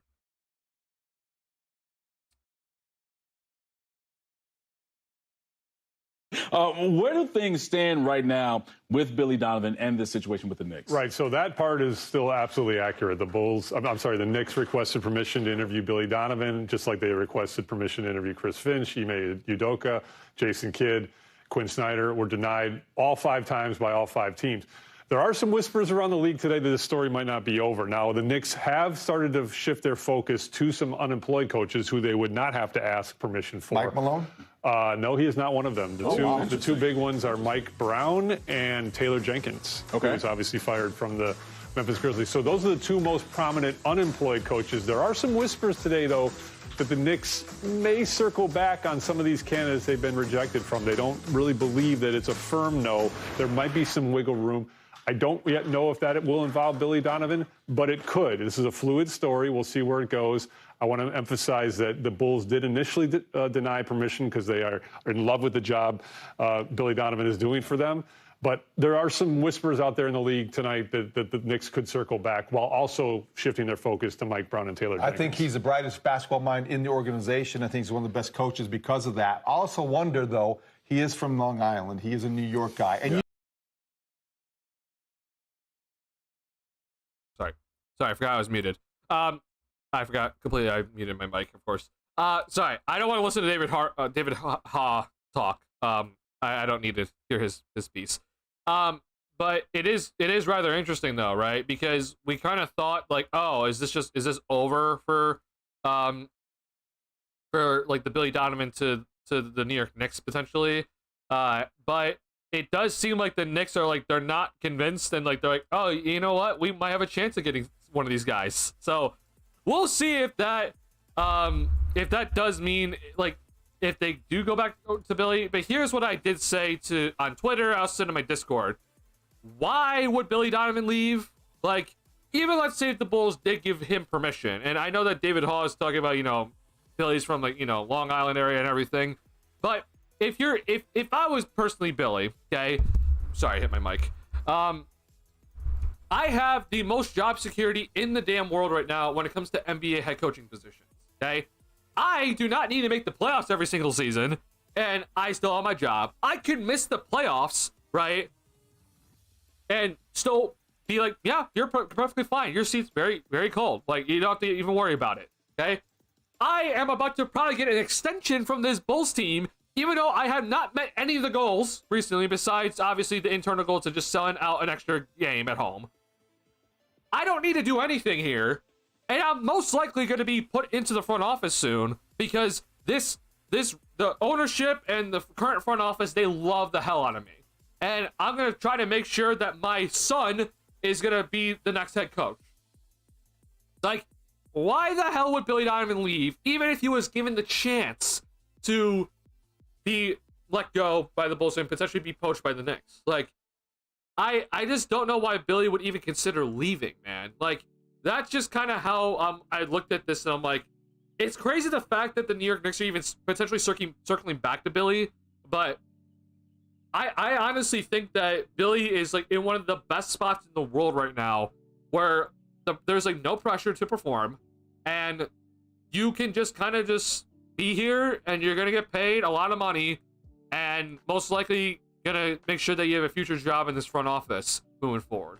And I'm just like, God, man, I'm annoyed just because I think Billy is a smart guy. I'm not saying Billy doesn't know basketball or anything. He's much smarter than me when it comes to basketball, okay? I think Billy is incredibly smart when it comes to the X's and O's. But I also do think that he has failed to meet expectations, where this front office continues to say, like, oh, we need to make the playoffs, or they kind of hint like, oh, we need to make the playoffs, but like they only make the play-in every single time, and they continuously lose to the Miami Heat. Like, they've lost to the Miami Heat 3 straight years in a row, and you've gotten out-coached, Billy. Billy has gotten out-coached by Eric Spoelstra in all 3 of those games. Okay? So I just look at that, I'm like, you're failing to meet expectations. You're not meeting expectations whatsoever when it comes to what you're supposed to be hitting. And he just gets to sit here and just be like, yeah, we're fine. The Denver Nuggets, they won a championship 2 years ago, and they're the 4th seed in the Western Conference. They have a shot at making the NBA Finals. And hell, that team alone, even after firing Michael Malone, they almost beat the Thunder in 7 games. But Michael Malone, even with that, they still fired Michael Malone, because they still thought in that front office that they didn't meet expectations that season. So I'm just so confused, where I'm like, look, Billy's probably like a very smart guy, but being a smart guy does not mean you're going to be a very good coach. And to me, coaching and being a good analyst are 2 very different things. And I think Billy can sometimes show that he does really understand the X's and O's really well. And then he sometimes, it seems, especially more recently, and I hope this continues, but it does seem more recently that he's done a good job of getting his message across to some of these guys. And I'm mostly looking towards the younger players. Like, I'm not looking necessarily at the vets. I'm mostly looking at the younger guys that he's getting to, because like the Patrick Williams whole thing has been like horrible, but it does seem like that's a little bit more on Pat than on Billy. But it did seem like Billy was really getting to Buzelis, which is great to see. So I hope that continues, but it's just the fact that it doesn't seem like the message was always getting across on other teams, right? Especially with the DeRozan, Levine, Vucevic-led era, which I understand that a lot of people are gonna be like, oh, well, it's just their egos. But I would argue that even as much as I criticize those 3 players, they tend to listen to the system enough where it's like, oh, I can tell that the coach has control over these guys. And I don't know if how much of they did it with Billy with those 3, but who knows? Maybe he asked for DeRozan to isolate every single time down the stretch of game. But Billy just doesn't always seem to get the message across, at least throughout his years with the Bulls. Since 2019, his first year? Yeah, 2019. So, again, he has not met expectations, and he has not consistently performed well as a coach when it comes to adjustments throughout the game. And he has not consistently performed when it comes to making sure that his expectations get, like, his messages get sent to the rest of the squad and, you know, absorbed. I think obviously when you look at, like, I mean, just look at what Rick Carlisle is doing now, and look at how much the team has bought into their defensive system. I don't think you can argue that Billy Donovan has had any sort of thing when it comes to, like, any sort of similarity when it comes to that. When it comes to, like, the defensive system in place, like, that Billy has been preaching, like, whatever you want to argue it is, like, it hasn't necessarily consistently come through, like, with how obviously Rick Carlisle has done with the Pacers, which I understand that they're in the finals and they're a better team than the Bulls, but I just think that there's a big kind of difference of, like, who players kind of respect. And Billy, unfortunately, again, the DeRozan, Levine, Vucevic-led Bulls team, they were supposed to make the playoffs every single season, and Billy's made the playoffs once with that team. So, it just, to me, again, you're underperforming expectations, and somehow he's just like, he's fine. It just doesn't make any sense to me. I'm not asking him to get fired. I'm just asking him just to be, like, held responsible for the expectations set. And the front office just seems to just be like, yeah, we have expectations for the squad, but for Billy, they're different. And I'm like, Billy runs this team. Like, he's part of the expectations for the team. You can't just be like, oh, Billy's fine, but the team did perform to expectations. That's not how it works. And that's what's really pissing me off about this whole thing. So, yeah, I'm not asking him to be fired. I'm just asking him just to, like, be like, hey, your job isn't necessarily in full control of yourself right now. Like, you can't just, like, sit back and relax and be like, oh, I have full job security. I am by far not the biggest Billy fan. However, I do think that if there was ever a season, it was this past season where I think you can argue he probably had his best coaching performance as a Bull. But it wasn't anything spectacular. It wasn't amazing. He got outcoached in the playing game really considerably. Throughout the season, I think he did a good job of implementing the offense that I was hoping to see. Unfortunately, there are some things in the offensive end that could have been tweaked, but I'm not too critical of it. Defensively, though, this team, I think, could have been a little bit better in terms of individual levels of defense, but that's individual things maybe at the end of the day. So, again, I just want to make sure that he understands you still got to perform as a coach. You can't just sit here and just be like, oh, we're fine, and because this front office loves me, the Reinsdorfs love me, and I can just sit here, and, you know, my son could go and coach the Windy City Bulls too. Like, that's just how it's supposed to go. Like, this is a hard league to coach in. That's the expectation. Okay, it's not like he gets any sort of, like, worse treatment. Like, we just saw many coaches that I would argue had pretty damn good seasons, and their front office said, we're not performing expectations. We think that you're part of this problem. We're firing you. Even though they were 14 games above 500, they still got fired. Okay? That's how at least in my opinion, Chicago basketball should be like that. Billy has not won any rings in the NBA. He's not made any finals appearances, even though he probably should have made one with that Thunder team that was up 3-1 against Golden State Warriors. Okay? He does not have the resume in the NBA to just be given a pass for every single season of, like, okay, well, you're just a good coach, though, because we've seen you consistently perform and bring teams up a level in the playoffs. Like, we have not seen that at all. Okay? He does not have that sort of resume. Okay? He is not Steve Kerr. He's not Greg Popovich. He's not Eric Spoelstra. Okay? Those are the three coaches that, and I know Pop's now retired, but those coaches have the rings that they can say, hey, I mean, I'm Steve Kerr. I brought you to 4 rings as the coach. Okay? So even if there's a really bad season that happens, like, he's still Steve Kerr's coach. Okay? Billy doesn't have that. So he doesn't just get a pass, right? Of, like, oh, he didn't perform expectations just one season, though. That's not what Billy does not have that right now. So that's just kind of where I want to make it clear with Billy. I would have loved to have seen if the Knicks would have been offering what they would be offering to take Billy. If you're wondering when it comes to this coaching situation, we've seen this before. I think it was Jason Kidd with the Brooklyn Nets, but I have to double check it. I have to look into it. But we have seen coaches get poached, but they typically give some sort of compensation to the team when that coach gets poached. So if, for example, if the Knicks really truly do value Billy Donovan heavily, and they're like, hey Bulls, we really want Billy Donovan, we'll pay out the rest of his salary so you don't have to pay his current salary with the Bulls, and we'll send you a first round pick for him.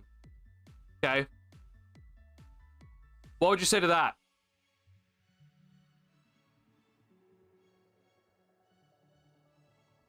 Right? Because all of a sudden now, it's like, dear Lord, why would you do that? Right? But it just is like, holy shit, like, it'd be huge if that would be the case. If, like, the Knicks really did want Billy Donovan and were willing to give you a first round pick, like, do you say no? Because I definitely would not say no. I'm taking that pick and I'm running with it. So that's just what I just want to put out there. I'm not saying that would have happened. Not saying that it's guaranteed that, you know, the Knicks would have offered a first round pick, but I'm just saying that I would have been okay if Billy had that interview with the Knicks. I would have been perfectly fine with it. I don't value him too highly. I know a lot of Bulls fans do. I know a lot of Bulls fans that don't. I will make it clear, he is not the biggest problem with this Bulls team. Okay, this Bulls team, obviously the ownership is horrible, the front office is horrible. Okay, Billy is the least of the three. He is the least of the problems. Arguably he's even least of the problems when you include the roster in that equation. But I would like to see a different coach personally with the Bulls, but I'm not asking him to be fired. I can live with Billy being the coach for now. This is not a Jim Boylan situation where I'm just like, hey, we need to fire Boylan ASAP because, dear Lord, this guy, I don't know how he's even a coach. Which, granted, he's right now a coach for the Pacers, so congrats to him. But yeah, like that, it's not that sort of situation. But would I like a different coach? Yeah. Was there no real direction? I would agree. I don't really think this Bulls team is much of a direction at the moment. Which hopefully we'll find a better direction if we trade guys like Kobe, for example.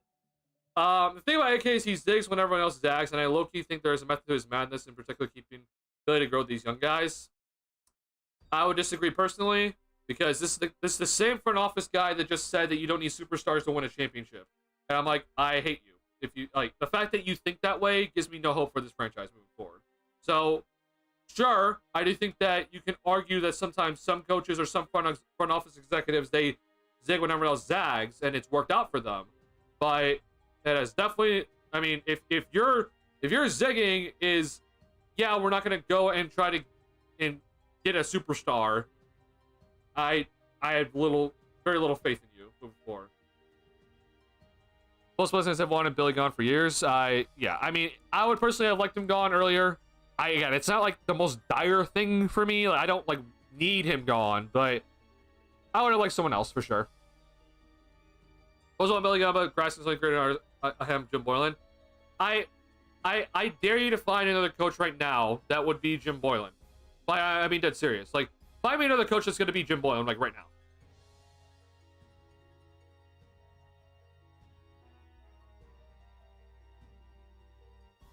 Was he sorry for not making finals recently? I mean, I think the Knicks are stupid for that decision, but like I do think that Tibbs, you're probably not gonna win a championship with Tibbs, but in terms of then finding the next coach for you, I don't know what you're gonna do about that. Like that, it's more so for the Knicks in this whole situation for them. I'm like, what's the game plan? And clearly they don't have one. So that's the reason why to me that was more stupid for them. If more coaches were available, then I think it would be a fine decision. But yeah, I think that's the reason why it's a little bit more stupid for them. The last time it happened was when Doc Rivers went to the Clippers from the Celtics. Is that really the last time it happened? Okay, so did the Nets and Jason Kidd Nets to Bucks?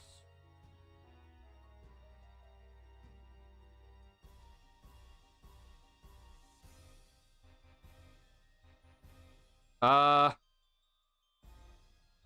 I mean,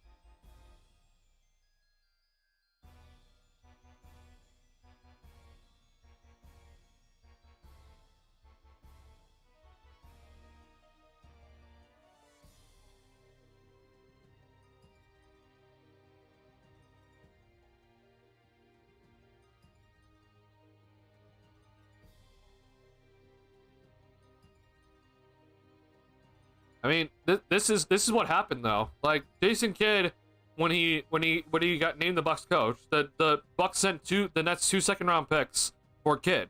Like we've seen this before, and this is not the Doc Rivers one, right? The Doc Rivers one is, I think, a little bit more famous, obviously, but like I'm trying to think of like more recent. Like this is, I think, this is more recent, no? Or am I wrong?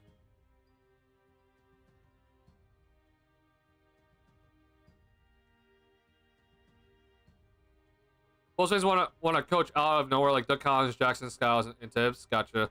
I mean, I don't know if I want to coach out of nowhere, but yeah. And hearing some good things about Sam Cassell and that there are some interest in him. Sam Cassell has always been a guy that I would really like as a coach.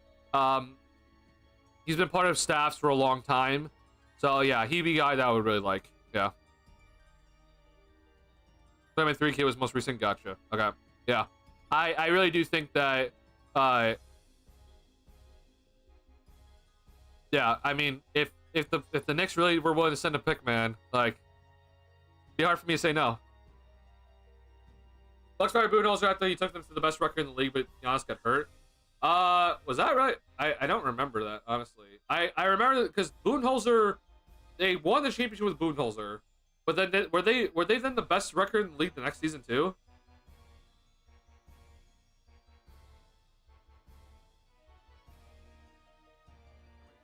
God, what year? That was 2021, right? God, time flies.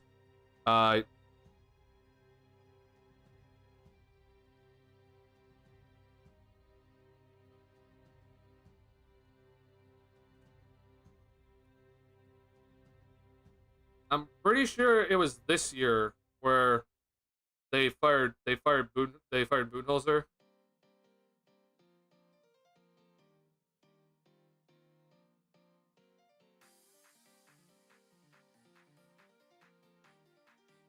Correct me if I'm wrong.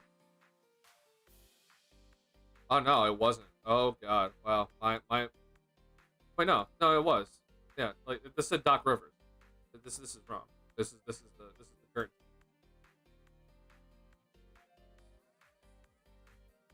It's 2023. Oh, okay, it was 2023. Got it. Damn, they actually fired him after this season. Wow.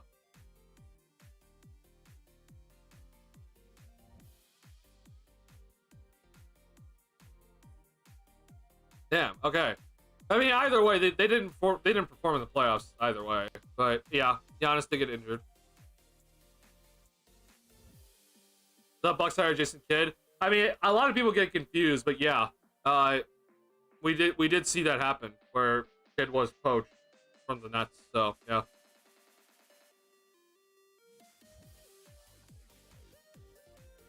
Andrew Griffin took over the next season. The Bucks to one of the top 3 records in the East and fired it. Yeah, that I won't lie. That one didn't make any sense to me either.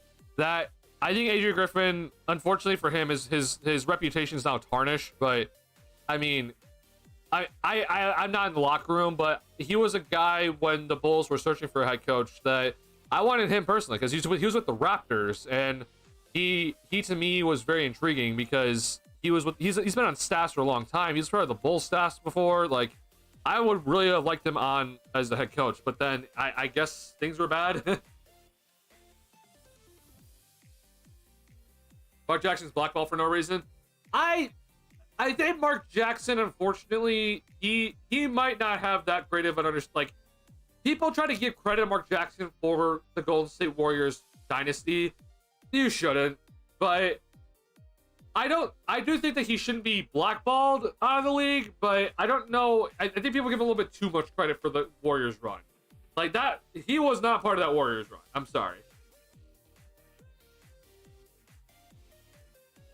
Fired Griffin for Doc Rivers. Yeah, they fired Adrian Griffin for Doc Rivers, which is just like, God, that situation.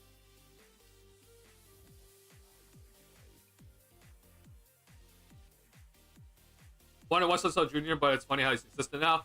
So it's really weird. Like, I've always liked Wes Unseld Jr., and it's just because he was with the Denver Nuggets as the assistant, and then he went to the Wizards, right?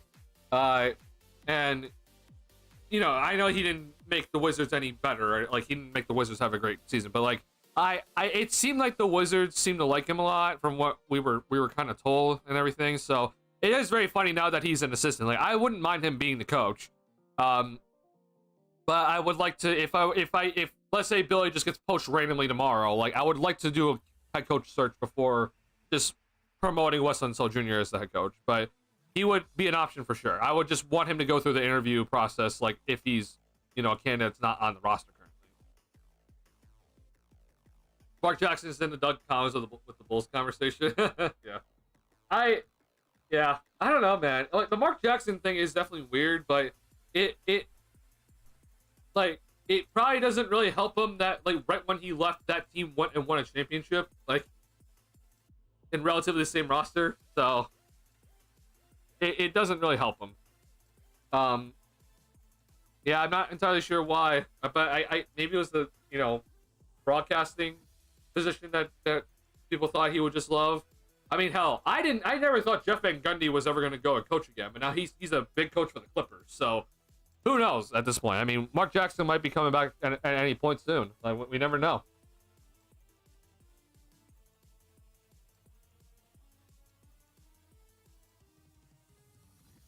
Really quickly, I just want to say, I mean, I'm not a Doris Burke hater. I think Doris Burke is really good at her job. I will say, though, I don't think that she's been the best these finals. I hate this new crew, though, as a whole. Like, Mike Breen's great. He just doesn't have any chemistry with Richard Jefferson and Doris Burke, it feels like. I mean, he's been part of the Jeff Van Gundy and Mark Jackson crew for a long time, so it makes sense why they don't have really chemistry. But I'm sorry to Richard Jefferson. I hate him on the broadcast, bro. I really don't like him on the broadcast. I know a lot of people might disagree with me on this, but, like, I don't like Richard Jefferson on the broadcast at all. I think Mark Jackson and Jeff Van Gundy were much better as color commentators. But I think that they can find better people to pair with Mike Breen. I know there's the rumors that Doris Burke's job's in jeopardy, which fair. But I think Doris Burke, you know, pair with like Mark Jones is probably better. Like, she's pretty good with Mark Jones, as like the color commentator with Mark Jones. But I would take Richard Jefferson and I would throw him on the desk or something. I don't like Richard Jefferson as a color commentator. Like, people don't like Reggie Miller as a color commentator, bro. I don't like Richard Jefferson as a color commentator. Like, I really don't like him at all. So, that being said, I really hope that this NBC, like, I already know with NBC, they got Reggie Miller, they got Kevin Harlan, so we got that two back together.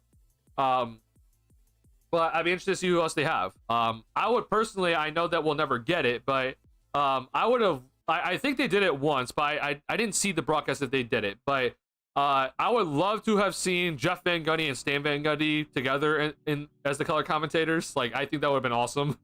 But I know we'll never get that on one network, unfortunately. So, yeah. Really quickly, just my take on it. Brown coached the 2025-26 Bulls. Oh my God, if Hubie Brown coaches, oh God, I would. I love Hubie Brown, man. I love Hubie, but yeah, he needs to just enjoy basketball. He's done enough for this game. Go retire, man, and live life.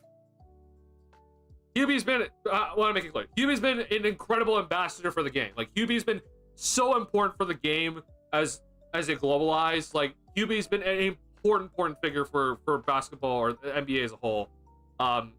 He just doesn't need don't be part of the broadcast booth anymore. I'm happy he's retired. Just go live life, man. French and German joke she made was incredibly cringe. That was incredibly cringe, yes. I agree. Hubie Brown still, yeah, Hubie Brown is still alive, yes. Hubie Brown is still alive. Yeah. 1 foot in the grave, maybe, but he is still alive. What MJ's gonna do over there too? It is to be interesting to watch that and how see that unfolds. Like, he's probably not gonna be that involved, but from the desk that we've gotten so far, it's gonna be Taylor Rooks. It's Dirk Nowitzki, right? And then Melo, right? I'm trying to remember this. NBC.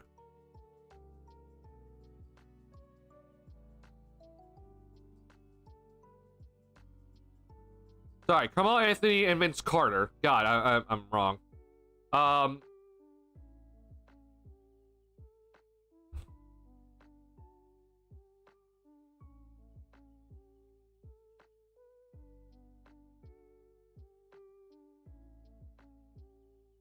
Jamal Crawford. Forgot about him. Correct me if I'm wrong, but I swear to God, Kevin Harlan got an NBC deal. No, I am wrong. Sorry. Kevin Harlan is actually going to be part of the Prime coverage. Oh my God, I completely forgot about that. All right, I'm wrong about that. So Kevin Harlan's going to be part of Prime. So NBC is going to be Mike Tirico, and it's going to be, is it Noah Eagle?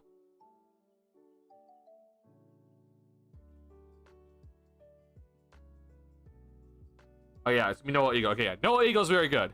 He did the Olympics this past summer, so yeah, I'm looking forward to that. So Mike Tirico and Noah Eagle as play-by-play guys. That's fantastic.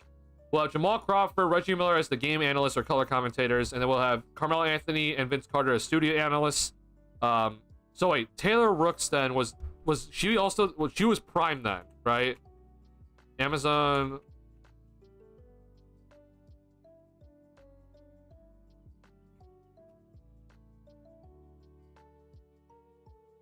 D-Wade, Steve Nash, Candace Parker, Taylor Rooks, Blake Griffin, Dirk Nowitzki. Okay, I mixed up the Prime and NBC coverage guys. Got it. Game analyst will be Stan Van Gundy.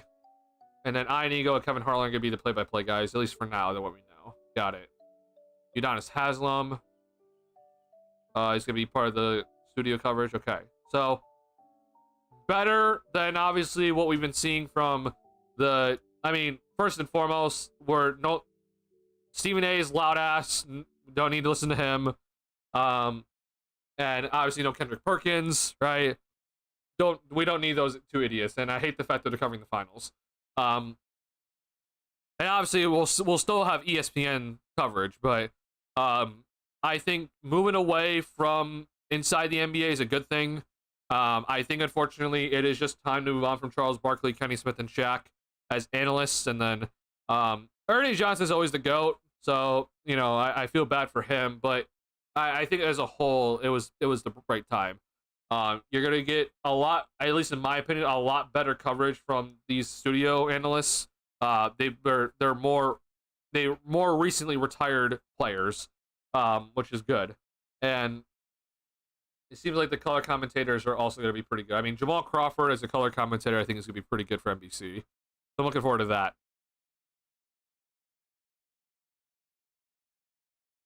They better bring back the NBA and NBC theme. Yeah, bro, they better bring that back. I'll be so happy if they bring that back.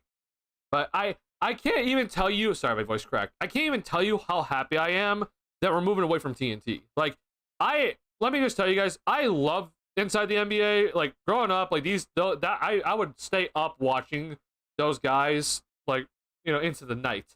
But I just with as I've gotten older and those guys have gotten older, the way that they talk about the game and how much they just hate, it just seems like they hate the game. And, you know, Charles Barkley just continues just to be like, oh, big men don't know how to play. Shaq, same thing. Kenny's analysis is kind of whack. He doesn't, it's better than some people, but it's nah. And just the way that they just bring up topics, I'm just like, I understand that their job is to entertain, but there's a fine line where it's just like you're supposed to entertain, but then you're also supposed to like bring analysis and show why this game is great. And instead, I feel like they're on the line of like, we're gonna entertain, but then also show you like everything that's bad about the league. And I was just getting to the point where I'm just done, bro. Like, I would genuinely, I wouldn't watch halftime. I wouldn't watch post game from them anymore. I just would watch the game on TNT and then just, you know, turn it off. Like, I was just done. So I'm happy that we're officially moving on. I would love to also move on from the ESPN coverage because, dear Lord, they're probably worse than TNT overall. But Stephen A, I don't need him. Kendrick Perkins can just literally go away. I hate Kendrick Perkins. So I'm hoping that these these former players that are recently retired are going to be much better than Kendrick Perkins as an analyst. Mello in the studio is going to be awesome, I think. I think Mello is going to be great. So, looking forward to it. The other person that I really want to see if he's ever going to get a job as an in-studio analyst, and it might come later, but John Wall, bro. John Wall went on NBA TV as a studio analyst for like a week, or like, I mean, it was one day or something. But John Wall, bro, you can tell this guy watches like every game. Like, he will break down things, and he does a fantastic job of breaking things down. He'll point out the little things, but you can tell this guy watches games. Like, that's all we want, bro. And he's showing you the good. Like, he's just like, hey, this is the reason why this team is really good. Let me break it down bit by bit by bit.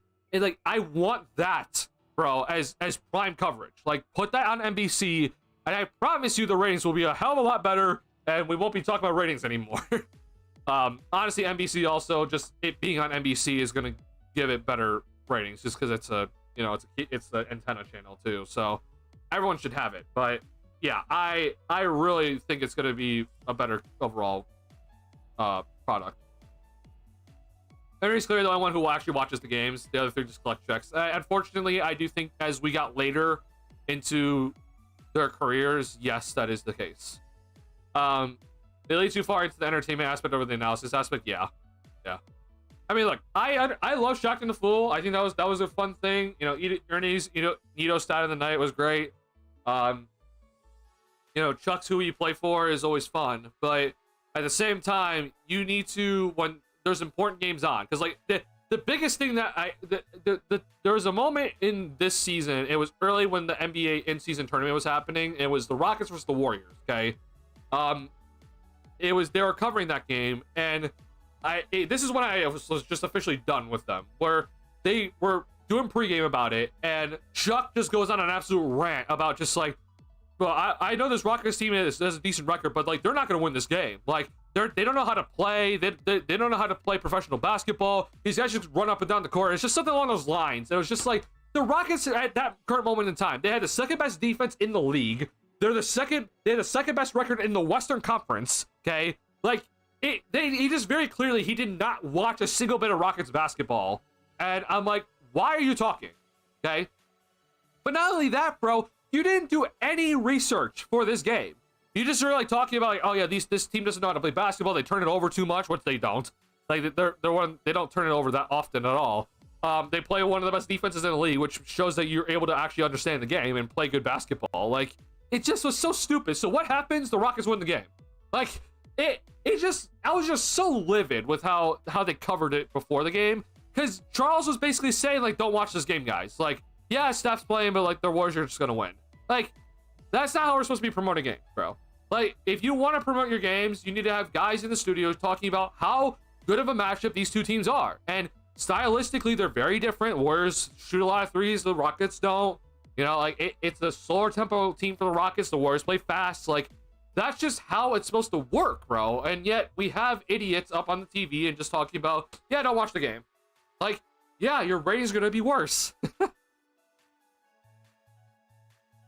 Does Tim Legler still work for ESPN? Yes, he does. He consistently, I think even for the finals, he's still going on Scott Van Pelt and, done some breakdowns, which is by far the best ESPN coverage of the NBA at any point in the season, and especially during the finals. He was doing it was on like the ESPN 2 or something during the Timberwolves and Thunder series.